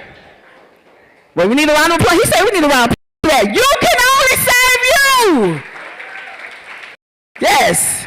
Only you can save you. So, you know, much as I want to, I can't save you. Grandma can't save you. Teacher can't save you. Your daddy can't save you. Your mama can't save you. Only you can save you. A literal role and the real purpose with Surviving Vegan is to give people the tools to save themselves. Say, tools to save myself. Absolutely. That is what we are about. So everything that I say today is going to be to help you get tools to save yourself. One more time. Tools to save myself. I love it, I love it, I love it. So again, back to the biggest issue, right? So with breaking, the biggest issue is people are focused on the symptoms of inconsistency. How many of us, by show of hands, and because we're going to get real deep, we're going to get deep. So I got to set the tone, okay? Real deep. If you don't mind, please participate in this with me. Just want you to hug yourself real quick. Hug yourself, love on yourself. And I just want you to put in a safe space. Everything that I do moving forward is for the betterment. Everyone in this room is agreeing with me that this is a safe space. I am safe. I am whole. Nurtured. Now I want you to turn to the person. Church nod, like, yeah, I hear you, baby, and I'm agreeing with you. Yeah. Yeah. Right. So we all see that we on the same page. Gotcha. So a lot of people are focused on the inconsistencies. With Surviving Vegan Academy, it's a 4-week transformation program, and that's not what I'm here to talk about. But what I'm helping people to do through that program is truly remedy any health issue. When I say any, I mean any, meeny, miny, mo, any. Okay? Anything.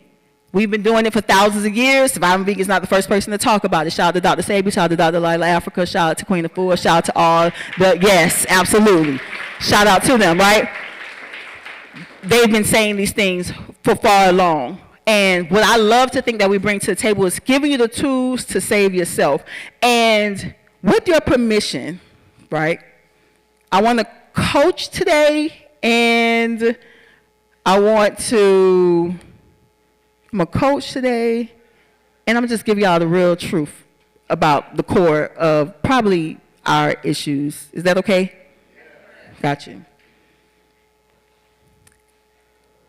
In order to be your happiest and healthiest self, you have to deal with the innards. What is the innards? No, I'm not talking about souse and eggs and all the innards of animals. That's just me, don't mind me. I'm talking about the part of you that you didn't cause to happen to you. I'm talking about your childhood experiences, right, that shape your personal reality, AKA your personality, okay? We have to deal with those things because what I'm seeing in the community when people come to me for losing weight, it don't matter what it is. So we deal with everything in health, right? Losing weight, remedying high blood pressure, remedying edema, thyroid problems, cancer, anything with the body essentially.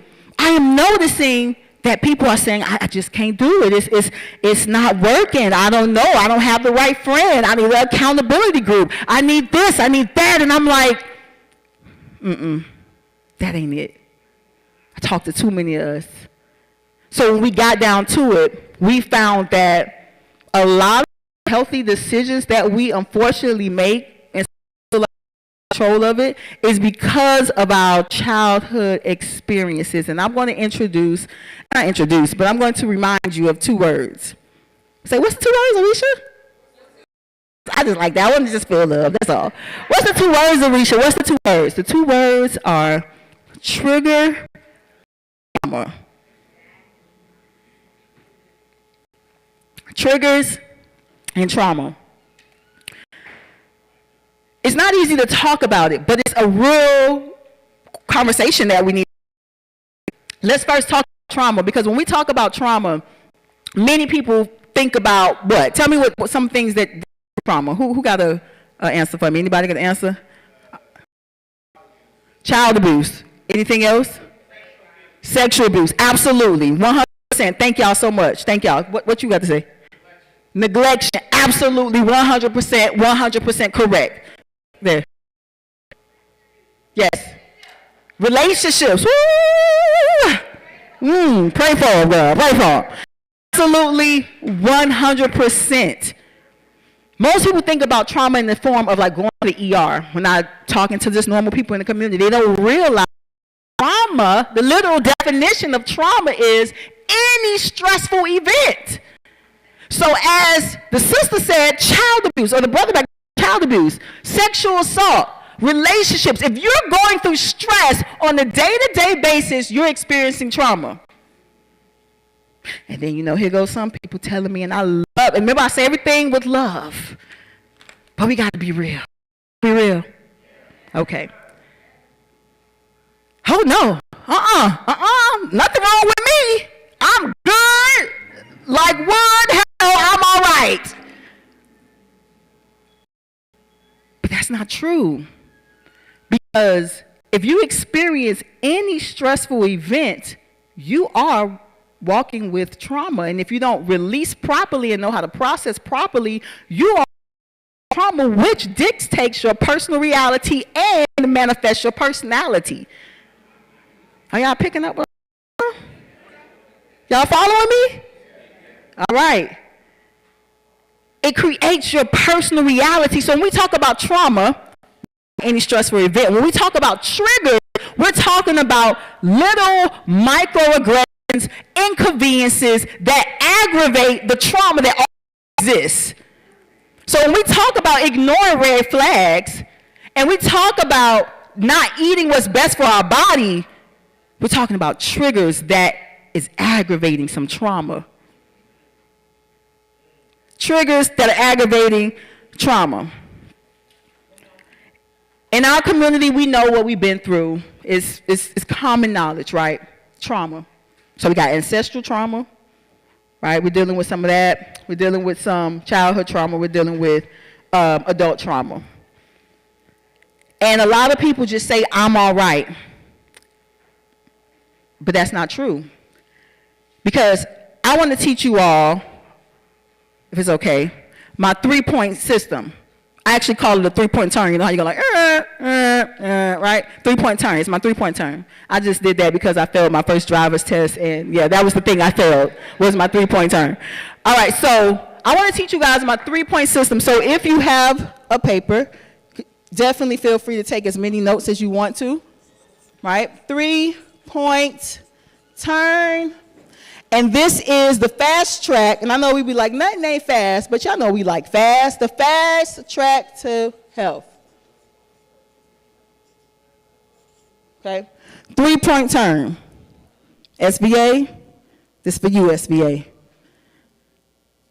Number 1, discover. Number 2, release. Number 3, manifest. Woo! And I got something to tell you. Hold on, it just hit me. Hold on. Got something to tell you. A lot of people want to go straight to the manifesting. Straight to the manifesting. But I got a surprise for you. Let me tell you how this actually works. It's really a formula. So it's discover plus release equals manifest. Y'all following me? Following me? Good. Discover plus release equals manifest. So now that we're talking about this formula, and I'm actually telling you all this because when I was coming here to the Remedy Conference, I was like, what am I going to talk about, right? I talk about everything on social media. What am I going to talk about? And I always want to help our community. Okay, no problem. So I decided that I wanted to do a training. I wanted to do a training, and I'm going to give y'all this one-day training, part 1 of it right now. So that's what this is. I just want to kind of like let y'all know that. Discover plus release equals manifest. So as we talk about dealing with the root of our issues, whether it's high blood pressure, whether it's cancer, whether it's anxiety, worry, that's my challenges, anxiety and worry, right? If it's stress, meal planning, it can literally be anything. The first step to getting on track is to discover. You can't, if you notice a pattern, you can do anything, by the way, but if you wake up and you notice a pattern, I've been trying to do this for X amount of days, X amount of years, it's not happening. It's not because you don't have the will for it to do it. It's because you haven't done the discover, release, manifest formula. You're trying to manifest before you discover and before you release. Y'all follow me? First step, discover. First step is discover. Why is the first step discover? Because you have to discover the blockages that are keeping you stagnant, complacent, in one space. Somebody say discover. You have to discover. I'm going to give you a cheat sheet to discovering, because we know sometimes we don't want to be 100 with ourselves, and we say, I'm fine, nothing's wrong with me. Or I don't have time to do it. I gotta do better, but I don't know how. Right? Let me give you a cheat sheet on how to truly discover what is the real blockages, not the fact that you're inconsistent and that you don't have an accountability partner and you don't have a plan and a coach. That's surface level. That's the symptoms of the inconsistency, right? But what is the root? The root is the emotional trauma. We all got it. It's okay. Hug yourself real quick. We all got it. We all got it. Hug. It's okay. I promise. It's okay. We all have it. We've all been through it in some form or fashion, because trauma is any stressful event. Have you ever been in a traumatizing event? Have you ever been in a stressful event? Wave your hands to hell if you just don't care. All right. Right. So you've been in a stressful event. So yes, you've experienced trauma. And here's the cheat sheet to determine some of the roots of that trauma. And I talk a lot about this on Instagram. I talk about the cravings, right? If you go look at your plate, if you go to your next family function, literally remember this conversation, because you're going to be like, Arisha said this. I'm going to say, yeah, God did. I told you I'm the best friend in your head, right? So remember this conversation. Look at your plate. Look at your family's plate at the next family function. What do they have on the plate? It's going to tell on them every single time. It's going to tell on you. It's going to tell on me. I could come around and say I'm this, but if you invite me to a cookout and you look at my plate, you're going to be like, oh, Arisha, something ain't right. It tells on you every single time. Myself, especially if you SVA, you know some of my story, right? Some of my story is I battled childhood depression because of abandonment wounds, right? Fast forward a few years, I ended up being in a mental health institute in Atlanta, Georgia, Peachford Mental Health Facility. Spent 3 days there. Thankfully, I didn't have to take medication because I was pregnant at the time. So stressed out, I lost the baby. Okay, yes, it was a time. However, I started showing signs in childhood. And let's talk about some of these signs because it's going to reveal itself every single time. In childhood, I remember like it was yesterday. Every day, I would eat bread from my mother's cabinet, and I would get in trouble every single day for eating bread. Do you know that bready cravings is a sign of depression, anxiety, because actually crunching down on the bread and chewing the bread, gelatinous bread, or chewing on something crunchy, I love potato chips, I love chocolate, Jolly Ranchers, all of that, that is your body releasing energy from your nervous system, releasing tension from your muscles. That's bready cravings. I have been craving bread since 3rd grade, 2nd grade, eating it every day to the point where I got in trouble. But because we are not aware and because we're focusing on the inconsistency symptoms and not the roots, we can't even look at and acknowledge sometimes the signs and the symptoms as they appear. Your body is always speaking to you. So the cheat sheet is looking at your plate, looking at your cravings. Y'all follow me? Y'all following me? So if I say, yeah, we follow me. Okay. Thank you for the love. I appreciate it. Okay. The cravings are the cheat sheet. They're always going to tell on you every single time. Bready cravings, low self-esteem, low self-worth, depression, crunchy cravings, anxiety, stress, chewy cravings, same thing, depression, salty cravings, suppressing, repressing anger. Right? Then we move to the second part of the formula where we have release. Before you can actually do better with your health, with what you consume, you have to release the things that no longer serve you. See, I'm releasing the things that no longer serve me. Absolutely. So before we even get to the food, we got to deal with the emotional trauma. We have to isolate our triggers. We have to find out what our triggers are, isolate them, and create a plan on how we respond to them. Then we go through our release mechanism, which may be a spiritual bath, which may be a foot rub, which may be acupressure, acupuncture. Discover plus release equal manifest. I had a picture that I sent Sister Trisha. Did she give it to y'all? A picture? It was like of an apple and a piece of meat. Yes, this right here. This is Kirlian photography. Right? I want to just show you in this one example. This is Kirlian photography, which shows the energy of food. Right? This is meat. This is an apple. You can see what we call the bioplasmic sphere radiating out of the food when you take it with a certain type of camera. So if we keep putting essentially diminished or depleted energy into our body, how do we have the energy to give to ourselves, to our children, to our family, to anything, to our jobs? How do we have the energy to do that? We don't. So food is a major component. Yes, we got to eat organic. I know it's more expensive, but at least have most of your food produce, to be produce, so that you can get to the manifest. The manifestation looks like that. Right? Once we get our entire system, our body to be like this, because of what we not only put in it, but what we surround ourselves with, that's when the attractions appear to us. We don't have to chase not a doggone thing. We don't have to chase anything. We call them to us. So you have the time, you have the energy, but the energy and the time that you have right now, are you using it the right way? Be real with yourself. Because if I look at your plate, will it tell on us? I don't know, maybe. So right now what I want to do is, first, if it's okay with Brother True, can I take 2 questions? Right, before I come off the stage, I want to just take 2 questions. Anybody have questions? Right here, sis. Your cravings or your anxiety?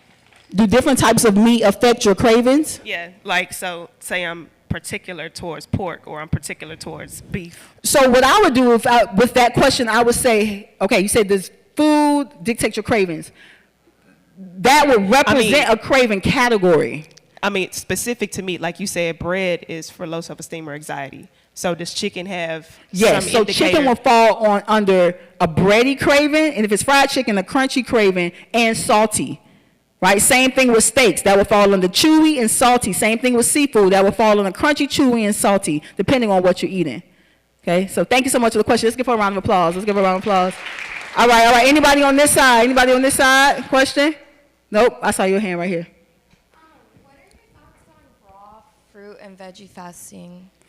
Raw fruit and veggie fasting is great. I have no complaints about it. What you want to make sure you know how to do is create meals, whole meals. You need carbs, protein, and fat throughout the day to sustain your energy, right? So raw fruit and veggie fasting, if you do a detox with it, I think that you should detox every day up until 12 p.m. if you're following the circadian rhythm, right? Up until 12 p.m. you should detox with either fruits or veggies, not together. Fruits and veggies not together, right? Fruits, for real, y'all, I'm serious. Fruits stimulate action and veggies stabilize the body. So if you're sick, you're going to go with vegetables. If you are trying to release waste from the body, whether it's weight, whether it's constipation, whatever it may be, you want to go with high fiber fruits. If you're sick, you want to stabilize with vegetables. So to answer your questions, I answer both of your questions. All right, thank y'all so much. Thank y'all. Give her a round of applause, round of applause, round of applause.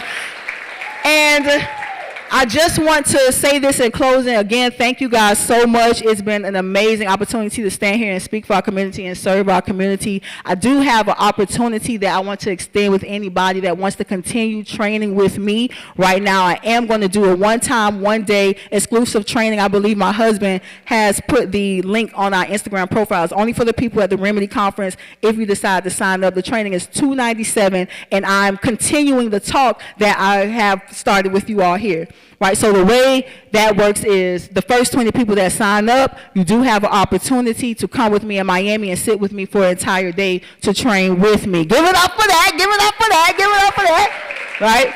You do have an entire day to sit and train with me. So if you go to my Instagram, I am Surviving Vegan, right? If you want to take that opportunity and participate, we are happy to accept you. The first 20 people, you can come down to Miami with me. We'll talk. We'll pick a date. Anybody else, after the 20 people that want to sign up, you will do it virtually, okay? You don't have to come to Miami. And real quick, the things that we are going to address, right? I wrote it down here. What makes it hard for people to choose what's right in your life? These are the issues and the deliverables that we're going to address. How do I control the chemical imbalances? Right, we're also going to talk about healthy mindset, right? How do you be the light in your family? How do you command authority? We're also going to talk about how do you recharge your batteries, actually your body? How do you bring it to a healthier state? And finally, on that day, we're going to also talk about how to live a life that truly fulfills you and your boundaries, because wellness is not just about food. We know people that just focus on food and they are not right spiritually. Right, they're not happy spiritually, right? We look in the news, we see things that are going on in our community. So this work and participating in this opportunity is about truly staying committed to you and being the best version of yourself that you can be, so you can do that in the community. Accountability, consistency is not the root of your problem. It is truly just really manifesting the fact that, hey, I need to understand what my triggers and my traumas are, so that I can discover plus release, manifest. Thank y'all so much. I appreciate it. Make some noise for Orisha Ushun. Thank you so much.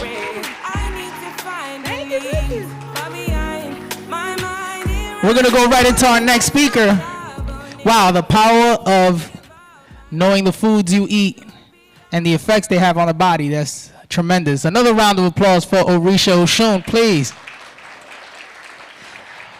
Our next speaker is Grizzy the God. He is the system guy. He is the reason why the company has structures and strategies in place that have taken place and the brand to the next level. Loving to ensure that things go smoothly behind the scenes, Grizzy enjoys every opportunity to learn and implement strategies that make SV more efficient and successful. Grizzy takes on every challenge with a smile and a positive attitude, ensuring that he sees the job through. He truly has gusto with all tasks, even the more difficult ones. Being a certified extrovert, he never meets a stranger without a great story or networking opportunity. So I want the Remedy Conference to make some noise for Grizzy, the God. Grizzy. I tried to show. Yeah.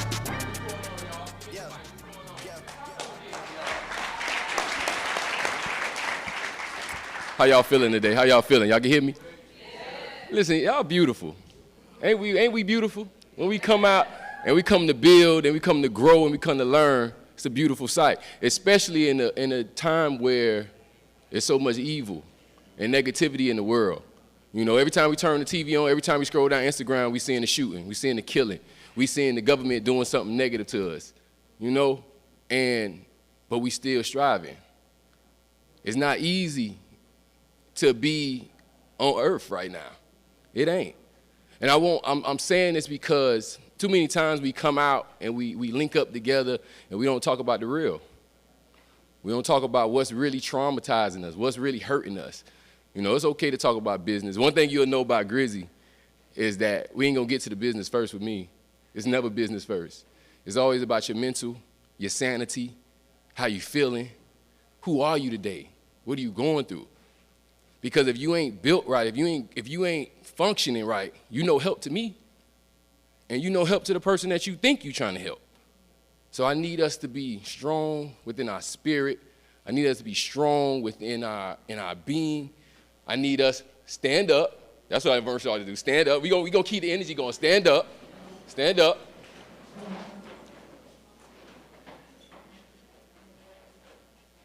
I want everybody to say, I am. I need to hear it again. I am. I need to hear it again. I am. The reason that you are is because God created you. There's nobody like you. There's nobody can do what you can do. You have a special gift that will change this planet, but you have to believe that. I wake up every day, and I'm very transparent. I wake up every day, and it's very hard for me to move in a world that tells me I'm not great. As a black man, I watch my wife, as a black woman, go through the same struggles.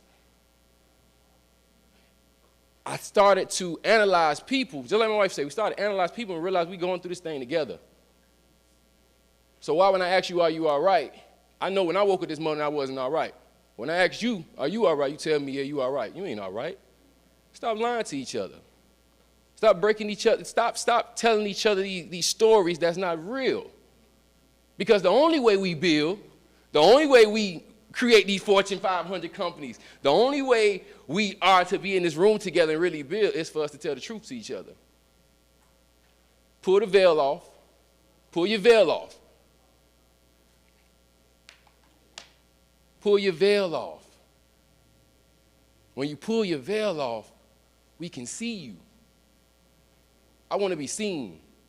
I don't want to be seen for the flashy things. I don't want to be seen for a Rolex. I don't want to be seen for the shoes on my feet. I want to be seen for who I am. And that's a broken man, a hurt man, a man that have 5 children that's growing, that's thriving, a man that have a business that's fortunate, that's going to be bigger than I could have imagined. I'm going through this. I'm a father of 5. I'm a brother of 4, the oldest. I'm a son. I'm the oldest. I have a wife. All these are all things I deal with every day. So I know y'all deal with it. If I'm transparent enough to stand up here on this stage and tell y'all who I am, be transparent with each other, to tell each other who you are, honestly, so that we can build, we can grow, we can get out of the chains and the blocks that we are in. Until we do it as a unit, we will never get there. I don't care how much money you got. I don't. Y'all can sit down.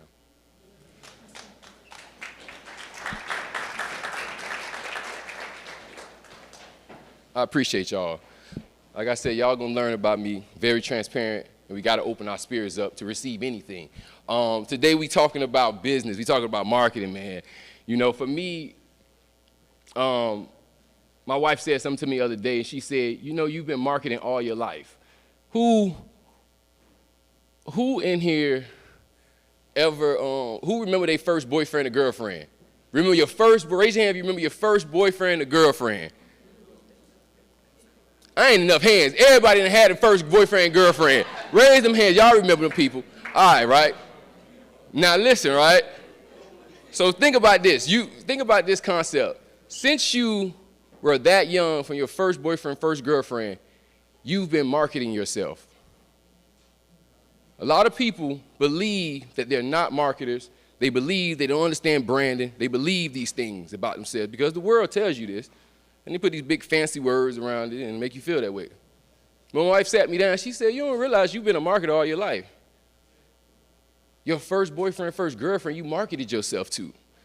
Whatever you did, you told mama to buy them kicks, you bought them kicks. I got to come with the fresh kicks. They got to be white.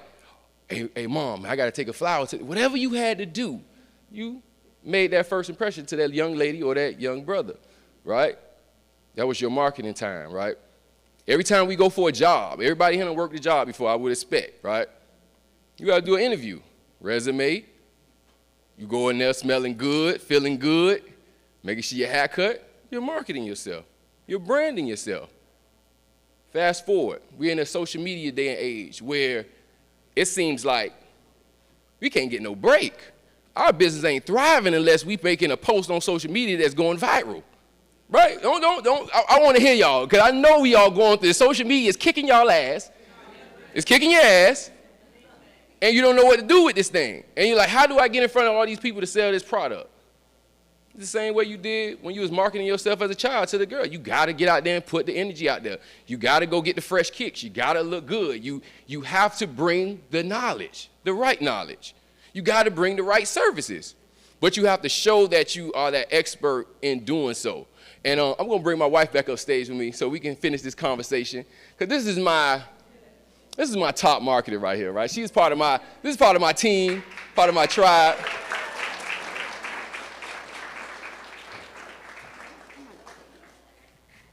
And when I think about being a marketer, when I think about team, she is my confidant. She helped me build this thing. She helped me understand what marketing is inside of myself. One of the things that we dived into in 2017 was social media. We dived in head first. We didn't know what we were doing. And we said, hey, we're going to test this thing out. For the past 5 years, we've been studying and analyzing social media to the T. You know, everything you see, if you have seen our brand, Surviving Vegan, the reason that you see these shock value pieces of content is not just because we're shocking, you know, it's because that's the only thing that's going to grab your attention. Do you understand? I want y'all to be very clear. We're in a time and era where our attention span is like this. Can I give him a tip, Grizzy? Yes, you can. All right, so if you have social media, what he's saying, that shock value, you have 3 seconds to grab somebody's attention as they're scrolling on your profile. So if you send up that type of, hello, how are you? Scroll right by. All right, that's all I want to say. No, you good. Okay. So again, attention span. Your attention spans are small. So when you, now, I'm going to say this right quick. And this is a disclaimer. Because Grant Cardone just got his butt chewed out for talking about a culture, about how they respond to things and how they act to things. I want to be very clear. Our society, not just a culture, our society attention span is like this. So the things that we're putting out, when you're thinking of selling a product, to get the attention you're looking for, you have to put things out that's going to grab their attention. If it's not grabbing a person's attention, do not expect to get a sale. You know, everything, you might see us with shock value content. Everything doesn't have to be shock value content. Certain things just have to be content that is meaningful to the consumer. Wouldn't you say? 100%, right? So, like, there's 1,000 shea butters, but why buy your shea butter? Why? Exactly. Right, so you have to convince me online, and those first 3 seconds, that's a gem. Like, I don't know if you know, but when you go home and you make that content, I want you to jump out. Hey, check this shea butter out. You're going to stop somebody from scrolling. Not saying they're going to buy, but you're going to, I'm just saying. Exactly. They don't mean they're going to buy. But you're going to see your engagement go up. Once your engagement go up, and now you got people paying attention to it. If people not paying attention to you, you're not going to get sales. So 100%. And the thing about getting sales, see, all of us, either you have a service or you have a product, right? So at the end of the day, you want to drive this sale. And driving the sale doesn't necessarily mean all the time it's about finances. A sale can be, when I say driving, getting a sale can be getting their contact information.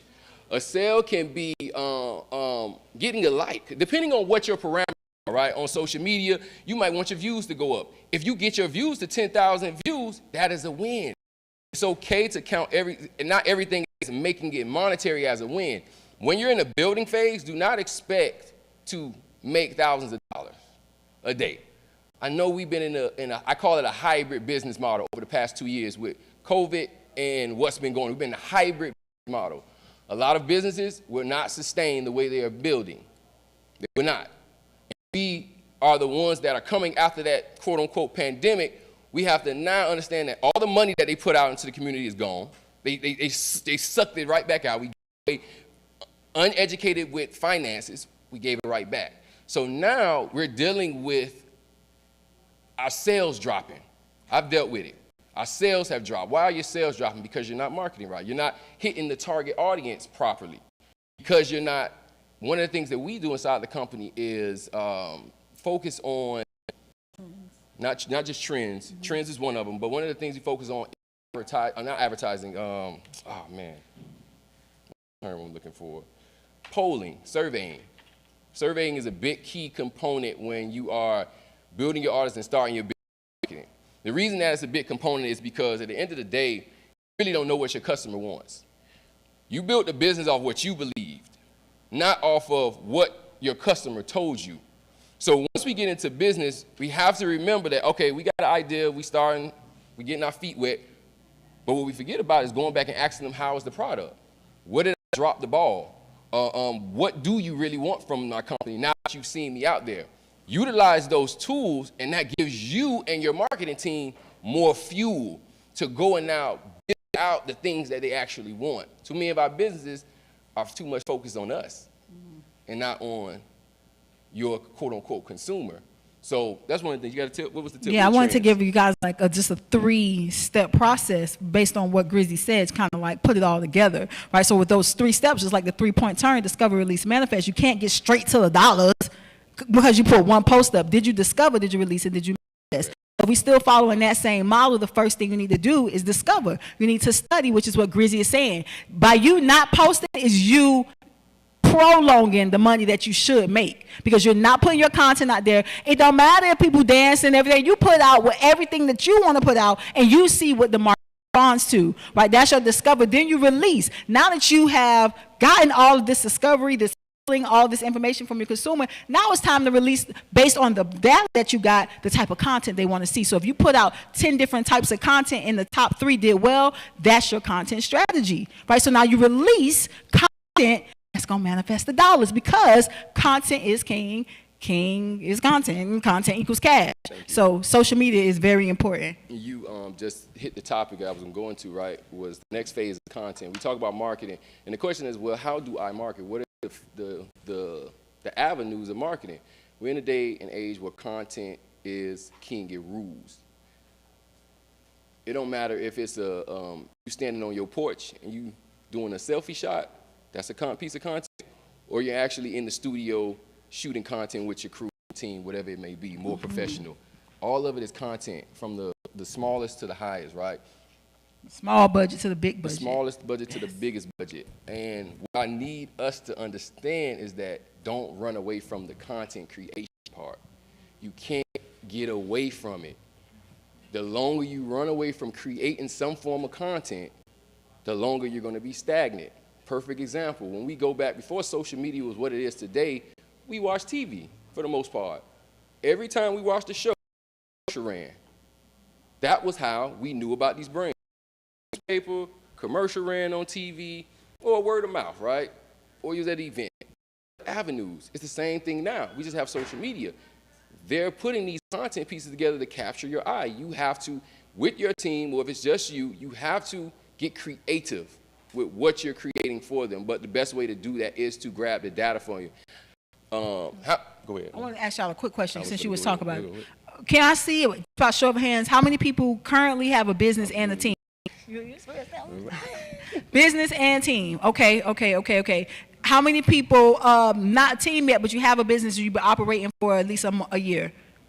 3 months to a year, okay. How many people just have a business idea, you haven't gotten out there yet, but you want to be out there? Okay, I just wanted to see that. Who don't want to own no business at all? Who don't care to be in business? Okay. No, it's Okay, okay. yeah. It is Clap it okay. up. This is okay. You have to be honest about what you want to do and what you don't want to do. I'm gonna be honest. It's a lot of business owners that's not business owners no more because they realize the struggle and the hard work it goes in. It's not a trend. Mm-hmm. It's a real job. It's real something that we have to do and build. It's not light work. So, it's okay not to want to do it. Have a career. Yes, and just understanding ultimately that one thing Grizzy has definitely been trying so hard to get me to understand is that you don't, just because we're saying do content, it don't mean you have to be an influencer, okay? So if you don't want to be an influencer, that's okay as well. And what Grizzy said about it doesn't matter how you produce your content, you still need to post content. It may not look the best right now, and you looking at everybody's content, they got 3 cameramen, the whole sub writer, and all these other things, captions. That's okay. Doesn't matter what you do, as long as you do, you can potentially go viral. Can I give them a viral formula? Yeah, the viral formula. Let's do it. No, I can't buy them. Okay, all right, I'm just saying. All right, so the viral formula for going viral on social media. That's my trick right here. All right, here's the viral formula for going viral. Post every day. That's it. That is it. If you post today and I don't see you next week, I forgot about you. Correct. If you post today and you don't post tomorrow, I forgot about you because you are in competition with the timeline. I know you be going to your Instagram profile, but, oh, it looks so pretty. I put the quote in the middle and I picture on this side, that. People not going to your profile. They're on your timeline. So you're in competition with thousands of posts. The only way you for sure go viral is you post every day. And you follow Discover, Release, Manifest. You just follow what we just said. Discover first. You're not going to go viral on the first post, maybe not the second post, maybe not the 10th, maybe not the 100th. But guess what? If you post 100 times, now you got data. You discovered. You have polling. You have engagement, right? Then you go to the release. You look at all that data from your social media and you're like, oh, snap. I know the top 3. Now you just flood the timeline with that top 3. Then that's how you get to the manifestation portion of manifesting content turning into dollars. I like that on viral piece. But I'm gonna give y'all a little extra to it. Okay. At least when you're starting, if you really want to hit, at least 6 times a day. At least post at least 6 times a day. No, you're like, what? 6 times? You're dealing with an algorithm. You're dealing with things that's blocking you from going to the next level. You gotta beat them across the head. And if you're not willing to beat them across the head, I mean Instagram per se, right? Then you're gonna get washed out. Yes. So at least starting out, at least try to do at least 6 times a day. If you light work, 3 at least. That's the bare minimum. 3 times per day. Minimum. You need to be consistent for a year. We were consistent for 5 years straight. Every day we hit you 3, 6, 9 posts, probably depending on how we feel. And now we can take a break for a month and come back, and it's like we never left. But it took 5 years of doing that. So people see the end result. Content is not a joke, right? And Grizzy, I got another opportunity if you allow me. Hold up, before that. Okay. TikTok. Ooh, TikTok. y'all Who got TikToks? Raise your hands, TikToks. Okay, All right, yes. Who's actively using their TikToks? Not a lot. Okay. All right. Why not? Let me hear why. I got to know why. Okay, ask somebody why. Why? It's owned by China. Okay. That's a great hey, that's great right there. It's owned by China. Anybody? No, wait, I want to go a little bit into that. Hold on. Why you want to use this owned by China? What they gonna do? They already stole our info. They definitely selling info. What you say right there, brother? Black shirt.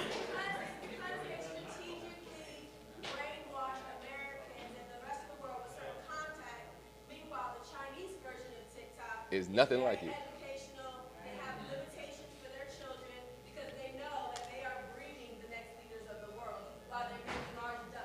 Clap that, clap for that, clap for that, clap for that, clap for that, clap for that, clap for that, clap for that. Can I want to just say one thing to her. I got to say it back. I got to respond to my sister. Dad, if it's okay, can I respond to you? If it's okay, can I respond to her? Go ahead. That's why we got to be on there. No. That's why we got to be on there and flooding this, because it's going to be there. It's not going away as we see. So we have to be on there sharing our information. Everybody that knows about Survivor Vegan knows about it because Survivor Vegan is on Instagram or TikTok. Children, one time we was at a museum we took our children to a museum. Just focus on the story. We was at the museum. 3 teenagers ran from their house to come meet us because of us they went vegan, because of Surviving Vegan. We are changing the culture. That's why I say everybody raise your hand and look around. The story that they putting out there, we know we ain't got no black media, right? No real black media or African descent media, Aboriginal media. So we have to get on there and we have to start controlling. And that's kind of like what the mission is, okay, sis? A little bit, maybe? All right. Brother, you had something to say.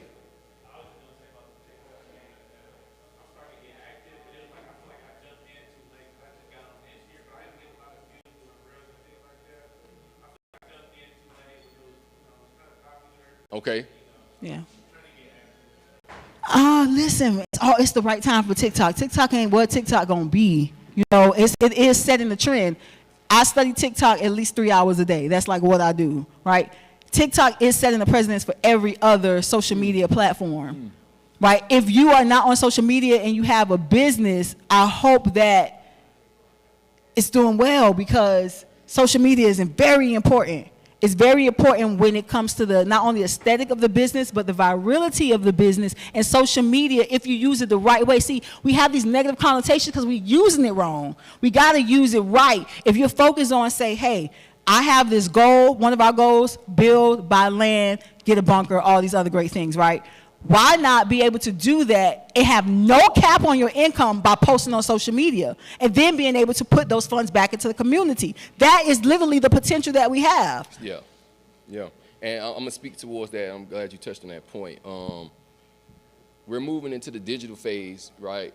We see it everywhere. And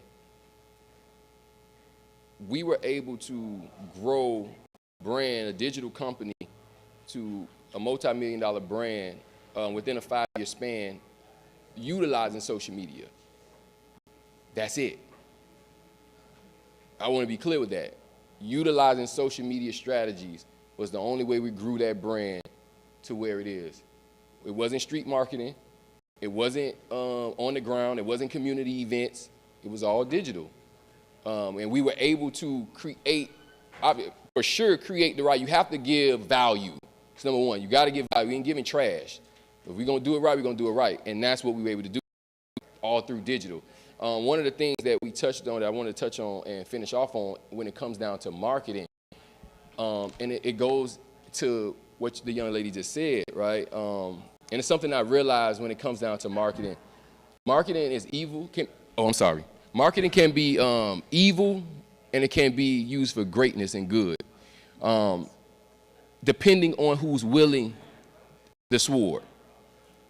For my age, I'm 33 this year. For 33 years on this earth, I've been getting marketed to by people that are willing the sword against me. I'm in a position now that I have the ability to wield the sword against them. That means I can change the narrative. I can put out the content I want to put out to my culture, to my people, that they want to understand, that will change their mindset. I have that power now. I didn't have that power before. Social media gives us that power, and it gives us a lot of cruelty as well. 1,000%. But it gives us the power to also change, and I recommend everybody utilize it, tap into it.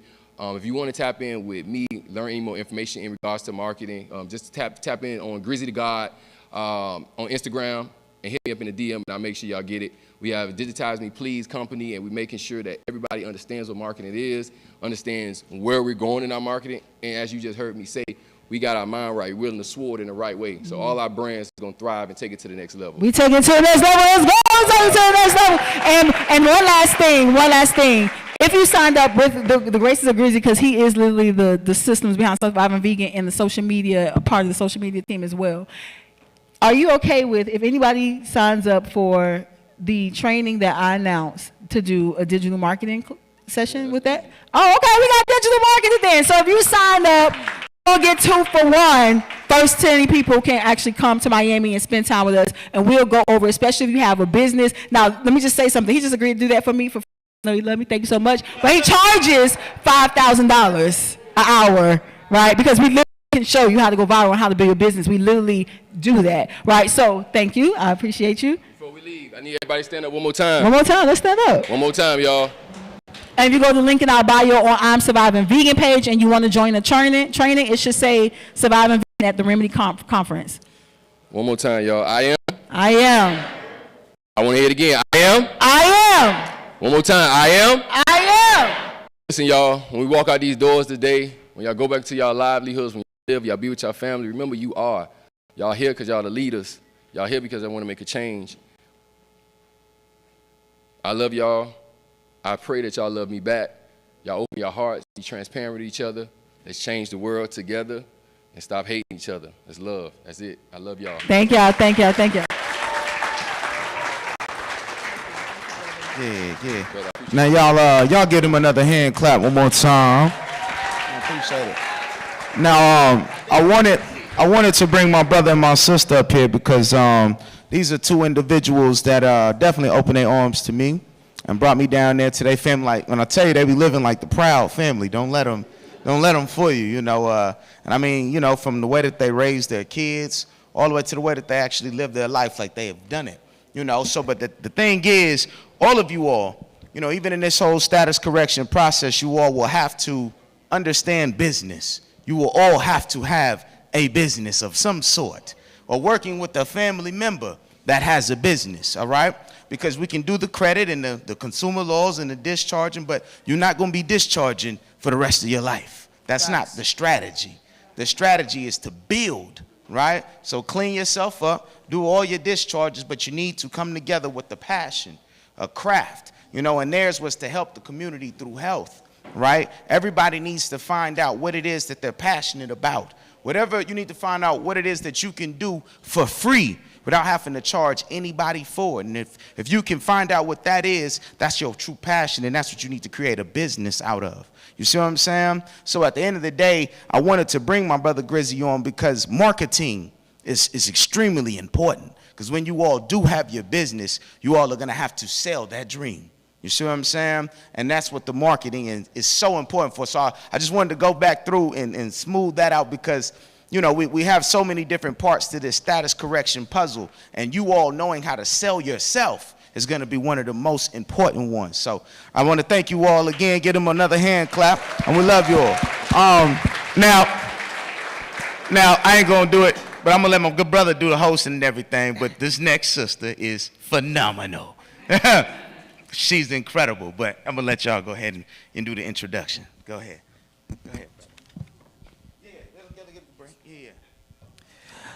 All right, so we're going to go on a 10-minute break, and we're going to have the VIPs go take pictures outside. We're going to allow the VIPs 10 minutes to go take pictures outside, and then we'll continue with our final speaker, the beautiful Miss Sophia Stewart, the Oracle. Round of applause, everybody. Remedy Conference 2023. Just the VIP, go take the pictures at the Remedy Conference sign outside.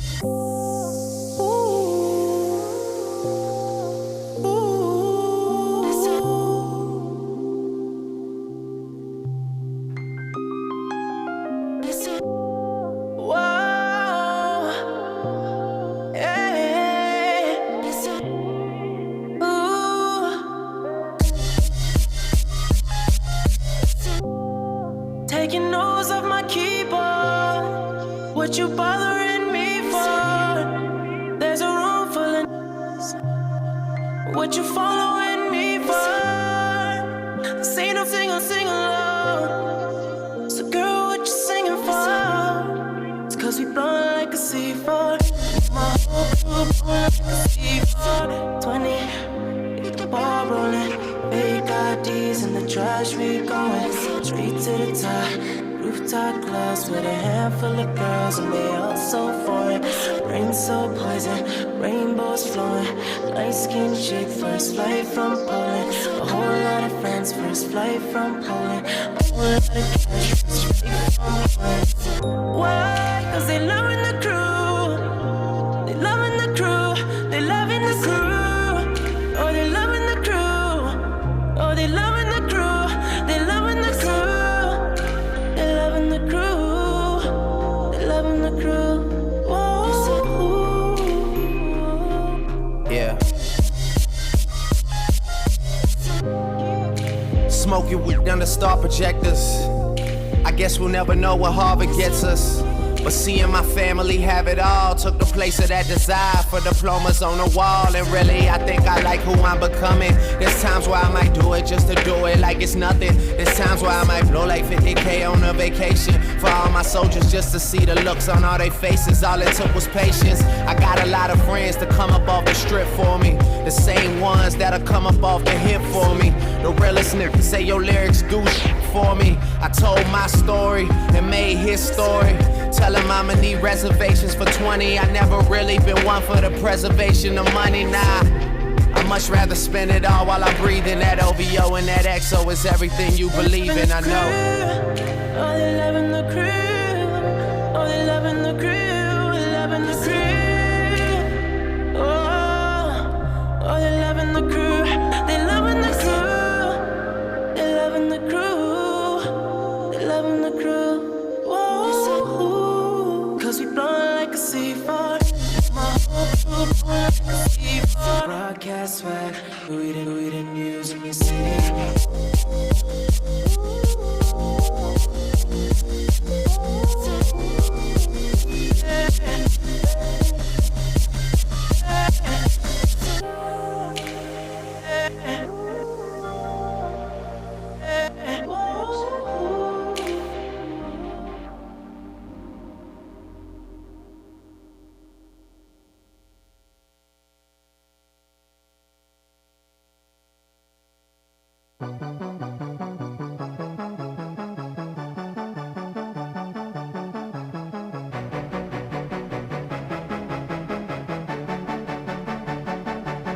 I might be too strung out on compliments, overdosed on confidence. Started not to give a fuck and stop fearing the consequence. Drinking every night because we drink to my accomplishments. Faded way too long, I'm floating in and out of consciousness. And they saying I'm back, I'd agree with that. I just take my time with all this shit, I still believe in that. I had someone tell me I fell off, ooh, I needed that. And they wanna see me pick back up, well, where'd I leave it at? I know I exaggerated things, now I got it like that. Tuck my napkin in my shirt, 'cause I'm just mobbing like that. You know good and well that you don't want a problem like that. You gon' make someone around me catch a body like that. No, don't 2023 iSelf Law and Master Remedy Conference. A lot of love from the speakers. Brothers, I ain't even gotta say it, that's just something they know. They know, they know, they know. They know, they know, they know. They know, they know, they know. Yeah, they know, yeah. That the real is on the rise. Of them other guys, I even gave them a chance. The gala will be tonight. Tickets are still available for the gala. Yeah. Anybody who has an economy ticket or a coach ticket can upgrade for a $75 fee. She says they missed the whole Drake, girl, don't tempt me. Please keep your badges close to you. If you lose your badge, you will need to pay for re-entry for the final day of the Remedy Conference, which is tomorrow. Like why I gotta be all that, but still I can't deny the fact that it's true. Listen to you expressing. If you want to go to the Remedy Conference Gala tonight, simply Cash App Cortland White, COURTLAND White, and screenshot all payments to the Remedy Conference. info@theremedyconference.com. The Remedy Series books are still available, volumes 1, 2, and 3. Feel free to go to the table, check out the books. Anybody who has a language barrier or needs translation services, please let us know. Estamos disponibles para traducirle en español a todo aquel que no entienda el mensaje de los panelistas. iSelf Law and Master Remedy Conference 2023 will continue shortly with our final speaker, the beautiful Sophia Stewart.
for money, everybody acting like they knew ya. Go uptown, New York City. Some Spanish girls love me like I'm out with Buddha. Tell Uncle Luke I'm out in Miami too. Clubbing hard, fucking women, they ain't much to do. Wrist playing, got a condo up on Biscayne. Still getting brain from a thing, ain't changed. How you feel, how you feel, how you feel? 25 sitting on 25 mil, I'm in the building and I'm feeling myself. Rest in peace, Mac Dre, I'ma do it for the bay, okay? Getting paid, we'll holler whenever that stop. My team good, we don't really need a mascot. Tell Tune Light One, pass it like a relay. YMCMB, you more YMCA. Me, Franny, and Molly Mall at the cribbo. Shot goes out to Nico, J, and Chubb, shot to Gibbo. We got Santa Margarita by the leader. She know even if I'm fucking with her, I don't really need her. Oh, that's how you feel, man, that's really how you feel. Cause the pimpin' ice cold, all this just wanna chill. I mean, maybe she won't, then again, maybe she will. I can almost guarantee she know the deal, real nigga. What's up? Now she want a photo, you already know though. You only live once, that's the motto, nigga, YOLO. And we bout it every day, every day, every day. Like we sitting on the bench, nigga, we don't really play. Every day, every day. What anybody say, can't see him cause the money in the way, real nigga. What's up? One time for one time, I'm calling it out like the umpire. 7 grams in the blunt, almost drowned in the poop, so I swam tubboat. It's east side, we in this boot, wishing it would like a tree in this boot. And if a leaf fall, put some in that boot. That's my M.O. at a beat of that shit. I'm fucked up, tore down, I'm twisted, doorknob, talk stupid, off with your head. Money talks and Mr. Ed, yeah. I'm so young, money got a drum on the go. Energizer bunny, funny how honey ain't sweet like sugar, ain't she sweet? On the street like hookers, I tongue kiss her other tongue. Ski, ski, ski, water gun. Oh my. Remedy Conference 2023. I want to send a shout out to all the volunteers, all the staff, all the vendors, everybody that showed up. Remedy Conference 2023 will continue shortly.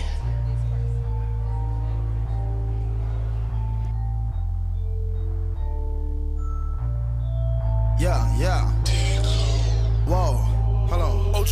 Walk it like I talk it. Walk it like I talk it. Walk it like I talk it. Walk it like I talk it. Walk it like I talk it. Walk it like I talk it. Walk it like I talk it. Walk it like I talk it. Hey, walk it like I talk it. Walk it like I talk it. Walk it like I talk it. Walk it like I talk it. Walk it like I talk it. Walk it like I talk it. Hey, walk it like I talk it. Walk it like I talk it. Take my shoes and walk a mile, something that you can't do. Hey, big talks of the town, big boy gang moves. The Remedy Conference will continue in 5 minutes. 5 minutes.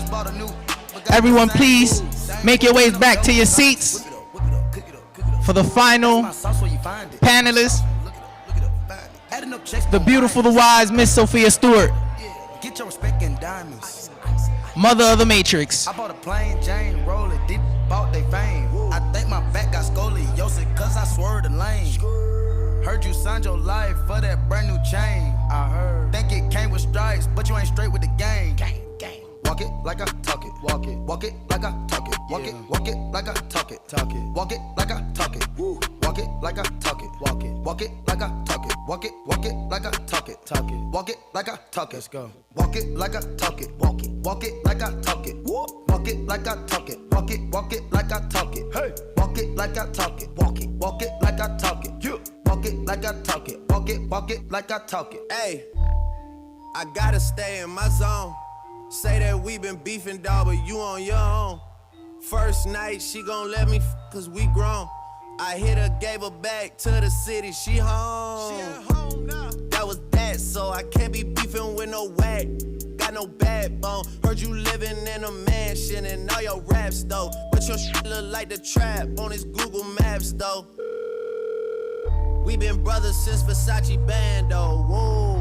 Name ringing like Amigo trap phone, whoa. Used to be with Vashti at Santos, that's on Tommy Campos. We live like Sopranos, and I walk it like I talk it. Walk it like I talk it. Walk it like I talk it. Walk it like I talk it. Walk it like I talk it. Walk it like I talk it. Walk it like I talk it. Walk it like I talk it. Let's go. Walk it like I talk it. Walk it like I talk it. Walk it like I talk it. Walk it like I talk it. Hey, walk it like I talk it. Walk it like I talk it.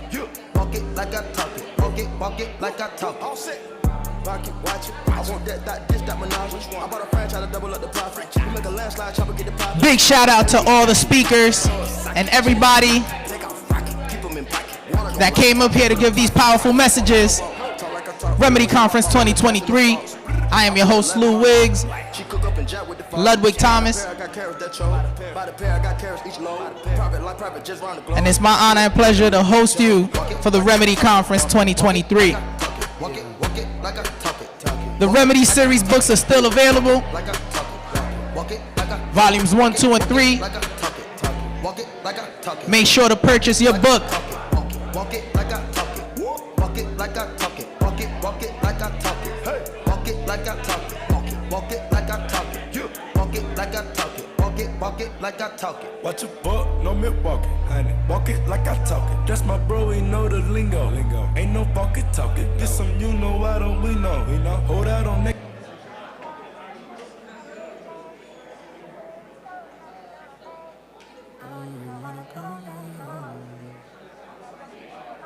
Hey. Trips that you plan for the next whole week. Bands too long for me. So cheap and your flex OD, your sex OD. You got it, girl, you got it. Hey. You got it, girl, you got it. Yeah. Pretty little thing, you got a bag and now you wildin'. You just took it off the line, no mileage. Way they hitting you, the DM looking violent. Talking while you come around and not silent. Through the Cooper 17, no guidance. You be staying low, but you know what the price is. Ain't never got you know it being modest. Poppin' ship it only cause you know you poppin', yeah. You got it, girl, you got it. Hey. You got it, girl, you got it. Little baby in a bag in a Birkin. No 9 to 5, put the work in. Lost and all, I love them all. To me, you're perfect. Baby girl, you got it, girl, you got it, girl. You got it, girl, you got it, girl. I don't wanna play no games, around, give you my last name. Know you tired of the same damn thing. That's okay, cause baby, you got it, girl, you got it. Hey. You got it, girl, you got it. You the only one I'm tryna make love to, picking and choosing. They ain't really love you, running game using. If everybody can make their way back to their seats so that we could continue the Remedy Conference 2023. Miss Sophia Stewart will be taking the stage shortly. The Oracle is in the building. Remedy Conference 2023. Big shout out, Brother Truth.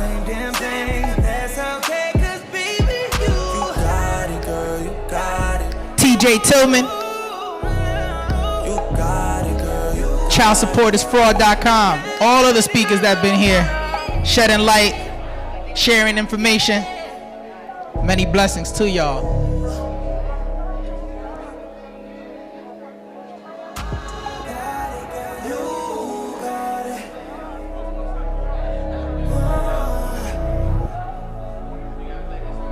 Play no games. Freaky.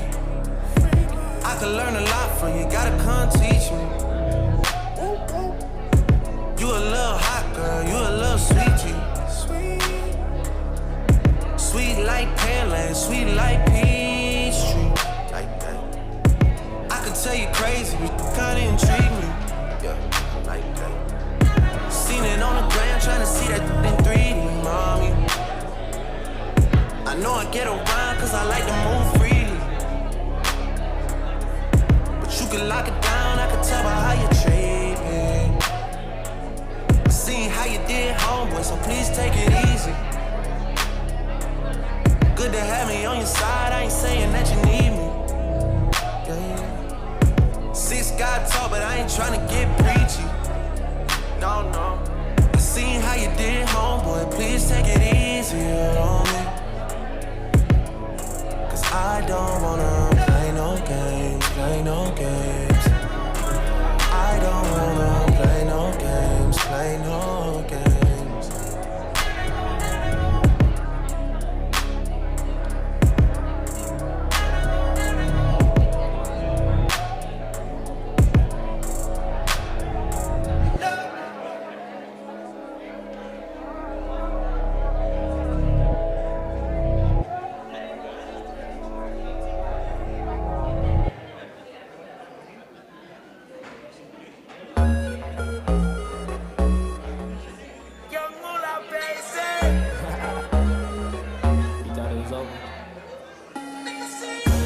I wasn't born last night.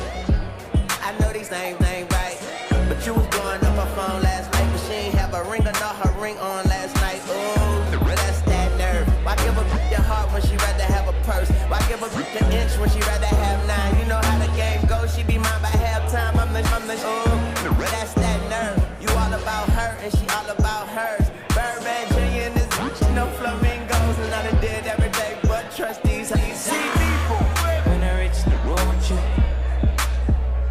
and you knew can't do nothing for it. These girls ain't loyal. These girls ain't loyal. Just got rich, took a broke. I can make a broke rich, but I don't broke. I know your girl wanna lay with me.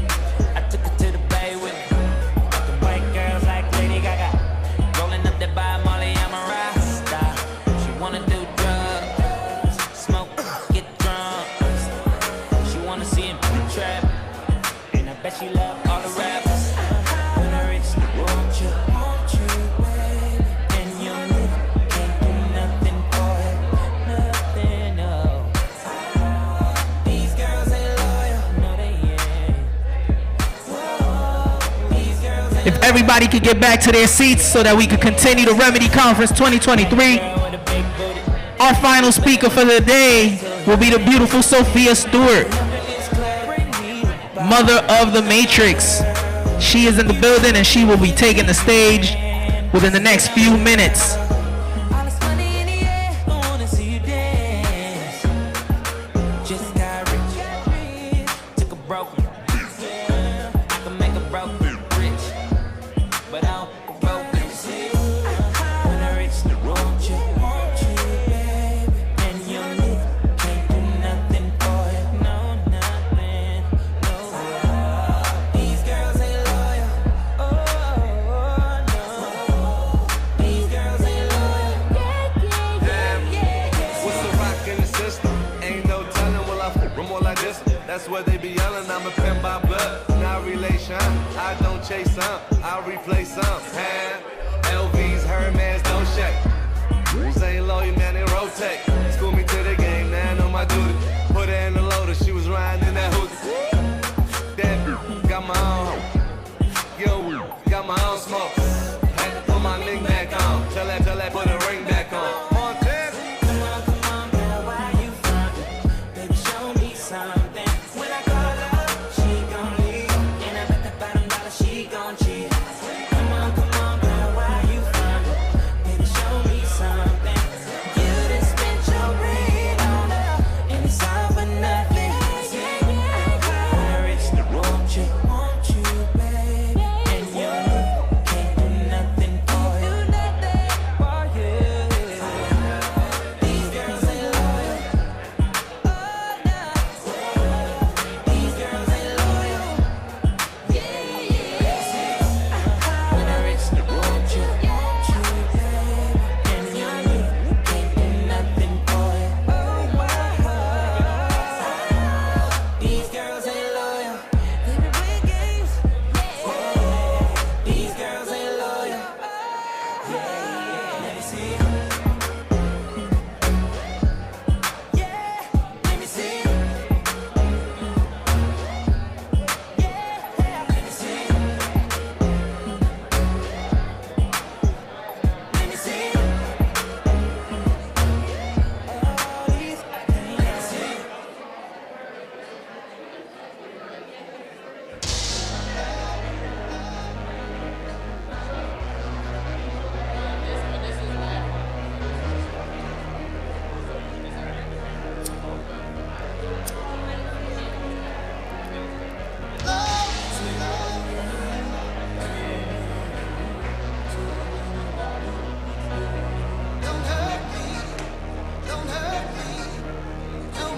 Young Money, yeah.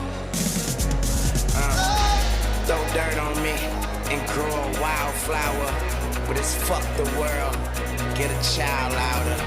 Yeah, my life a bitch, but you know nothing about her. Been to hell and back, I can show you vouchers. I'm rolling sweets, I'm smoking sour. Married to the game, but she broke her vows.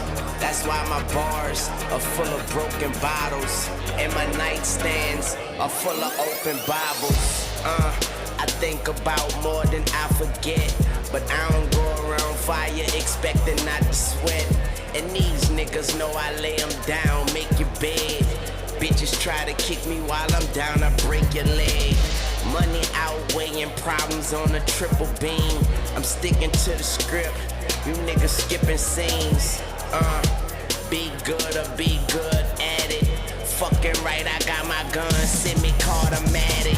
Yeah, put the dick in their mouth, so I guess it's fuck what they say. I'm high as a bitch, up and away, man. I'll come down in a couple of days. Okay, you want me up in the cage, then I'll come out in beast mode. I got this world stuck in a safe combination. Is the cheat code? It's Weezy, motherfucker, blood gang, and I'm in bleed mode. All about my dope, but I don't even check the peephole. So you could keep knocking, but won't knock me down. No love lost, no love found. It's a little too late to say that you're sorry now. You kicked me when I was down, but what you say just don't hurt. Remedy Conference 2023. I am your host for the weekend. My name is Ludwig Thomas once again. Thank you all for being in attendance. I want to introduce, and I have the pleasure and honor of introducing our next speaker. She is the final speaker for today and is the headlining speaker for the entire conference. Celebrating Women's History Month by highlighting an incredible American woman who has made a major impact in the world of film. She is the sole owner of the Matrix franchise and the Terminator franchise. She owns all of it. It's only her. Her name is Ms. Sophia Stewart, and she's the creative genius mind behind the Matrix and the Terminator film franchises.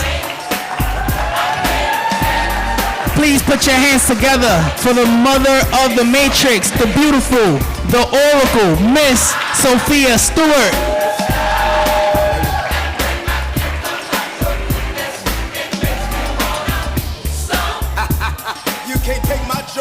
Hello?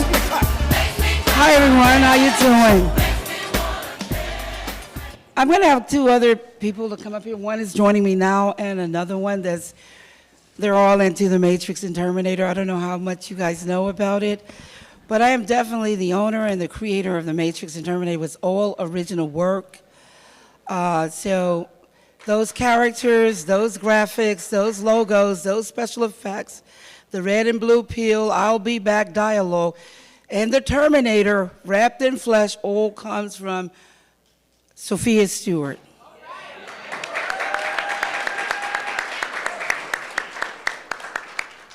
So I wanted you guys to ask me any questions you want. I want to let you know that it's one epic story. Terminator is the prequel. Prequel meaning the beginning of the epic story. It is past, present, and future time travel.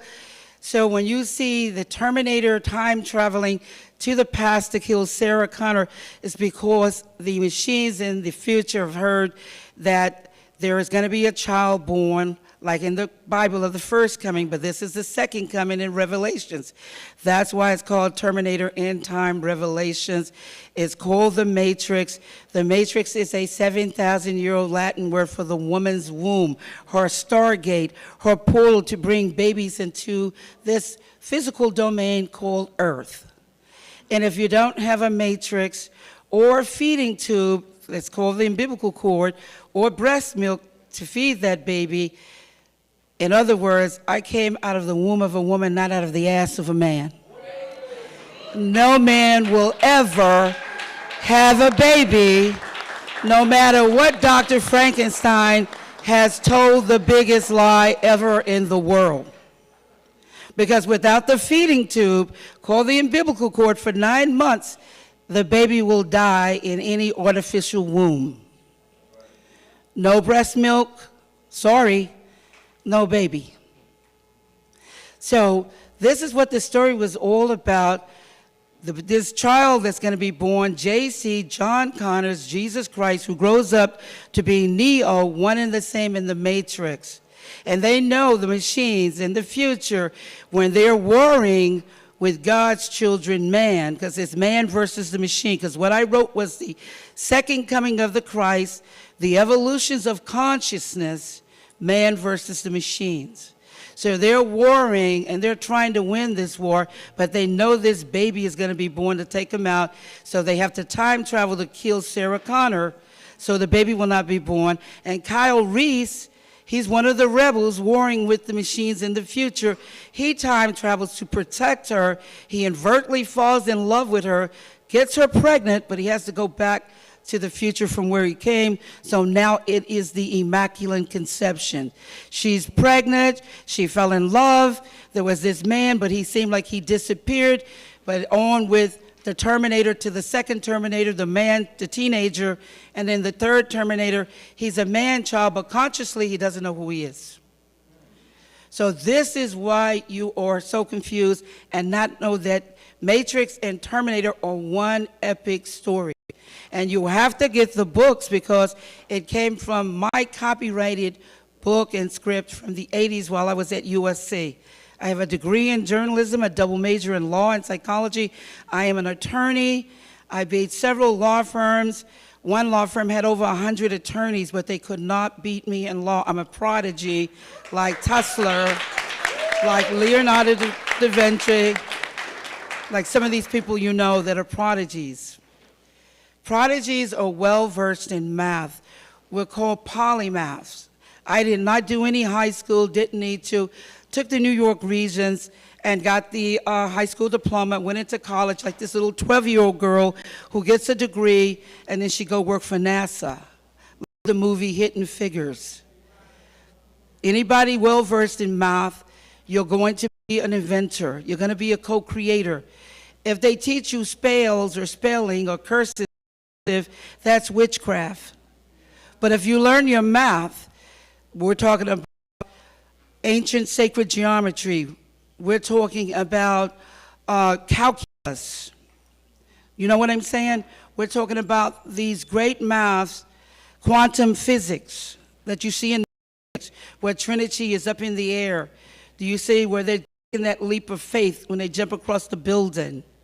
When you take time to stop light, you're counting. You see what I'm saying? Everything around you is math. Look at your license plates. Look at your address. Look at your social security card. Look at the clock. Everything is nothing but math. And everything that you've been told is nothing but a lie. Everything you've been told is this giant lie, and all you've been is programmed. All of the programs. You're programmed every day. You're programmed from birth to death. You have 12 years of programming. You're the only people in America that goes to school for 12 years. Everybody outside of America does not go to school for 12 years. You go to school for 12 years because you're programmed. And how are you programmed? With media, television, radio, music, advertising, billboards. Should I go on? Everything that you look at is a program. And I'm sorry to tell you, but it's the absolute truth.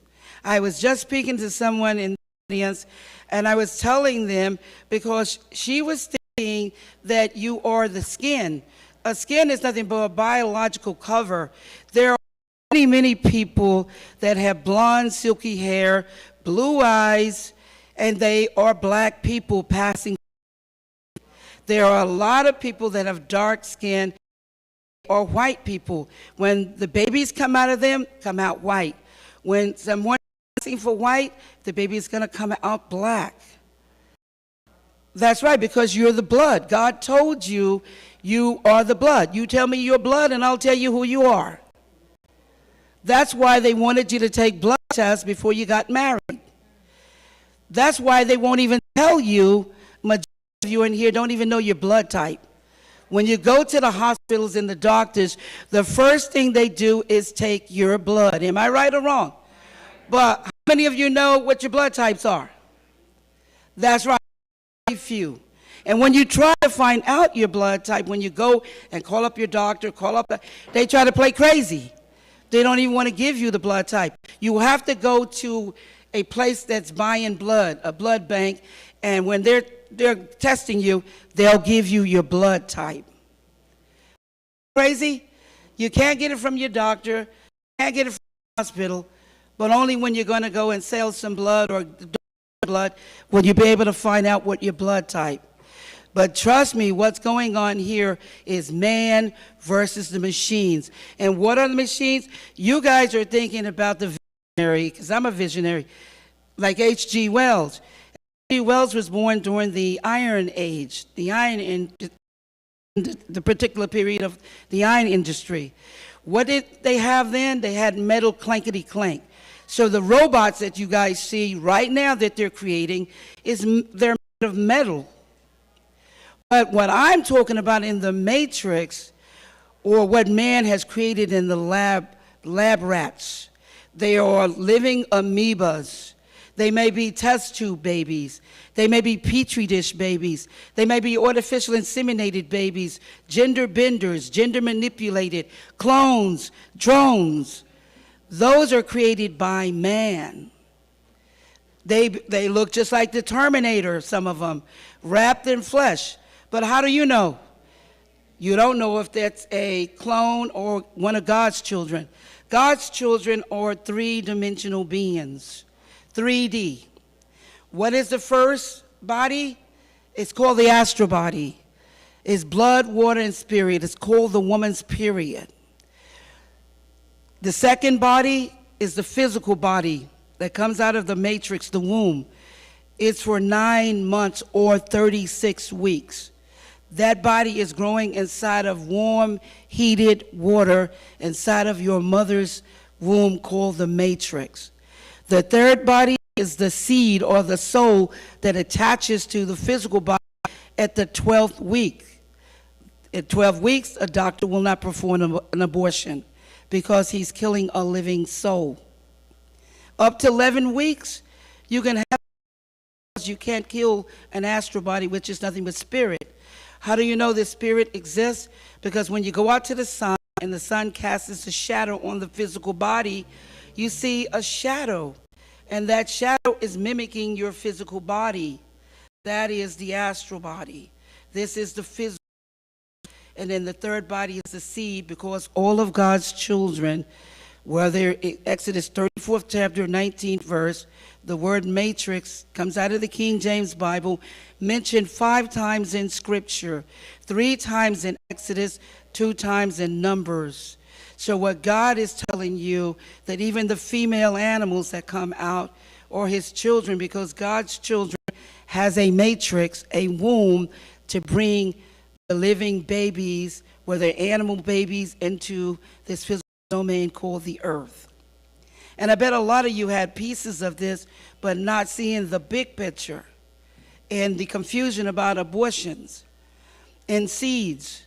If a man cut off his penis, he cuts off his seed. He's no longer able to replenish the earth. If a woman takes out her womb, called the matrix, she may still have that baby. Do you see what I'm saying?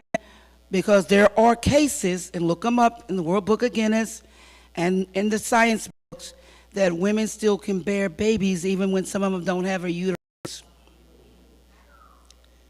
How about that? Now take questions from people. If you got questions, someone take them a microphone. Hold on a moment. And I want you guys to also ask questions. Yes.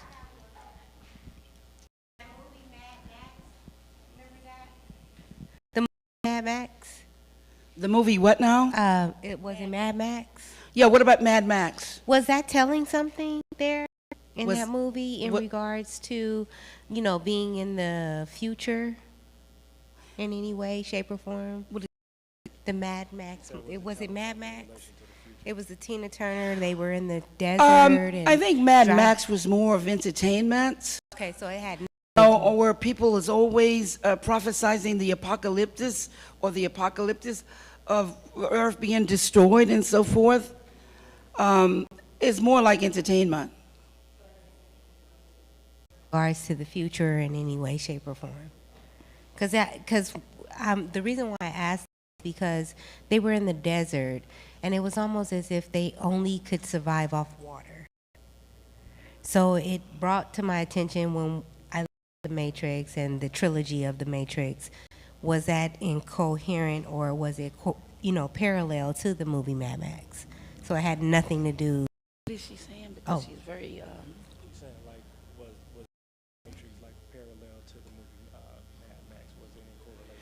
Mad Max and The Matrix has no correlations whatsoever. If you look at The Matrix, it's in the future.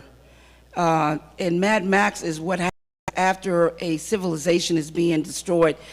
Say when Rome was destroyed, right. Pompeii and Babylon, all of these great civilizations came to an end because man started disobeying God, and they started creating all of these monsters that had to be wiped off the face of the earth. And this is what the flood did.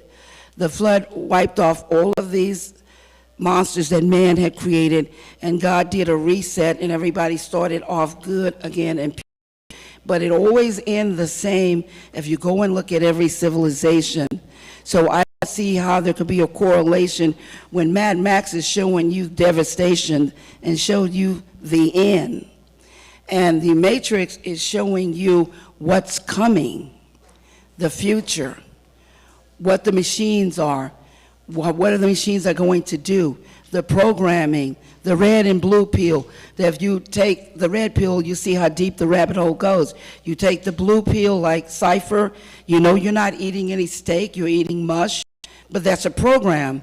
And then you kill for the lie. Because there are people here that wants to reveal the truth, but there's people here that want to keep lying, keep the truth buried for their own benefit. So you guys want to ask some questions? I have a question here in the audience. Okay. Can you explain the oracle? Yes, the oracle is myself. I put myself in my work the same way that Stan Lee, Spike Lee, Stephen King, they all put their work, and so did I. We was copying off of the late Alfred Hitchcock, the director. He put himself in his work. We saw that and thought it was great to put ourselves in our work. So I am the oracle. Meaning I am gifted, I'm a visionary, I'm a seer. My bloodlines are Cherokee and Portuguese. Grandmother came off of the Indian reservations of Missouri. My grandfather came from Portugal, Spain, Spaniard. So I have a gift. My grandmother taught me a lot, so I'm a healer. So when they tell you and call you African American, they want to separate you from this land. They want to take you and put you somewhere where the borders can close down on you. You can only come back to where you're born. If you look at all the ancient pictures, all the old pictures, you will see that the conquistadors, the Spaniards, came over here and they were raping the indigenous people. So the colors, the blonde hair, the red hair, the green, blue eyes, the color of your skin all came from the conquistadors, the Spaniards. But if you go over to Mexico and you go over to the countries or the East Indian countries or China, and you go further inland, because I come from a military law enforcement family, so I know you go into these countries, they are nothing but black people. You go to Cuba, black people. 3/4 of the earth was nothing but black people. Skin does not make you white. Black skin does not make you black. There are white people with black skin. There are black people with white skin passing or not passing. So it is the blood. And if you know what your blood is, you will find out who you are. That's why they always tell you at Ancestries.com to check out your blood. People think, well, I'm Irish. Well, I'm Indian. When they go and they do their blood, they find out there's something totally different. I'm here to educate, to unplug you, to pull you out of the programming, to pull you out of ignorance and lies. Because I told you, everything you've been told is a lie. I'm sorry. That's where the confusion comes in. The only thing that's going to clear up that confusion is you digging for the truth. You going and finding out how deep that rabbit hole really goes. If you don't deal in truth, you're not going any place here at all. You might end up 6 feet underground. You might end up in another bad way. You know what I'm talking about, a worse way, because there's all kinds of living hells here. You can be a paraplegic and living inside of your body, but your body can't move. Any questions? So in the movie The Matrix, right? So everybody noticed all the green numbers, right? When you think of The Matrix. At the end of the movie, part 1, there was a portion where the numbers stopped for the first time. And in the middle of The Matrix, Cypher was talking to Neo and was like, how do you know what you're looking at when he was looking at the screen? He was like, oh, I've been doing it for so long. I see brunette, blonde, blah, blah, blah. So in my mind, that was a categorization of people. And then, you see what I mean, identifying people in category. And then at the end of the movie, when the numbers stopped for the first time during the credits, there was 9-digit numbers in columns. So I look at people when I see that. Was that what that was? Well, what the numbers are the binary codes to the computer, the 1 and the 0. Most people don't know there are only 9 real numbers in the universe. And there are no, because when you get to the compound numbers, like 10, there's no 10. That's 1 and a 0, which are the binary codes. Do you see? Because 1 plus 0 is 1.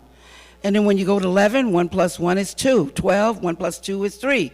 13, 1 plus 3 is 4. Everything repeats back through 1 through 9, which are the root numbers. 3, 6, 9, that's multiplication. 3 times once. 6 times twice. 9 times 3 times. So is that why the Social Security number's at 9 digits? That's why they have 9 digits. And when you add up 12, it's nothing but a 3. 1 plus 2 is 3. And when you look at the number 8, that is the infinity. Why is it the infinity? It's God's number. And what are those 8s? They're nothing but 2 little zeros. A little 0 stacked on top of another 0. Whether they're going horizontally or vertically, or they're going longitude or latitude, you see the zeros are forever, telling you that God is forever.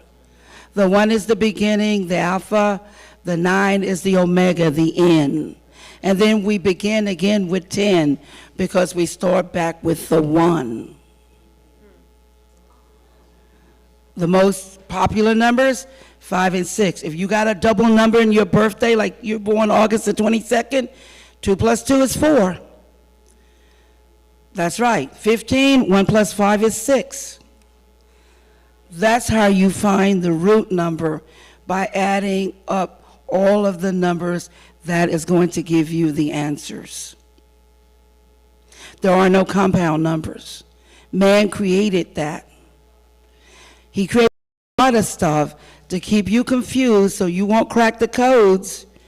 Because if you crack the codes, you're going to be a co-creator. You're going to be able to invent. You're going to create houses and cars and chairs and all kind of wonderful things that have not even come upon the earth. But you have to learn math. If you ever noticed, everybody that was smart in math, they put him in special ed, especially the males. They did not want the males to learn math. Look at the drug dealers. The drug dealers are so phenomenal because they know how to count money. Come on, you don't have to be a rocket scientist. Even if you never learn a spell, even if you never learn a word, if you know how to count numbers, you can be anybody phenomenal in the world. You can be a millionaire, super multi-millionaire. Your business is ran by numbers. That's why the drug dealers and the pimps are so good. Look at the pimps. They're counting the money. Look at the drug dealers. They're counting the money in the drugs. Oh, it's real. It is super real. So learn your math. Even if you don't even know how to read, look at the people in other countries. Some don't know how to read, but they know how to count. They know how to count. And they're going to go far counting. It doesn't matter if you never read a book in your life. If you know how to count, you're going to be a super inventor, a super creator. You're going to be a super person here on the earth. You think I'm joking? Pick up a math book. Pick up a law book and pick up the Bible. Those are the 3 books that were incredible. A math book, a law book, and the Bible. Because God's laws never change. You learn, look, I beat several law firms, a lot of them for 9 years. They have to get a degree in law. They have to get a 4-year degree in undergrad.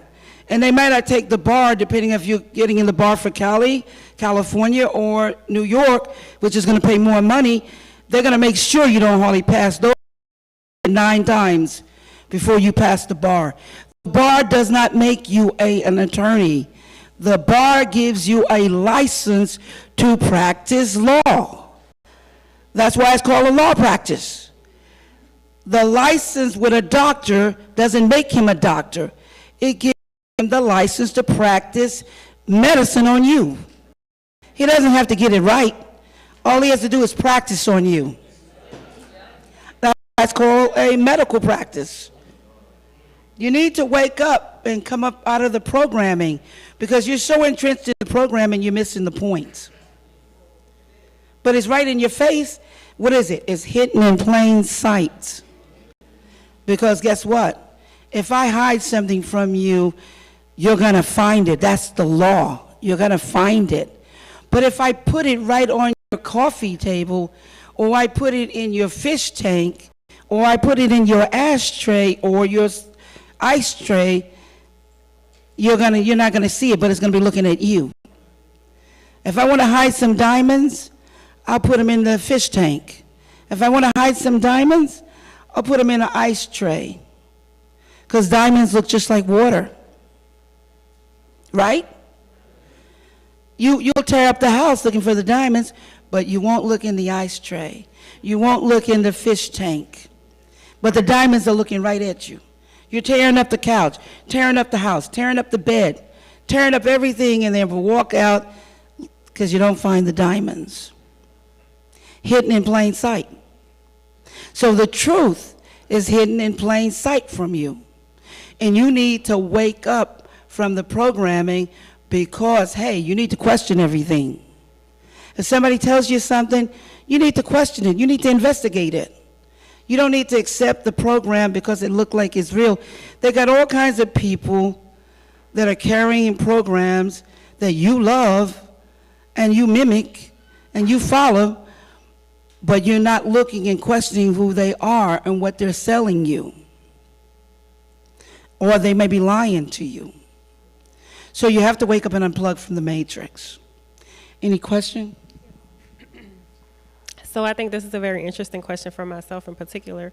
I find it interesting. I've always realized and recognized that from the first time I saw it growing up in learning the Old and New Testament, that it was a biblical, written from a biblical origin.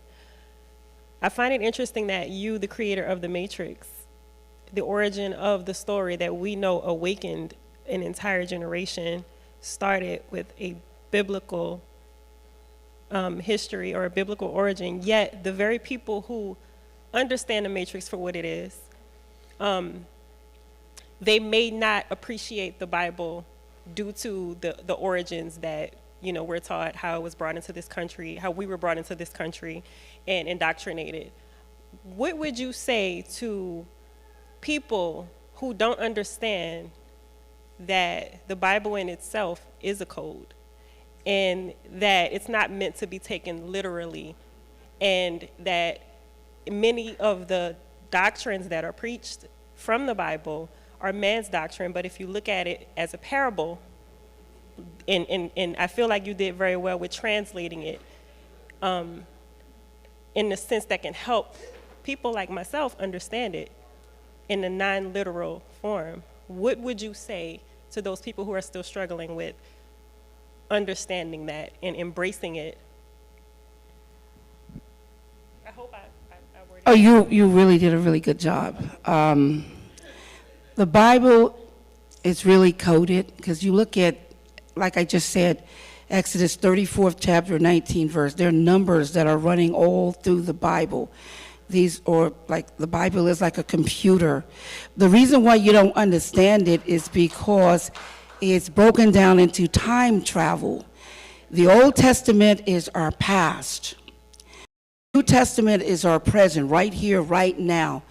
Revelations are the future, what one will become, which we can hardly interpret in Revelations because God has left it a mystery, so we can only gauge and understand the beginning, maybe a little bit of it. But if you would take the present of the Bible, present tense, you know what I'm talking about, and start looking at it, how it deals with your life. And if you look at the past, when you go into the Bible and you look at that past where Moses and all these other prophets had done things, it's telling you what has happened before will happen again. Now, the Bible is written by many, many, many men in many, many languages, interpreted by so many people, but it all goes all the way up to Kemet, to the ancient book of the living and the book of the dead. Have anybody, are you familiar with the ancient book of the living and the book of the dead? That is your Bible. What you see now is the derivatives of that. So many derivatives is confusing. So many derivatives that you don't know what's going on. Different strokes for different folks. But if you go back, and you know how I beat all those law firms? I beat several law firms, and like I told you guys, they had studied law forever. But they didn't know that the laws of God never changes or never alter. They're here, now, and forever. And you can depend on that. Now, man's laws, they change every day, just like he changes his suit, just like he changes his car, just like he changes his wife. They change every day, and you cannot depend on change with man. But God's laws, once you learn those laws, you're able to do some of the most phenomenal things. What is one of God's laws? You're asking yourself? Gravity. Look, if I throw this up right now, the law of gravity says it will come down. It didn't say it may come down. It said it will for a fact come down. Now, it might come down on your head, but when you throw up, it must come down. That's gravity. So if you learn that law, that if I throw something and throw it up, it's going to come down, and you can depend on it. But somebody might tell you, like man, well, hey, we're going to change the law of Wade versus Roe. Did you hear that? How can you the past? The past is gone. It's dead. How can you mix with the future? That doesn't make any sense. Do you see what I'm talking about?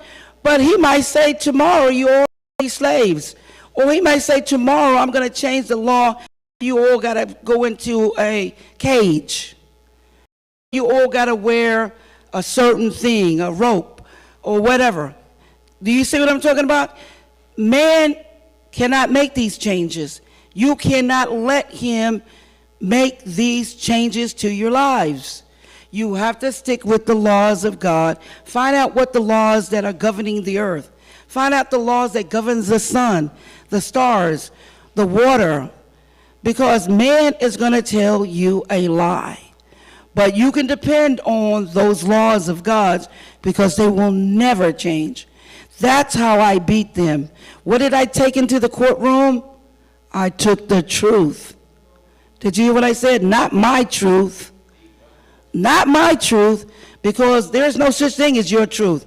It may be your lies. You can tell a lot of lies, but the truth is the truth, so help me God. And it's never going to change. It is a fact that every morning when you get up, this is a fact. And I would like to hear somebody dispute me. That sun is going to come up whether you see it or not. Every morning, that's a law.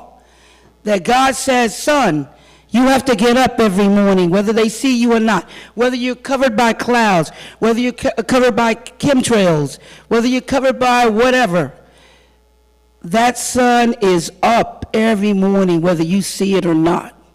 Somebody around the globe, they're seeing it. Did you hear what I just said? And can man stop it? Can man pull a plug on it? Can he put something on it and start charging you? Because if he could charge you for the sun, don't think for 1 minute you won't get charged. You think I'm lying? Let him find out a way to put something on that sun so he can charge you. He'll charge you for air, but he can't do nothing about the air. He can't do nothing about the rain, because he'll charge you for the rain. He can't do nothing about the dirt. You see what I'm talking about? What we grow. Do not let him take your privilege of growing whatever you want on this earth. Why do you have to pay mortgages? Why do you have to pay rent? Who said you have to pay mortgages? Who said you have to pay rent? Who said that you have to do whatever man is telling you to do? Yeah, who said? Who gave man that privilege to regulate what you want? God gave you free will, and he doesn't even tell you. So who in the hell is man to take it from you? Who the hell is man to take your free will from you, when even the living God of the Most High will not do it? And who says that you have to do what he tells you to do? Your life is not regulated on him. You come and look, every day somebody is being born, someone is dying. Every day somebody is dying, somebody is being born. And guess what? It is perfect. Perfect. And evolution and revolution. So man is not doing that. You understand? He's look like he's killing people. Yes. He's making somebody being born, but I'm telling you, it's like the Terminator. It's a living amoeba, and you know what a living amoeba is? Let me give you some, because a lot of you have eaten it, those amoebas out there. It's called seedless pollen. It's called seedless grapes. The birds, the bees, the insects, the animals won't touch it. But all your eyes see, oh, I see some grapes. I'm going to eat it. I see some watermelon, I'm going to eat it. But everything that was born without a seed is created in the laboratory by man. Everything that has a seed has a soul is created by God. So you know the difference between what man creates and what God creates. Everything man has ever created on this earth is seedless and soulless. The tables you're sitting, the chairs you're sitting on are created by man. And look at them. They're seedless, they're soulless. Look at the machines, the cameras. Look at the lights and everything. All that, not the light itself, but the bulb that's carrying and capturing the light. That light out there is created by God, not man. Artificial light is created by man. So you mean you've been living here on earth and not realizing that man has been playing all of these fakes and programs and lies for a long time. He's been playing Santa Claus, bringing you gifts and coming down. He's lying about. Okay? It's the truth. Oh, question. Go ahead.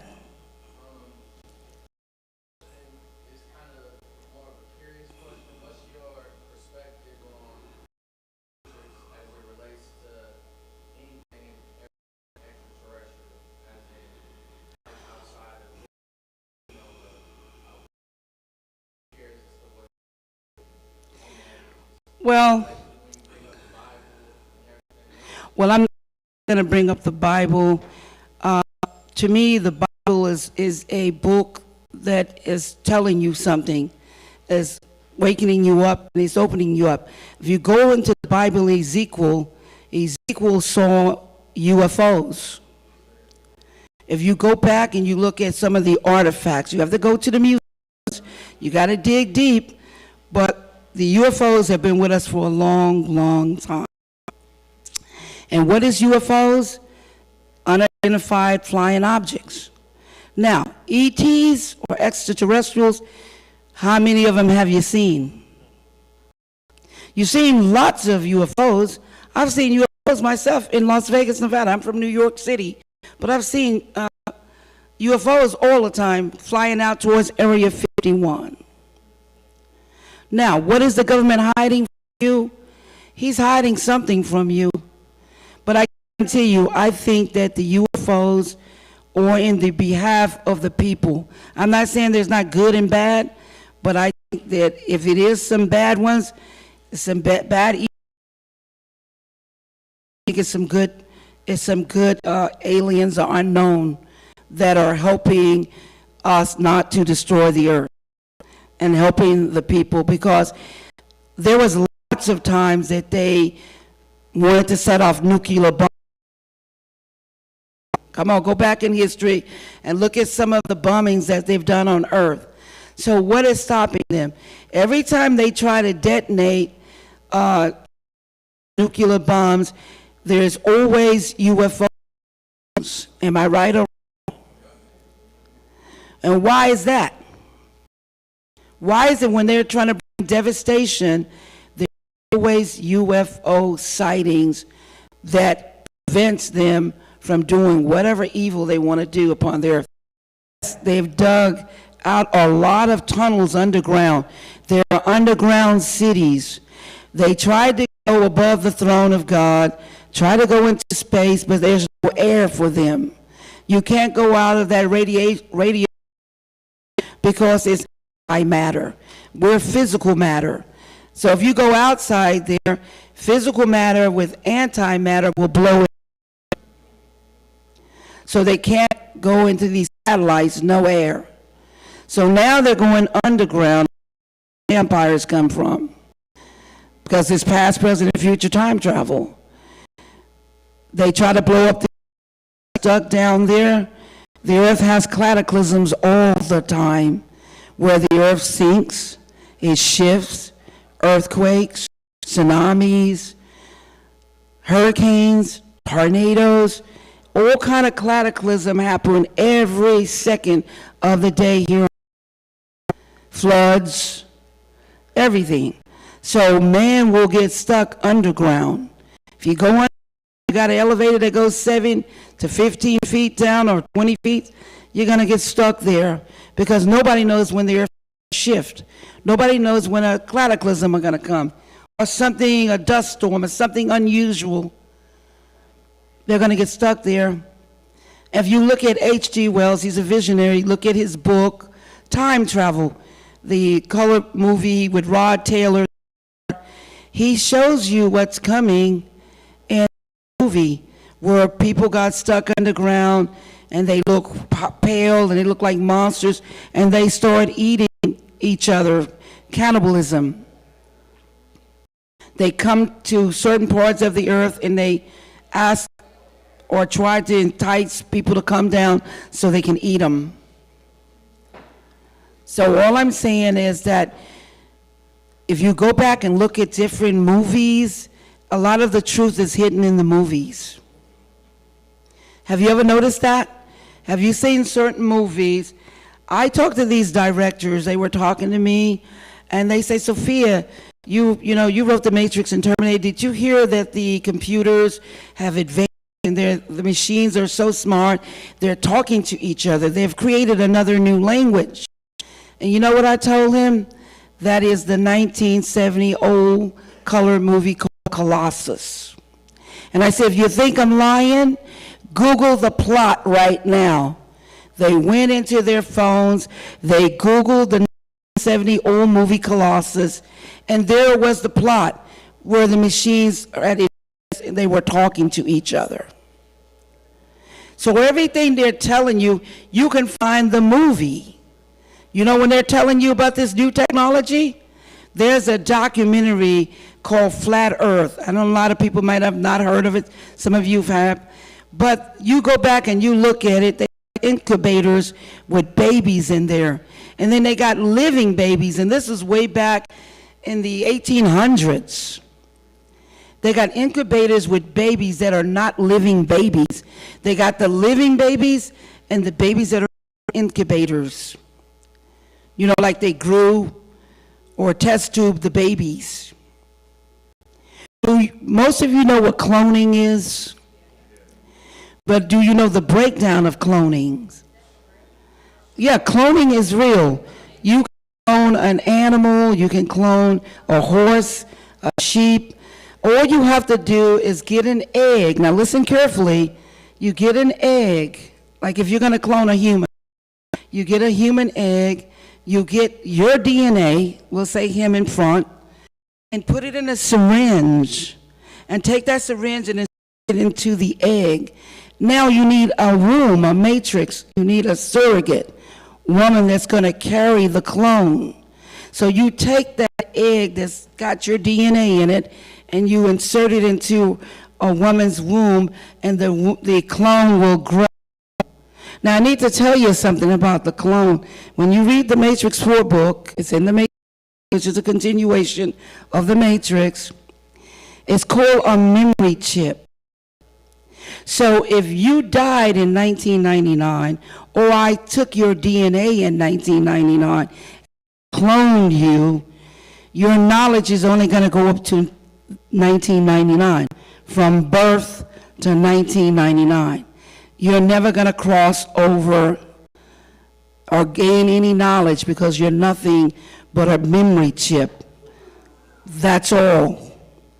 And they cannot clone any dinosaurs because they told you a lie. Yes, they have the dinosaur's DNA, but guess what? They don't have a living womb to put the clone inside of. Without a matrix womb, nothing is coming on this earth. That womb is a stargate, a portal to bring beings into this earthly dimension called the earth. Physical. The woman's matrix is a stargate, a portal. Do you see what I'm saying? There is no way a man can have estrogen manufactured through his body for 9 months. So nothing comes in here unless it comes through the female's womb or the male's womb. Yes. I mean the females or the animal's wombs. The animal female. I have seen like I'll go to Walmart or like a restaurant and they have the robots come and bring my food, or the robot like just roboting, you know, like it just amazed me how it just, and I might put my arm in front and see if it'll stop or whatnot, but I'm just trying to see, like, are we getting to the time where iRobot, like the movie? We are in that period of time, but when I'm talking about in the Matrix, I've advanced it a lot more, because I'm telling you, these metal machines, old robot machines that they are doing now, that was in the period of time when H.G. Wells because he was born in the iron industry age. I'm born in the digital age. So I'm talking about virtual reality. I'm talking about virtual money. Do you see what I'm talking about? And we're talking about somebody in here right now could be a machine wrapped in flesh, like the Terminator, that will kill you because it's seedless and it's soulless. It doesn't have a seed. It doesn't have a soul. A soul gives you compassion. A soul gives you love. A soul is why you marry and have babies. Do you see what I'm saying? But without that, if you have no soul, you have no joy. You have no love, no compassion.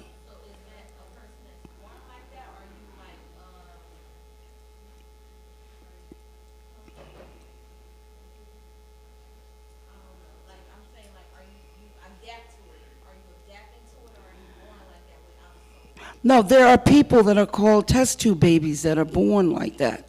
Petri dish babies, they're not children of God. They were created in the lab just like COVID. COVID-19 is a virus that was created in the lab. Yeah, and that's the only thing, see? Yeah, it was created by man. Man patented it. Do you see what I'm talking about? But you can't put a patent on something that God has created. Do you see what I'm saying? But if you go into the laboratory and you create a virus, you can patent that virus. Now, most people don't realize that when they gave you the vaccine, they were giving you the COVID. So if your body overcame it or it built up antibodies against it, you would survive. But they basically was killing you and you were just doing like in Vegas, throwing up the dice, taking a chance. Yes. Speaking of the vaccine, what is your take on mechanism and the speculation of the nanoparticles in the mRNA in the vaccine doses, and how it's supposed to be the beginning or the start of the experimental phase of transhumanism? What are your thoughts and your take on that?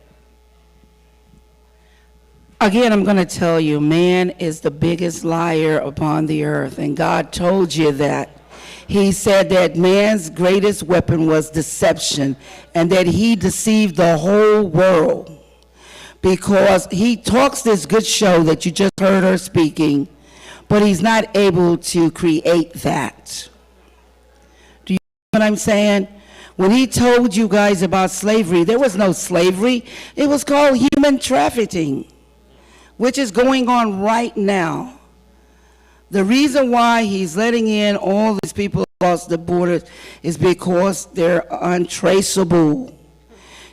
They were like kidnapping 365,000 Americans, and what happened was their families were all looking for them. Go look at the movie Roots with Kuti Kinte. Kuti Kinte said to him, my name is Kuti Kinte, and they wanted to change his name to Toby. They wanted to change his name to Toby because he was kidnapped. So if he uses his name Kuti Kinte, his family is going to find him. But if he uses Toby in a book belongs to a plantation is the name of a slave. It's called kidnapping people around the world. The continent Africa is almost 9,000 miles. Google it. 8,000 miles away from America. And you have to stop in 4,000 ports to get fresh water and food. So how in the hell can you kidnap millions of people and you can't eat and drink yourself? On a ship, that's 8,000 miles. Right now, get in a ship and try to go to Africa, it's a hard thing to do. So with wooden boats, they're not holding no millions of people. Kidnapping was going on around the globe. What does a kidnapper do? He changes your name. He changes your identity. He changes your clothes and looks and everything. That's right, no matter who you are. When you're kidnapping, if you were a slave and it was legal, there would be no need to change your name. You can have any name you want. You can look any way you want to look. Man has told nothing but lies, nothing but programs, and people have to wake up from those programs before it's too late. Look, Bill Gates and his wife before the divorce, and Dr. Fauci, or whatever his name is, they patented the COVID-19. Dr. Fauci made $400 million off of death. $400 million off of death. Bill Gates was saying, and his wife, that we got 8 billion people on earth. There's too many people here. We need to kill out some of these people. They're trying to kill out the population. They're not trying to heal or help you. Come on, be for real. They're making money off of death. They are called death merchants. Look at Bill Gates' name. Bill Gates, Gates of Hell, dollar bill. That's his name. I just broke it down for you. Bill Gates, Gates of Hell, dollar bill. And look at Dr. Fauci's name. Dr. Faust, Pan, the devil. You can break down any of these codes. You can look and see if anybody is evil or good by their names. Their names will give it away. That's why you have to look up people's names. This is why you have to break the codes. This is why you have to crack the codes, go into the program and wake up and see what's good for you. Different strokes for different folks. Why are you mimicking? Why are you copying? Why are you looking like everybody else? Why don't you look like yourself?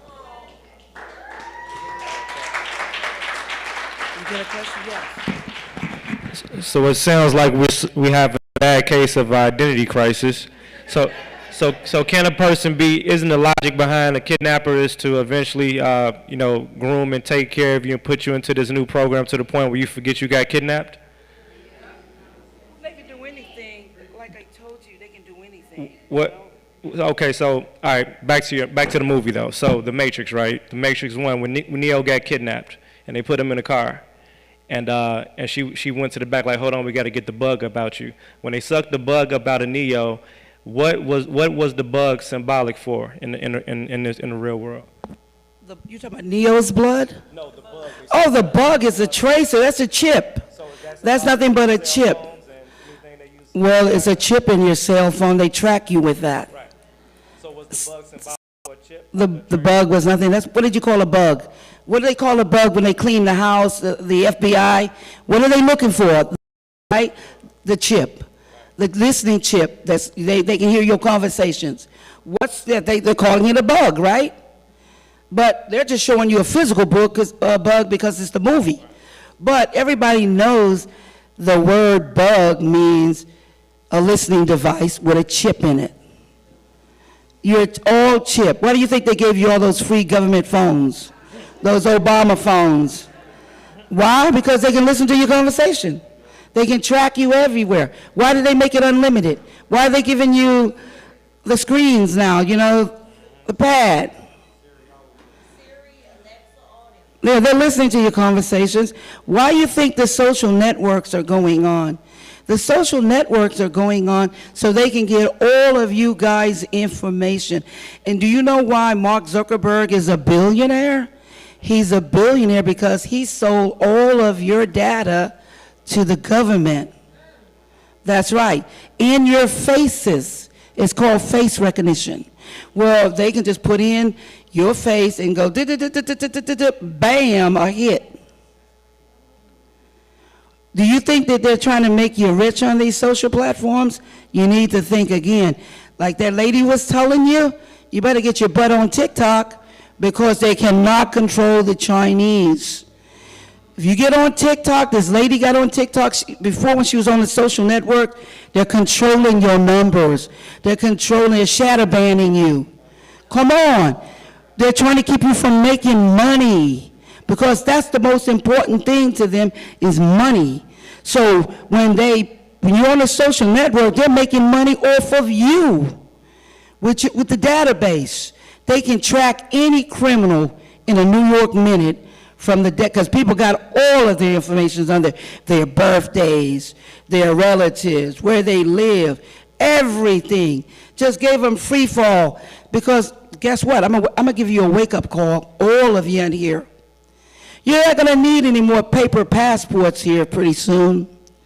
When they had the COVID and you were going in all these big buildings and casinos, They were taking pictures of you guys for facial recognition. When you go to the airports, when you go to the bus stations, when you go to the train stations, no more passports when you're flying out. They got the facial recognition. They got the eye retinal scan. They got your fingerprints. So you can't cheat. You will not be able to cheat at all. They'll know who you are the moment you walk into an airport, off of facial recognition. It's coming. I was talking about it in The Matrix. You guys have no idea what's coming. Yeah, that's what I was going to say. What do you think about the company Clear? Oh, well, yeah. But it's a convenience, though. They always do that, though. They give it to you as a convenience. You know, I want to skip the line. We always fall for it every time. But once I seen them, yeah, and they're doing the whole process that she just said. Eventually, that's going to become a custom thing. Everybody going to, you know, and that's it. Yeah, there's two guys. You got, What now? What is he saying? Common Core math, and is it compared to traditional math, which is the new curriculum? Look, the new math is garbage. It's always have been garbage. Yeah, well, I'm going to tell you straight out. If you don't go the old-fashioned way and do things from the beginning that kept you healthy, that kept you safe, and people start getting into all these programmings and fantasies, it's just going to destroy the family, destroy you. What was the other question? Somebody else had their hands up. And this will be the last question. Yes.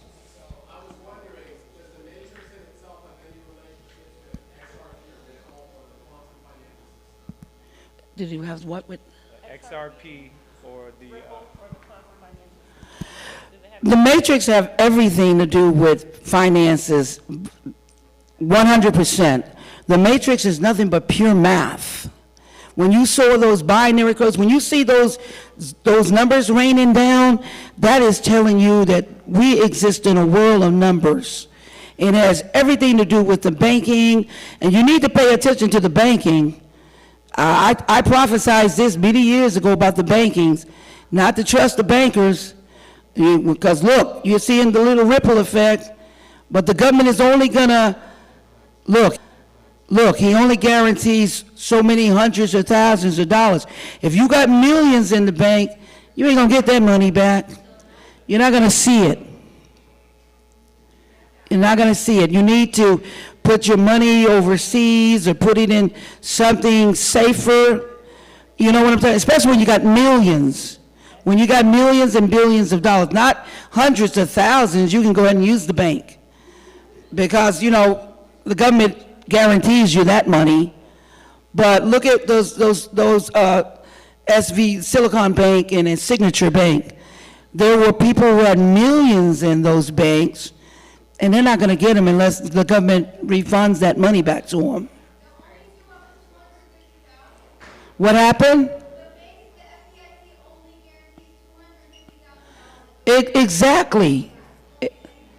That's right, exactly. Verbatimly, what you just said. Verbatimly. But I'm just saying, this is the Matrix. This is the Matrix. I'm prophesizing all of this in the 80s. I wrote 4 books on the Matrix and Terminator, and not hardly any of you got those books. But I guarantee you, is more knowledge and information on what's getting ready to happen to you. You think I'm joking? Get the books and see for yourself. Read the reviews on Amazon. Google it right now. Go to the search box, Sophia Stewart's books, and read the reviews, the 5-star reviews. And they're telling you what they're learning. Look, Warner Brothers offered me $30 million for the shooting script to the Matrix 4 book. You know why? Because it's going to make hundreds of millions, if not billions of dollars. My first work won 4 Oscars that belong to me. That's right, 4 Oscars.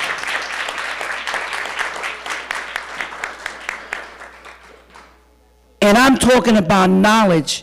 I'm talking about inventions, what's coming. And I'm not joking with you. You will get the most phenomenal news and information out of those books. And after a while, they're going to do just like with Bruce Lee's book. You won't be able to find those books. This is why the collectors buy all first printings of books. You know why? Because it has the truth in it.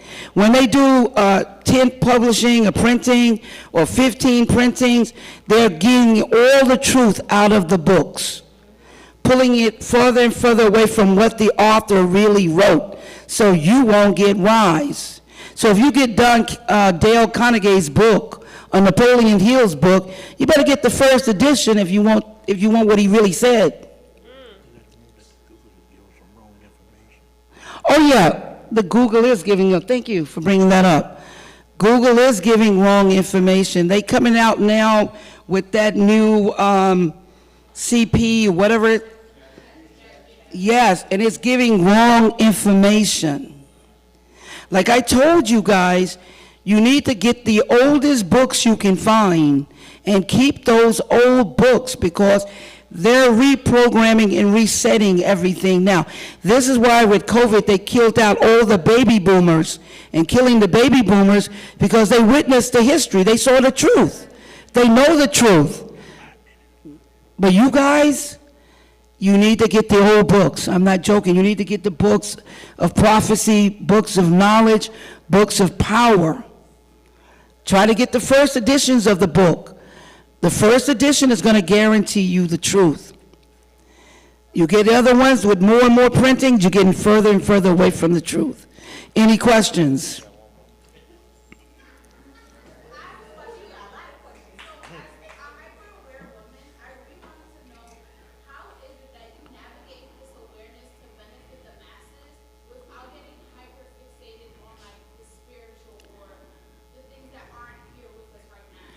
I don't work for the cabal.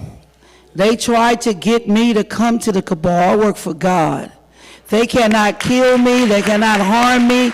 They don't threaten me. I came to speak the truth for God. And if you think God is not real, dream on. If you think I didn't win those court cases against the biggest devils in the world, they kill people. You know what happened to Michael Jackson? You know what happened to Tupac? You know what happened to Whitney Houston? You know what happened to all of these people that was involved with the cabal? I don't belong to the cabal. They can't blackball me. Guess what? I've done over 5,000 media interviews. Go right now, Google Sophia Stewart and look at the interviews. And you think that I've not been with the biggest, dream on. I've done, go to YouTube, put in Sophia Stewart's interviews, bam, bam, bam, bam, bam. The devil can't even.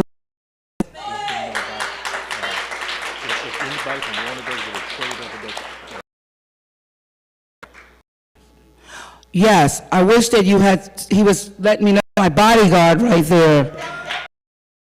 His name is, and he was just reminding me to let you guys know that he was there in the physical court when I won and showed up at all.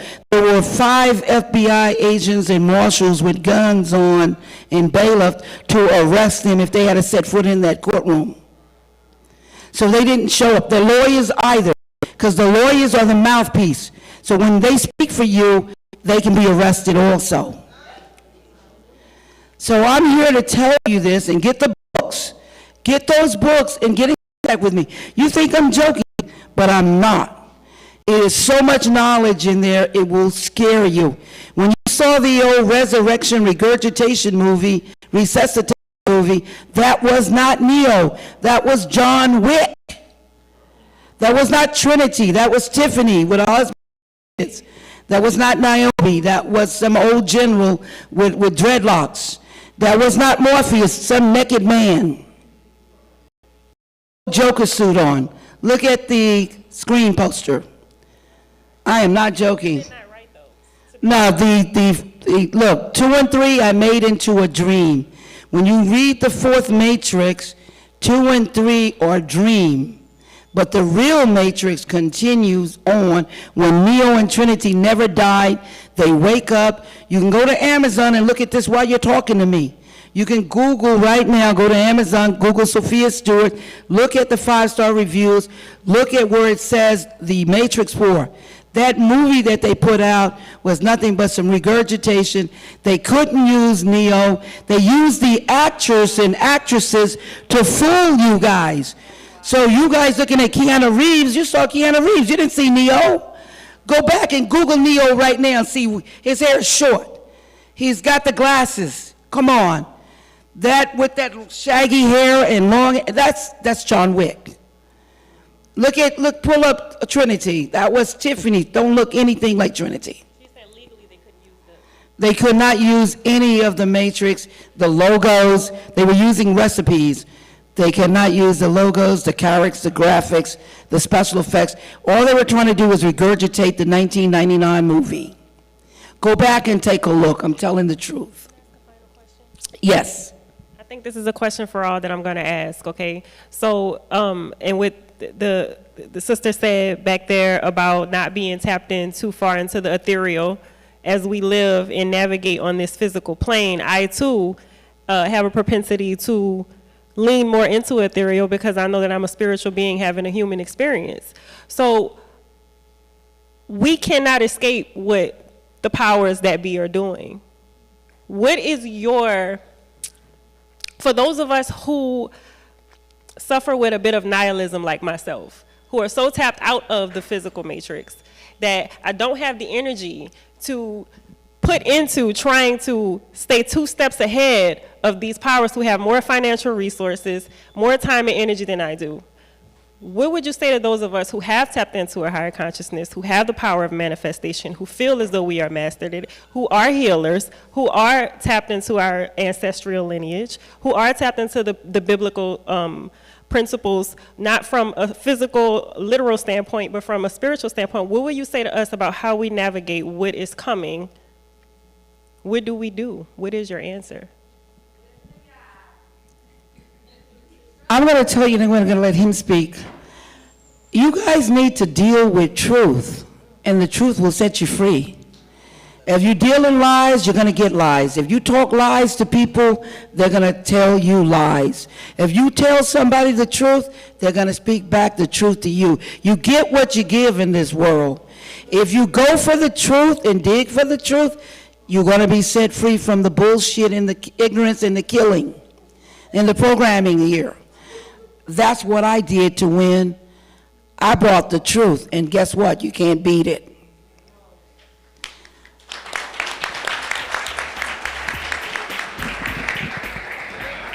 I just want to say a few different things about the Matrix 1 that I think was key points, where it says at one point they kept on emphasizing if they are not one of us, they're one of them.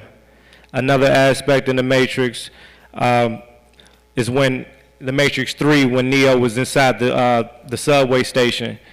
I found myself being spiritually, drawn to that particular point in the Matrix in my real life.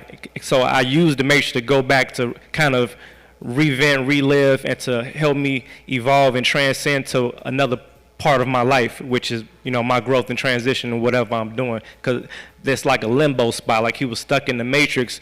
The train keeps coming by, and the conductor is like, are you gonna get on or not? And he was like, I don't know when to get on or what direction I need to go in.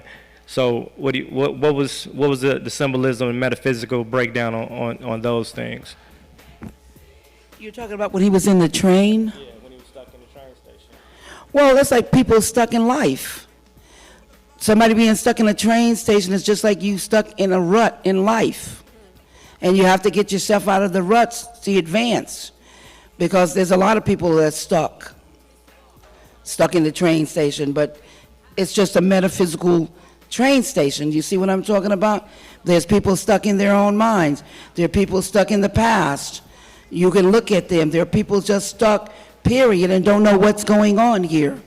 So I tell you again, deal with truth, get the books, read the metaphysical laws, learn a lot of what's going on, because you can only advance here with knowledge.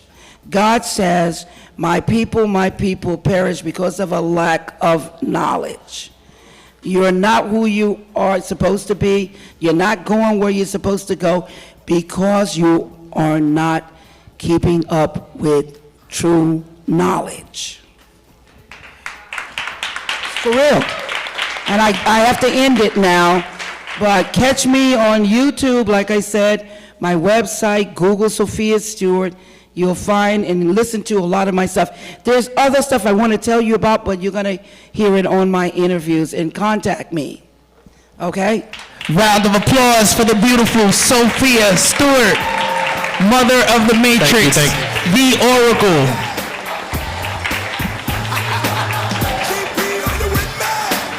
Make some noise, Remedy Conference.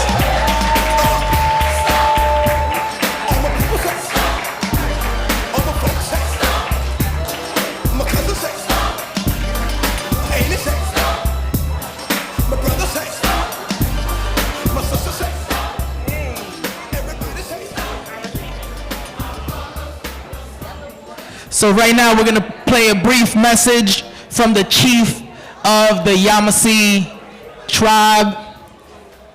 We're gonna play the brief message from the chief of the Yamasee tribe.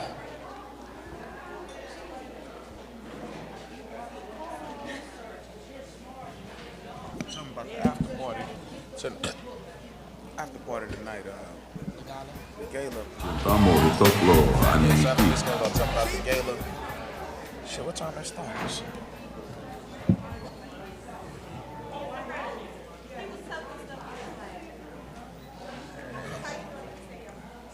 Evening gala 9 to 1. Yeah. So yeah, speak on that.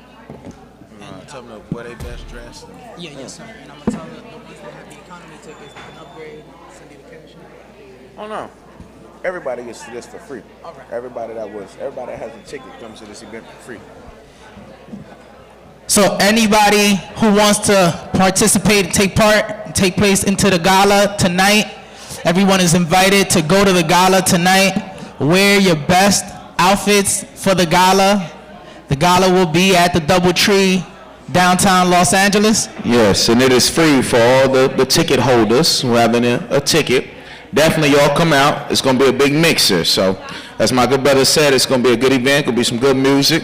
We'll be chilling. There'll be a kickback, and there'll be a time for you all to build and connect with some of the other consultants and some of the other speakers that'll be here. So tonight, wear your best dress, your Sunday's best. And yeah, y'all come out and come holler at us, man. Make some noise for the Remedy Conference. Yeah. The gala tonight, 9 p.m. at the DoubleTree. Wear your best. Pull up, and here's the message from the chief of the Yamasee tribe, Yamasee Nation.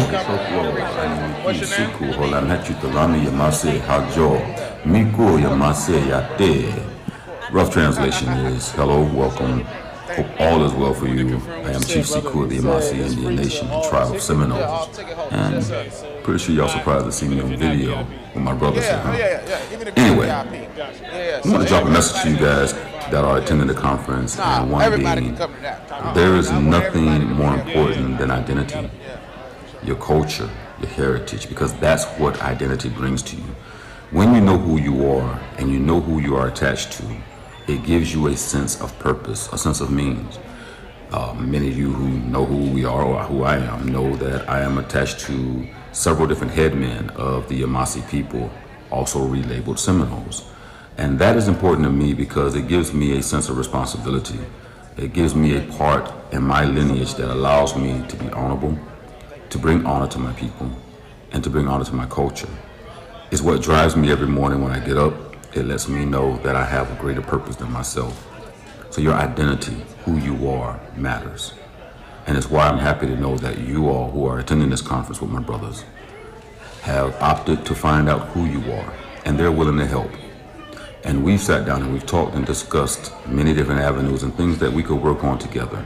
Because what we want to do is get you guys legitimized. We want you guys to feel a part of something that's greater than yourself and be a part of history, because that's what our people did as Yamasee. Now, many of you won't be, or they have not found a lot of you guys to be Yamasee. That's okay. But those of you who are of Yamasee descent and was told, here's your opportunity to enroll. So while you're here at the conference, grab your enrollment petition forms, These brothers will help you fill it out, and they'll get them directly to us, and we'll be happy to bring you home. I just want to say, you guys, enjoy the information, enjoy the speakers, enjoy the guests, and know that this is a step forward in us moving in the right direction to make sure that you guys are coming home to your family, your tribal family. Now, with that said, matter of fact, I'll just say less. I'll let Brother Truth and Dwayne handle it from this point on. But I look forward to seeing you guys at Green Corn, hopefully, which is in May. Make sure y'all come down to Green Corn, which is a traditional ceremony for us. It happens every year around May, between May and June. So I'm inviting you personally to come down to South Carolina, okay? May 12th to the 14th, all right? And join us in Green Corn. That's pretty much it. By the way, you guys know that we are not federally funded. We receive no state funds. So I'm going to, well, I guess the brothers will give you our Cash App or PayPal or whatever it is if you want to donate to the tribe and help us create this museum that we're trying to do something that's never been done before. And all donations will be received gracefully, and we thank you. With that being said, peace and blessings to you all. And in our language, we don't have a word for bye, so I only say until I see you guys again, which is Tihi Chulaga. All right, my family, peace.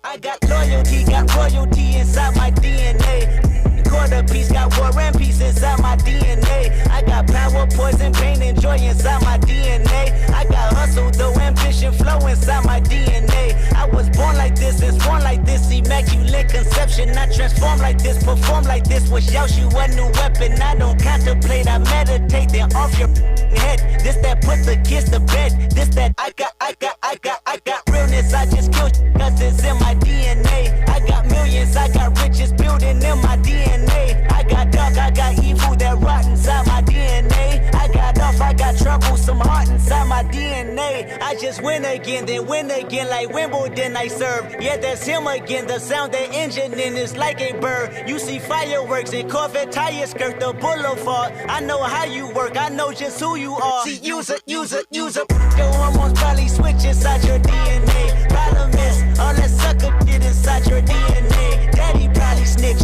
heritage inside your DNA. Backbone don't exist, born on side a jellyfish I gauge. See my pedigree, most definitely don't tolerate the front. I've been through probably offend you, this is Paula's oldest son. I know murder, conviction, burners, boosters, burglars, ballers, dead, redemption, scholars, fathers dead. With kids and I wish I was fed. Forgiveness, yeah. Soldier's DNA, born inside the beast. My expertise checked out in second grade. When I was 9, on sale motel, we didn't have nowhere to stay. At 29, I've been so well, hit cartwheel in my estate. And I'm gon' shine like I'm supposed to, antisocial extrovert. And excellent meaning extra work. And absentness, what the fuck you hurt. And passiveness never struck my nerve. And that's a riff gonna be this case. The reason my power's here on earth. Salute the truth from the prophets say. I got loyalty, got royalty inside This is my why DNA. I say that hip-hop has done more damage to young African Americans than racism in years. This is my heritage, all I'm inheriting. Money and power, the mecca emeritus. Tell me something, you mother can't tell me nothing. I'd rather die than to listen to you. My DNA not for imitation, your DNA an abomination. This hour, this where you in the matrix, dodging bullets, reaping what you're sowing, stacking up the footage, living on the go and sleeping in the villa, sipping from a Grammy, walking in the building, diamond in the ceiling, marble on the floors, beaches out the window, peeking out the window, baby in the pool, Godfather clothes, only Lord knows I've been going hammer, dodging paparazzi, freaking through the cameras, eating for $4, Brock wearing sandals, yoga on a Monday, stretching to November, watching all the snakes, curving all the fakes, phone never own, I don't conversate, I don't compromise, I just penetrate, sex, money, murder, these are the breaks, these are the times, level number 9, look up in the sky, tennis on the way, sentence on the way, Kenneth on the way, motherfucker, I got winners on the way, you ain't without a buddy on your belt. You ain't without a ticket on your plate. You ain't sick enough to put it on yourself. You ain't rich enough to hit the ladder. I ride for my damn. Life so short. I don't wanna go to court. Got a budget for the lawyer though. I'm on the run for the month. I'm in the bucket. Paid 200 for it. My little thuggin' even got me paranoid. I'm getting money, that's in any category. Double M, I got G's out in California. I ride for my dog. I ride for